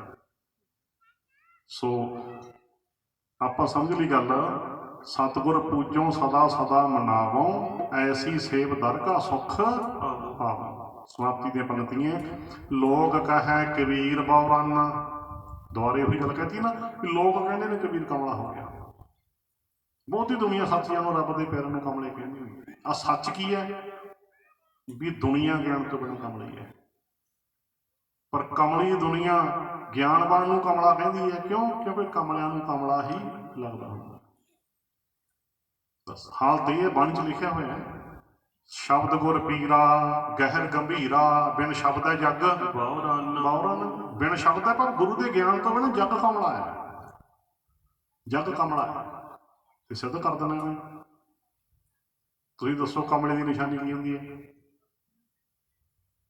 ਜਿਹੜਾ ਐਵੇਂ ਤੁਰਿਆ ਫਿਰੇ। ਆ ਭੈਣ ਨੂੰ ਸਾਰਾ ਪਤਾ, ਜਿਹੜਾ ਐਵੇਂ ਤੁਰਿਆ ਫਿਰੇ ਇਹੀ ਨਿਸ਼ਾਨੀ ਹੈ ਨਾ। ਦੇਖੋ ਵੀ ਫਤਿਹਗੁਰੂ ਕੰਮ ਇੱਥੋਂ ਉਧਰ ਨੂੰ ਤੁਰ ਗਿਆ, ਉਧਰੋਂ ਉਧਰ ਨੂੰ ਤੁਰ ਗਿਆ, ਉਧਰੋਂ ਇੱਧਰ ਨੂੰ ਆ ਗਿਆ, ਇੱਥੋਂ ਇੱਧਰ ਨੂੰ ਆ ਗਿਆ, ਇੱਥੋਂ ਫਿਰ ਇੱਧਰ ਨੂੰ ਆ ਗਿਆ, ਉੱਥੋਂ ਫਿਰ ਉਧਰ ਨੂੰ ਆ ਗਿਆ। ਹੁਣ ਦੱਸੋ ਕੀ ਲੱਗਦਾ? ਕੀ ਲੱਗਦਾ? ਬੋਲੋ। ਕਮਲਾ ਲੱਗਦਾ ਹੈ। ਉਹਨੂੰ ਪੁੱਛਿਓ ਕਿੱਥੇ ਜਾਣਾ ਹੈ, ਕੁਛ ਨਹੀਂ ਦੱਸੋ। ਦੱਸੋ ਕਮਲਾ ਵੀ ਕਿੱਥੇ ਜਾਣਾ ਹੈ, ਕੁਛ ਨਹੀਂ ਦੱਸੋ। ਤੁਰਿਆ ਫਿਰੂ, ਜਾਣਾ ਕਿਤੇ ਨਹੀਂ। ਸੱਚ ਜਾਣੋ ਕਮਲਾ ਸਾਰਿਆਂ ਤੋਂ ਵੱਧ ਤੁਰਦਾ ਹੈ, ਪਰ ਪਹੁੰਚਦਾ ਕਿਤੇ ਨਹੀਂ। ਕਿ ਪਹੁੰਚਦਾ ਕਿਤੇ। ਆਹ ਹਾਲ ਹੈ, ਇਹ ਹਾਲ ਹੈ ਗਿਆਨ ਤੋਂ ਬਿਨਾਂ ਦੁਨੀਆ ਦੀ। ਨਹੀਂ ਪਕੜ ਚਾਈ ਉਹ ਕਬਰ ਤੇ, ਕਬਰ ਤੋਂ ਉਹ ਸਮਾਧ ਤੇ, ਸਮਾਧ ਤੋਂ ਗੜਾ ਦਿੱਤਾ ਉਧਰ ਨੂੰ ਗੋਗੇ ਤੇ, ਉਧਰ ਨੂੰ ਗੜਾ ਦਿੱਤਾ ਇੱਧਰ ਨੂੰ ਆ ਕੇ ਲਾਲੇ ਤੇ, ਇੱਥੋਂ ਨੂੰ ਗੜਾ ਦਿੱਤਾ ਉਧਰ ਨੂੰ ਕਿਸੇ ਗੂਗਲੇ ਦੇ ਡੇਰੇ ਤੇ, ਉਧਰ ਨੂੰ ਗੜਾ ਦਿੱਤਾ ਪਰੇ ਨੂੰ ਕਿਸੇ ਚੇਲੇ ਕੋਲੇ ਪੁੱਛ ਲੈਣਾ, ਗੜਾ ਦਿੱਤਾ ਕਿਸੇ ਜੋਤਸ਼ੀ ਕੋਲੇ ਹੱਥ ਦਿਖਾਉਣਾ। ਦੁਨੀਆ ਕਮਲਿਆਂ ਵਾਂਗੂ ਕਬਰਾਂ ਸਮਾਧਾਂ ਬਾਬੇ ਪੀਰਾਂ ਜੋਤਸ਼ੀਆਂ ਦੇ ਮਗਰ ਤੁਰਦੀ ਫਿਰਦੀ ਮਰ ਜਾਂਦੀ ਹੈ, ਪਹੁੰਚਦੀ ਕਿਤੇ ਨਹੀਂ, ਮਿਲਦਾ ਕੁਝ ਨਹੀਂ। ਬੋਲੋ ਸਤਨਾਮ। ਮਰ ਗਈ ਦੁਨੀਆ ਕਮਲਿਆਂ ਵਾਂਗੂ ਫਿਰਦੀ। ਕਦੇ ਜੋਤਸ਼ੀ ਕੋਲੇ ਤੁਰ ਗਏ ਮੂੰਹ ਚੱਕ ਕੇ, ਕਦੇ ਚੇਲੇ ਕੋਲੇ ਤੁਰ ਗਏ ਮੂੰਹ ਚੱਕ ਕੇ, ਕਦੇ ਬੂਬਣੇ ਦੀ ਸੁਆਹ ਦੀ ਕੁੜੀ ਲਿਆਂਦੀ, ਕਦੇ ਕਬਰ ਤੇ ਤੁਰ ਗਏ, ਕਦੇ ਸਮਾਧ ਤੇ ਤੁਰ ਗਏ, ਕਦੇ ਝੰਡਾ ਕਿੱਧਰ ਚੱਕ ਲਿਆ, ਕਦੇ ਝੰਡਾ ਕਿੱਧਰ ਚੱਕ ਲਿਆ। ਆਹ ਹਾਲਤ ਹੈ। ਤਾਂ ਜਿਹੜਾ ਗੁਰੂ ਦਾ ਪਿਆਰ ਹੈ ਉਹਦਾ ਗੁਰੂ ਦੇ ਗਿਆਨ 'ਚ ਟਿਕ ਗਿਆ, ਉਹਦੀ ਭੱਜ ਦੌੜ ਮੁੱਕ ਗਈ। ਫਿਰ ਘਰ ਵੈਸੋ ਹਰ ਜਨ ਪਿਆਰੇ, ਸਤਿਗੁਰ ਤੁਮਰੇ ਖਾਸ ਵਾਰ। ਰੱਬ ਦੇ ਪਿਆਰਿਓ ਘਰ ਵਿੱਚ ਟਿਕ ਜਾਓ। ਫਿਰ ਘਰ ਕਿਹੜੇ ਘਰ ਵਿੱਚ? ਬਿਨ ਗੁਰ ਸ਼ਬਦ ਨਹੀਂ ਘਰ ਵਾਰ। ਗੁਰੂ ਦੇ ਸ਼ਬਦ ਤੋਂ ਬਿਨਾਂ ਕੋਈ ਟਿਕਾਣਾ ਨਹੀਂ। ਆਪਣੀ ਸੁਰਤ ਨੂੰ ਗੁਰੂ ਦੇ ਗਿਆਨ ਵਿੱਚ ਟਿਕਾਓ, ਘਰ ਵਿੱਚ ਟਿਕਣਾ ਹੁੰਦਾ ਹੈ। ਬਸ ਧਿਆਨ ਰੱਖੋ ਗੁਰੂ ਜੀ ਕੀ ਕਹਿੰਦੇ ਆ। ਫਿਰ ਘਰ ਵੈਸੋ ਹਰ ਜਨ ਪਿਆਰੇ, ਸਤਿਗੁਰ ਤੁਮਰੇ ਖਾਸ ਵਾਰੀ। ਬਸ ਸਬਰ ਗਏ ਸਾਰੇ ਘਰ। ਤੇ ਨਹੀਂ ਤਾਂ ਕਮਲਿਆਂ ਵਾਂਗੂ ਭਟਕਦੀ ਮਰ ਜਾਂਦੀ ਹੈ ਦੁਨੀਆ। ਬਸ ਜਿੱਧਰ ਨੂੰ ਮੂੰਹ ਹੁੰਦਾ ਦੁਨੀਆ ਉੱਧਰ ਹੀ ਚੱਕੀ ਤੁਰੀ ਜਾਂਦੀ ਹੈ। ਕਮਲਾ ਇਹੀ ਹੁੰਦਾ, ਜਿੱਧਰ ਮੂੰਹ ਹੋਗਾ ਉੱਧਰ ਤੁਰ ਜਾਂਦਾ। ਤੇ ਜਿਹਨੇ ਮੰਨ ਲਿਆ ਗੁਰੂ ਨੂੰ, ਹੋਰ ਪਾਸੇ ਮੂੰਹ ਕਰਨਾ ਬੰਦ ਤੇ ਚੋਟਾਂ ਪੈਣੀਆਂ ਬੰਦ। ਮੰਨੈ ਮੂੰਹ ਚੋਟਾਂ ਨਾ ਖਾਏ। ਜਿਹਨੇ ਮੰਨ ਲਿਆ ਗੁਰੂ ਨੂੰ, ਨਿਸ਼ਾਨੀ ਉਹਦੀ ਵੀ ਹੋਰ ਪਾਸੇ ਮੂੰਹ ਕਰਕੇ ਚੋਟਾਂ ਖਾਂਦੇ ਹੀ ਨਹੀਂ, ਕਿਉਂਕਿ ਹੋਰ ਪਾਸੇ ਮੂੰਹ ਕਰਦੇ ਨਹੀਂ ਚੋਟਾਂ ਪੈਂਦੀਆਂ ਨਹੀਂ। ਧੱਕੇ ਖਾਣ ਹਟ ਗਏ। ਦੁਨੀਆ ਧੂੜ ਧੁੱਪ ਧੱਕੇ ਖਾ ਖਾ ਮਰਦੀ ਹੈ ਗਿਆਨ ਤੋਂ ਬਿਨਾਂ। ਇਸ ਕਰਕੇ ਕਿ ਪਰ ਦੁਨੀਆ ਕਹਿੰਦੀ ਹੈ ਕਬੀਰ ਕਮਲਾ ਹੋ ਗਿਆ। ਸਮਾਪਤੀ ਦੀ ਪੰਕਤੀ ਸ਼ਬਦ ਦੀ ਕਵੀ ਲੋਕ ਕਹੈ ਕਬੀਰ ਬਉਰਾਨਾ। ਅੱਗੇ ਕੀ ਲਿਖਿਆ? ਕਬੀਰ ਕਾ ਮਰਮ ਰਾਮ ਪਹਿਚਾਨਾ। ਕਹਿੰਦੇ ਕਬੀਰ ਦੇ ਦਿਲ ਦਾ ਭੇਦ ਤਾਂ ਨਾ ਬਸ ਮਾਲਕ ਹੀ ਜਾਣਦਾ ਹੈ। ਕਬੀਰ ਕਾ ਮਰਮ ਰਾਮ ਪਹਿਚਾਨਾ। ਦੁਨੀਆ ਕਹਿੰਦੀ ਹੈ ਕਬੀਰ ਕਮਲਾ ਹੋ ਗਿਆ, ਪਰ ਕਬੀਰ ਦੇ ਦਿਲ ਦਾ ਭੇਦ ਮਾਲਕ ਜਾਣਦਾ ਹੈ। ਇੱਥੋਂ ਤੱਕ ਸ਼ਬਦ ਦੀ ਵਿਚਾਰ ਹੋ ਗਈ। 10 ਮਿੰਟਾਂ 'ਚ ਇੱਕ ਸਾਖੀ ਸੁਣਾ ਦਿਆਂ ਤੁਹਾਨੂੰ, ਸਮਾਂ ਤਾਂ ਕਾਫੀ ਹੋ ਗਿਆ, ਪਰ ਪਿਆਰ 'ਚ ਬੈਠੀ ਹੈ ਸੰਗਤ। ਫਿਰ ਸਮਾਪਤੀ ਕਰਦੇ ਹਾਂ। ਸੰਖੇਪ 'ਚ ਆਪਾਂ ਬਿਲਕੁਲ ਸੁਣਾਵਾਂਗੇ। ਗੁਰੂ ਕੇ ਲੰਗਰ ਬਾਰੇ ਸਾਖੀਆਂ ਸੁਣਾ ਦਿਆਂ। ਗੁਰੂ ਕੇ ਲੰਗਰ ਦੀ ਪਹਿਲੀ ਇੰਚਾਰਜ ਗੁਰੂ ਅੰਗਦ ਸਾਹਿਬ ਵੇਲੇ ਮਾਤਾ ਖੀਵੀ। ਮਾਤਾ ਖੀਵੀ ਗੁਰੂ ਕੇ ਲੰਗਰ ਦੀ ਇੰਚਾਰਜ। ਕਿੰਨੇ ਪਿਆਰ ਨਾਲ ਸੇਵਾ ਕਰਦੇ ਸੀ ਮਾਤਾ, ਬਾਣੀ ਵਿੱਚ ਲਿਖਿਆ ਹੋਇਆ। ਬਲਵੰਡ ਖੀਵੀ ਨੇਕ ਜਣ, ਜਿਸ ਬਹੁਤੀ ਛਾਉ ਪਤਰਾਲੀ, ਲੰਗਰ ਦੌਲਤ ਵੰਡੀ ਹੈ, ਰਸ ਅੰਮ੍ਰਿਤ ਖੀਰ ਘਿਆਲੀ। ਸੱਤਾ ਬਲਵੰਡਾ ਜੀ ਦੀ ਵਾਰ ਨਾ ਜੋ ਰਾਮਕਲੀ ਰਾਗ ਵਿੱਚ ਮਾਤਾ ਖੀਵੀ ਦੀ ਵਿਡਾਈ ਲਿਖੀ ਹੋਈ ਹੈ। ਕਹਿੰਦੇ ਮਾਤਾ ਖੀਵੀ ਜੀ ਬਹੁਤ ਨੇਕ ਸ਼ਖਸੀਅਤ ਦੇ ਮਾਲਕ ਨੇ। ਬਲਵੰਡ ਵੀ ਭਾ ਬਲਵੰਡ ਜੀ ਲਿਖ ਰਹੇ ਹੈ, ਬਲਵੰਡ ਖੀਵੀ ਨੇਕ ਜਨ, ਜਨ ਲਫ਼ਜ਼ ਪਾਠ ਕਰਨਾ ਹੈ। ਜਿਸ ਬਹੁਤੀ ਛਾਂ ਪਤਰਾਲੀ, ਕਹਿੰਦੇ ਜਿਸ ਮਾਤਾ ਜੀ ਦੀ ਨਾ ਸ਼ਖਸੀਅਤ ਸੰਘਣੇ ਪੱਤਿਆਂ ਵਾਲੇ ਸ਼ਾਨਦਾਰ ਦਰਖਤ ਵਰਗੀ ਹੈ। ਜਿਸ ਬਹੁਤੀ ਛਾਂ ਪਤਰਾਲੀ,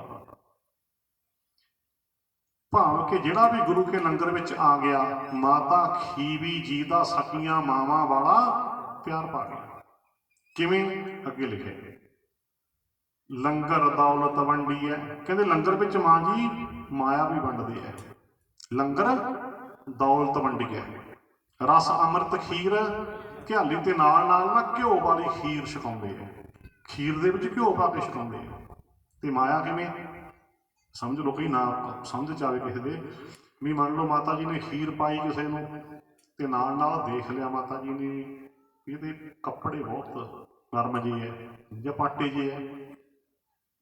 ਮਾਤਾ ਜੀ ਕੱਪੜਿਆਂ ਨੂੰ ਦੇਖ ਕੇ ਹਿਸਾਬ ਲਾ ਲੈਂਦੇ ਵੀ ਇਹਦੀ ਜੁੱਤੀ ਵੀ ਟੁੱਟੀ ਹੋ। ਜੁੱਤੀਆਂ ਤਾਂ ਬਾਹਰ ਹੀ ਹੁੰਦੀਆਂ ਨੇ ਨਾ, ਕੱਪੜਿਆਂ ਤੋਂ ਹਿਸਾਬ ਲਾ ਲੈਂਦੇ ਵੀ ਜਦੋਂ ਕੱਪੜੇ ਬਹੁਤੇ ਨਰਮ ਜਿਹੇ ਹੈ ਤੇ ਇਹਦੀ ਜੁੱਤੀ ਵੀ ਟੁੱਟੀ ਹੋ। ਤੇ ਮਾਤਾ ਜੀ ਖੀਰ ਪਾ ਕੇ ਨੂੰ ਚੁੱਪ ਕੇ ਜੇ ਕਹਿੰਦੇ ਬੋਚ ਕੇ ਜੇ ਪੁੱਤ ਜਾਂਦਾ ਮਿਲ ਕੇ ਜਾਂਦੇ। ਜਦੋਂ ਖੀਰ ਛਕ ਕੇ ਮਾਤਾ ਜੀ ਕੋਲੇ ਹਾਜ਼ਰ ਹੁੰਦਾ ਉਹਨੂੰ ਚੁੱਪ ਕੇ ਥੋੜੀ ਕਮਾਇਆ ਦੇ ਕੇ ਤੋਰ ਦਿੰਦੇ, ਪੁੱਤ ਤੇਰੇ ਨਰਮ ਜਿਹੇ ਕੱਪੜੇ ਦੇਖ ਕੇ ਮੈਨੂੰ ਮੇਰੇ ਮਨ ਨੂੰ ਬਹੁਤ ਦੁੱਖ ਹੋਇਆ ਤੇ ਤੇਰੀ ਜੁੱਤੀ ਵੀ ਟੁੱਟੀ ਹੋਊਗੀ, ਹੈ ਨਾ। ਜਿਵੇਂ ਮਾਂ ਗੱਲਾਂ ਕਰਦੇ ਹੁੰਦੇ ਪੁੱਤ ਨੂੰ, ਤੇਰੀ ਜੁੱਤੀ ਪੁੱਤ ਟੁੱਟੀ ਹੋਊਗੀ, ਹੈ ਨਾ। ਆਹ ਲੈ ਥੋੜੀ ਕਮਾਇਆ ਲੈ ਜਾ ਪੁੱਤ, ਆਪਣੇ ਜੁੱਤੀ ਕੱਪੜੇ ਵੀ ਬਣਾ ਲਈ। ਬੋਲੋ ਸਤਨਾਮ। ਆਹ ਇਤਿਹਾਸ। ਹਾਂਜੀ, ਇਵੇਂ ਜੇ ਕਿ ਕਿਸੇ ਧੀ ਨੂੰ ਖੀਰ ਪਾਈ ਮੰਨ ਲਓ ਦੇਖਿਆ ਵੀ ਧੀ ਦੇ ਕੱਪੜੇ ਬਹੁਤੇ ਨਰਮ ਜਿਹੇ ਹੈ, ਉਹਨੂੰ ਵੀ ਚੁੱਪ ਕੇ ਜੇ ਕਹਿੰਦੇ ਜਿਹੜਾ ਵੀ ਦੇਖਦੇ ਮਾਤਾ ਜੀ ਬਸ ਲੋੜਵੰਦ ਧੀਏ ਜਾਂਦੀ ਮਿਲ ਕੇ ਜਾਈ। ਜਿਸ ਵੇਲੇ ਧੀ ਛੱਕ ਕੇ ਘਿਓ ਵਾਲੀ ਖੀਰ ਮਾਂ ਜੀ ਕੋਲੇ ਹਾਜ਼ਰ ਹੁੰਦੀ ਤੇ ਮਾਤਾ ਜੀ ਕਹਿ ਦਿੰਦੇ ਧੀਏ ਤੇਰੇ ਨਰਮ ਜਿਹੇ ਕੱਪੜੇ ਦੇਖ ਕੇ ਮੇਰੇ ਮਨ ਨੂੰ ਬਹੁਤ ਦੁੱਖ ਹੋਇਆ, ਬਹੁਤੀ ਨਰਮ ਜਿਹੇ ਕੱਪੜੇ ਤੇਰੇ, ਤੇ ਆਹ ਲਾ ਧੀਏ ਥੋੜੀ ਕਮਾਇਆ ਲੈ ਜਾ ਆਪਣੇ ਕੱਪੜੇ ਬਣਾ ਲਾ। ਆਏ ਪਿਆਰ ਦਿੰਦੇ ਹੁੰਦੇ ਕਹਿੰਦੇ ਮਾਤਾ ਖੀਵੀ ਜੀ ਗੁਰੂ ਕੇ ਲੰਗਰ ਵਿੱਚ। ਸਿੱਖਿਆ ਕੀ ਮਿਲ ਗਈ ਇੱਥੋਂ? ਕਿ ਸਿੱਖਿਆ ਆਪਾਂ ਨੇ ਵੀ ਲੈਣੀ ਹੈ ਨਾ, ਫਿਰ ਨਹੀਂ ਤਾਂ ਇਕੱਲੀ ਕਥਾ ਦਾ ਢਿੱਡ ਨਹੀਂ ਭਰਨਾ। ਤਾਂ ਜਾਣਕਾਰੀ ਮਿਲ ਗਈ। ਮੰਨ ਲਓ ਆਪਾਂ ਲੈ ਲਓ ਸਿੱਖਿਆ ਵੀ ਮੰਨ ਲਓ ਗੁਰਦੁਆਰਾ ਸਾਹਿਬ ਲੈ ਲਓ, ਪ੍ਰਬੰਧਕ ਕਮੇਟੀ ਸਿੱਖਿਆ ਲੈ ਲਓ ਵੀ ਮੰਨ ਲਓ ਗੁਰੂ ਕੇ ਲੰਗਰ ਵਿੱਚ ਕੋਈ ਆਇਆ ਪ੍ਰਸ਼ਾਦਾ ਵੀ ਛਕ ਲਿਆ ਪਰ ਕੱਪੜੇ ਬਹੁਤ ਹੀ ਪਾਟੇ ਜਿਹੇ ਹੈ, ਜੁੱਤੀ ਟੁੱਟੀ ਹੋ, ਉਹਨੂੰ ਪ੍ਰਧਾਨ ਦੇਖ ਕੇ ਕਹਿ ਦਿਆ ਕਰੋ ਭਾਈ ਪ੍ਰਸ਼ਾਦਾ ਛਕ ਕੇ ਮਿਲ ਕੇ ਜਾਈ। ਬੋਲੋ ਸਤਨਾਮ। ਮਿਲ ਕੇ ਜਾਈ। ਆ ਗਿਆ ਪ੍ਰਸ਼ਾਦਾ ਛਕ ਕੇ, ਉਹ ਆ ਗਿਆ। ਚਲੋ ਅੱਜ ਦਾ ਸਮਾਂ ਥੋੜਾ ਕੁ ਵਿਚਾਰਨਾ ਪੈਂਦਾ ਵੀ ਮਾਇਆ ਦੇਣ ਦੀ ਬਜਾਏ ਵੀ ਬਾਈ ਚਾਂਸ ਕੋਈ ਨਸ਼ਾ ਵਗੈਰਾ ਨਾ ਕਰਦਾ ਹੋਵੇ, ਕੀ ਹੋਇਆ ਵੀ ਖੜ ਜਾਵੇ, ਕੋਈ ਸੇਵਾਦਾਰ ਭੇਜਿਆ ਵੀ ਐਂ ਕਰੋ ਟੇਲਰ ਮਾਸਟਰ ਬਣਾ ਕੇ ਆਪਣੇ ਪਿੰਡ ਵਾਲਾ, ਟੇਲਰ ਮਾਸਟਰ ਸੱਦ ਲਿਆ ਗੁਰਦੁਆਰੇ, ਆ ਗਿਆ ਵੀ ਨਾਪ ਲੈ ਲਾ ਇਹਦਾ, ਨਾਪ ਲੈ ਲਿਆ ਨਾਪ, ਉਹਨੇ ਇਹ 2 ਕੁੜਤੇ ਪਜਾਮੇ ਬਣਾ ਦੇ, ਕੱਪੜਾ ਤੈਨੂੰ ਲਿਆ ਕੇ ਦੇ, ਦੱਸ ਦੇ ਕਿੰਨਾ ਲੱਗੂ। ਉਹਨੂੰ ਕਹਿਤਾ ਇਹਨੂੰ ਕੱਪੜਾ ਅਸੀਂ ਲਿਆ ਕੇ ਦੇਵਾਂਗੇ, ਕੱਪੜੇ ਦੇ ਇਹਨੇ ਸਿਉਂਦੇ ਨਹੀਂ ਹੈ। ਇੰਨੇ ਦਿਨਾਂ ਬਾਅਦ ਗੁਰਦੁਆਰਾ ਸਾਹਿਬ ਤੋਂ ਆ ਕੇ ਆਪਣੇ ਕੱਪੜੇ ਲੈ ਗਏ। ਬੋਲੋ ਸਤਨਾਮ। ਬਣ ਗਈ ਗੱਲ। ਦੇਖੋ ਬਾਬੇ ਸੀ ਭਾਵ ਲੋੜ ਇਹਦੀ ਹੁੰਦਾ ਸੀ ਗੁਰੂ ਕਾਲ ਵੇਲੇ ਬਾਣੀ 'ਚ ਲਿਖੇ ਗੁਰੂ ਕੇ ਲੰਗਰ 'ਚ ਪ੍ਰਸ਼ਾਦਾ ਜਿੱਥੇ ਕੋਈ ਪਾਟੇ ਕੱਪੜਿਆਂ ਵਾਲਾ ਆ ਜਾਂਦਾ ਉਹਨੂੰ ਜੁੱਤੀ ਕੱਪੜੇ ਵਾਸਤੇ ਵੀ ਮਾਇਆ ਦਿੱਤੀ ਹੈ। ਕੋਈ ਬਿਮਾਰ ਹੈ ਦਵਾਈ ਦਵਾ ਦੇ।